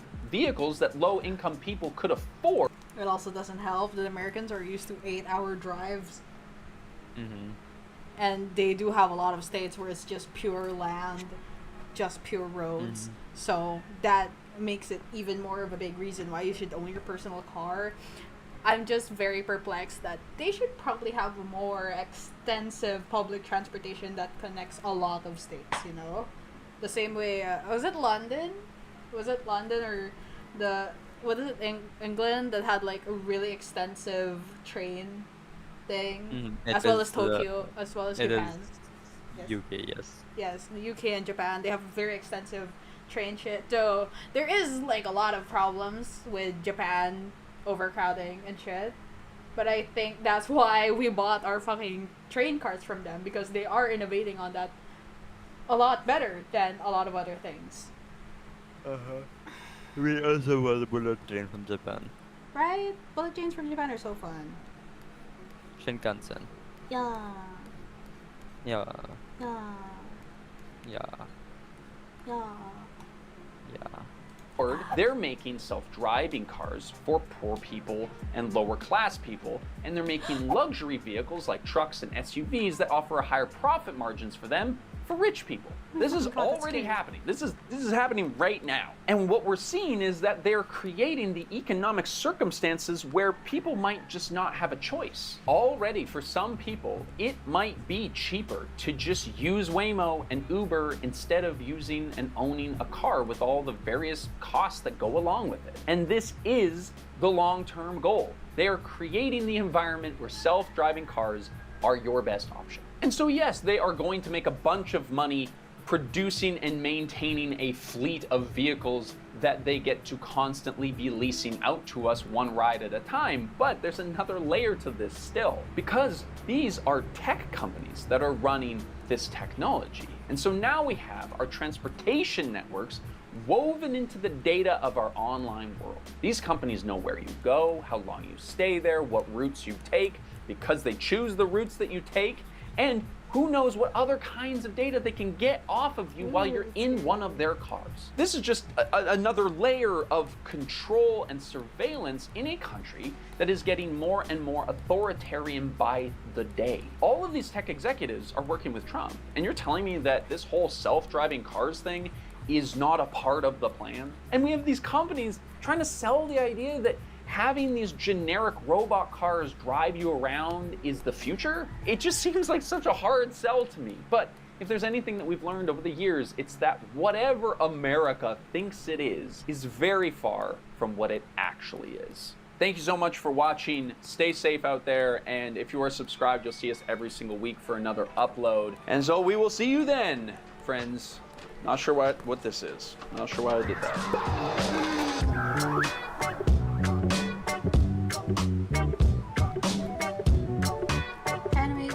progress on this. Okay. I think I made good enough progress on this at least. I think I'll be able to continue this tomorrow, hopefully. I hope so.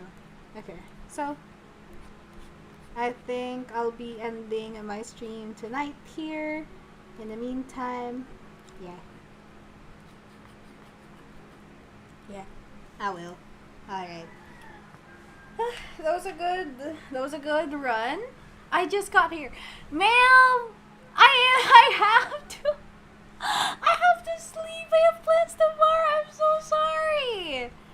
I did so much things today. I watched a bunch of finance videos with John today as well. I'm so sorry. How are you though? I can spare a few chat at least. Hello, Coring. How is the you? How is your game? You played TFT. Okay. Work. Haven't seen that one in your channel just yet. I see you mostly League, but you know. I finished stream kanina. Yeah! How did it go? How did TFT go for you? What was the TFT turn? Ooh! You did something... You did some magic? You did some magic? You won stuff? What'd you do? Also, teamfight tactics fun. I mean, I haven't personally played it yet, but it looks fun, the thing out of it. Nice! Halfway there. Here's the more TFT turnos for you. Woohoo! I didn't know that you can hold like 16 turnos. Actually, I don't play TFT, so I don't know too much, but that's fun. That's nice. Tactics. Nice. I hope you get some rest though. There's 2 brackets. Are you part of the next bracket? Is there like a next day for it? How is it bracket B? Uh-huh.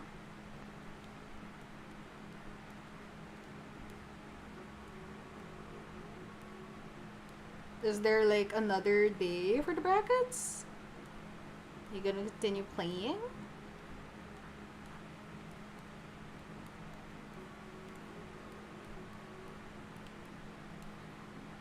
After the bracket B match, I got last place. I got eliminated first. Nah, it's okay. You still did a good show at least for getting up there. Getting at the next bracket. You're good, gang. It's okay. More turnos for you. More turnos for you. So I went to the bottom 8 match. At least you can qualify for more like tournaments as long as you keep on playing, you know. Got me to semifinals. Wah! Wow! Who finished you off? Damn! 5th place out of 16. That sounds bad. Oh, I'm so sorry. No, I'm so sorry. I'm so sorry. I'm so sorry. But damn! I got 5th place. Good job. That's. Then on finals, I got it. Still good placements. Holy. Is it a tournament by another VTuber or something? Another content creator? Yeah. Very good placements. Cool shit, cool shit, cool shit. Oh, Cinemus! Love that. I got a photo card of them. Is it a photo card of them? Yeah, I got a photo card of them. I think. It's on her wall. No. No. Is it not? That's not Nimos. That's Maddie and Sam Hayako. Why are you looking at the wall then while talking about it? No, I was thinking about it. She hosted the TFT Invitationals. Is there gonna be more? I haven't watched TFT for so long. Damn! And you placed 5th and 8th? Girl, I think it's time to play that again. I would say okay to teamfight tactics, mainly because it's not League. So this feels rewarding. Maybe it's time to get back to TFT, gang. Maybe it's time to get back to TFT. I mean, it's connected to League. It's close enough. It's close enough, gang. Why do I keep saying gang? I'm not that cool. It's okay. I am cool. Gang. I know she hosts other games. Last time she hosted Invitationals Apex. Ooh, they hosted a lot of... They host a variety of games then? What if I try for Valorant? I'm gonna cry. I'm gonna fucking play Valorant might as well die.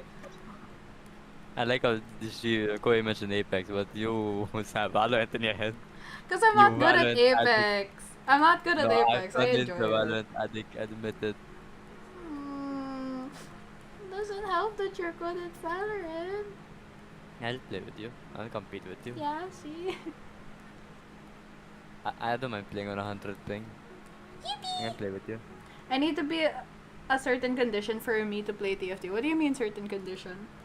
Certain condition of what? Mental condition? Like, is that the mental state? Your mental state?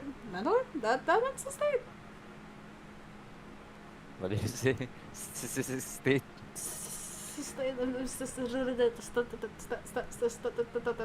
You snake. I'm a snipe. Swiper, no swiping. First game I got A play, second game I got 7 because I was listening to a mukbang ASMR. What the fuck? I wish I had more VTuber expressions, but mukbang. Maybe you should listen to more mukbang ASMR. Why the fuck did that help you get better at TFT? I don't know, maybe the sounds of the sizzling crunchy or something, maybe. And it works. See, it works, I told you! Good thing I'm noise suppression because I just did ASMR sounds and then I got to doing ASMR sounds. What? Then I got to doing ASMR. Yeah, I have noise suppression on. Oh. And good thing I did have noise suppression on because I don't want people hearing that ASMR sounds. Oh man. Oh my god, Corey, you know what this means? You need to go to a Samyupsal place. And play TFT there. What? Samyupsal. It's time to get there, gang. Repeating it won't explain it to me. You have to use the... Samyupsal, Korean, like, barbecue? Okay. In case you don't know, Korean barbecue is not popular here. And what the fuck you just said, I have no clue what words you used. I'm sorry. Cause I always put up mukbang ASMR whenever I play with it, and I always play top tier, so I use that. Why does it work for you? I can just imagine us eating at the Samyupsal place. You have a laptop, and you're just playing League there. MVP easy. Dang! You guys go to eat outside, and suddenly she is brainstorming. Suddenly she's strategizing on TFT on her phone. Or just eating beside her watching. She's having an anxiety attack because her brain is going to fight or flight because she's conditioned herself into ASMR is equal to fight. Guys, quick eat! Guys, quick eat! We need to fulfill! I guess the conversation if I hear someone chew. I'm glad that you don't have the... There are some people that are like icked about that, right? If they hear people yum yum yum yumming. Yes. I'm happy with it. Yeah. Like it. I like it, especially when I'm eating food. It makes me feel... Yum yum yum yum yum. You're eating with hungry. someone. Oh, that's me. Wait, what? Wait, you're icked by it or you like it?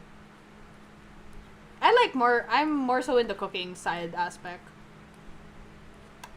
Shout out to Dancing Bakons. It depends on the people who eat it. So some people are like, okay, this person is a cheerleader, and then okay, some are some like... mannerisms like mix. Okay. If For they're me, it sloppy depends on the eaters. food. Some people don't know manners. Tayo, Jobu. I think she's talking about us. Oh man. Hey, no, I have some manners. You do. That was the point of the joke. That I don't have manners and involve you in it buzzing us. So they eat the good food so sloppy. True. I mean, I can kind of get it when it's like a big bite, right? It's kind of impossible to get like a clean chop of it without slicing it open. But like at least that first bite, I can get that it might look a little bit sloppy if it's a big bite. But for like smaller bites or things that are, you can eat small, but they just take such a huge bite out of it. Like they stuff it so much. Like What? maybe, like for example, pasta. Like they take giant bites when they don't need to. Yeah, it's so unnecessary. Okay. Like when you have pasta, you can have just like a normal on your spoon and like maybe that one's fine, but you have people that are like I feel disgusted doing that. I'm sorry. They're giving the pasta some sloppy toppy. Right? Like, girl, that was not necessary. I'm glad you're enjoying this.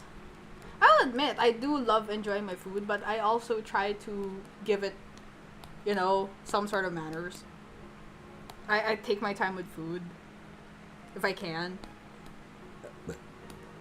There are some people who can still be clean and make the food still look good when they take big bites. That's true. There are some people that definitely can, like, contain a bunch of the things. I can kind of understand if they're not able to.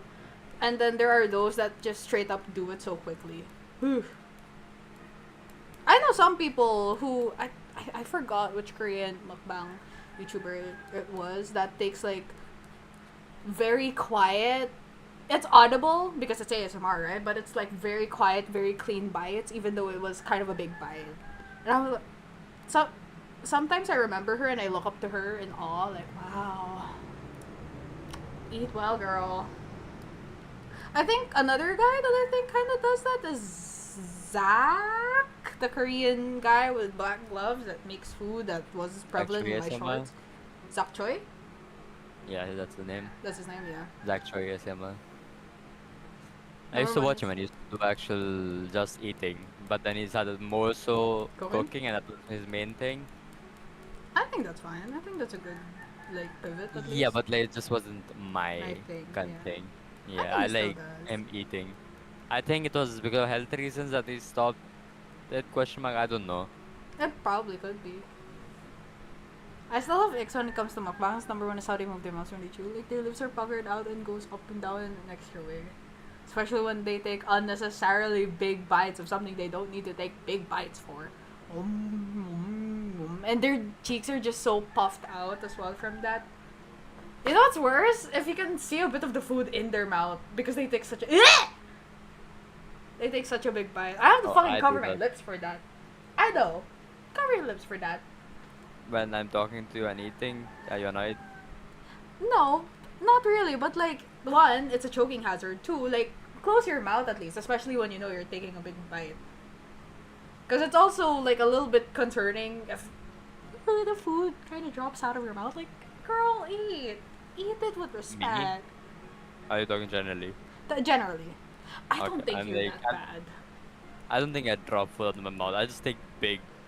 I just have a big mouth. That's true. If you have a big mouth and you can't fit in your mouth, then eat your shit. I mean, I can take like huge bites and still have enough Huge. space in my mouth to talk. Huge. So Yes. yes, huge, absolutely huge. Yes, please close the mouth when chewing. Your mama didn't raise y'all this way. Please close the mouth when chewing, or at least cover your mouth when it's like an unexpected big bite you didn't expect. But you know what's funny to see though? When people don't realize they're like how hot something is or how spicy something is, and they just start fanning themselves. That's funny. Hopefully they don't just like, straight up spit it out, but like, I would still cover my mouth and I'm like, that's good, but that's so hot. Especially since I'm someone who likes spicy but has bad spice tolerance. That happens to me like 1/5 of the times I eat street food outside. I'm forcing you to eat slow. No, it's not about slow. Just because so hot. Freshly fried potatoes, like it's hot enough to burn, like give you skin burn if it lands on your skin, and I have to take a bite to realize that it's that hot because the hotness is only inside. The outside is not that hot. The outside is cooled down because it's fried. So I'm like and I'm like Don't burn. Stop burning your taste buds. And that's why I go to the guy and I'm like, hey, is the food hot? He's like, yes. I'm like, give me the cold one. Why? I love it when it's hot. Just let it cool down a bit. Yeah, and then no, because this shit, what I eat doesn't cool down. It stays hot for 30 more minutes. What is that? What are you eating? What street food is that? Samosas? Yeah. Just fucking wave that shit around! Oh no, it still stays I hot. know. And so like Go on. so I go up to the guy and he's like, yeah, I just freshly fried them, they're hot as fuck. And I'm like, okay, don't give that to me, give me the cold ones. And he's like, what scam is this? Right, Because everyone wants the hot food and I'm like, give me the cold food. I need it. I'm gonna die. Good night, Kari. Thank you again for stopping by. Thank you for the chat. Let's finally sleep and hopefully I don't see you or I don't hear you editing at 2 a.m. Okay? Good night, Corey, and good night, chat. I will be moving to my ending stream. I'll be real quick, then I'll give my final message.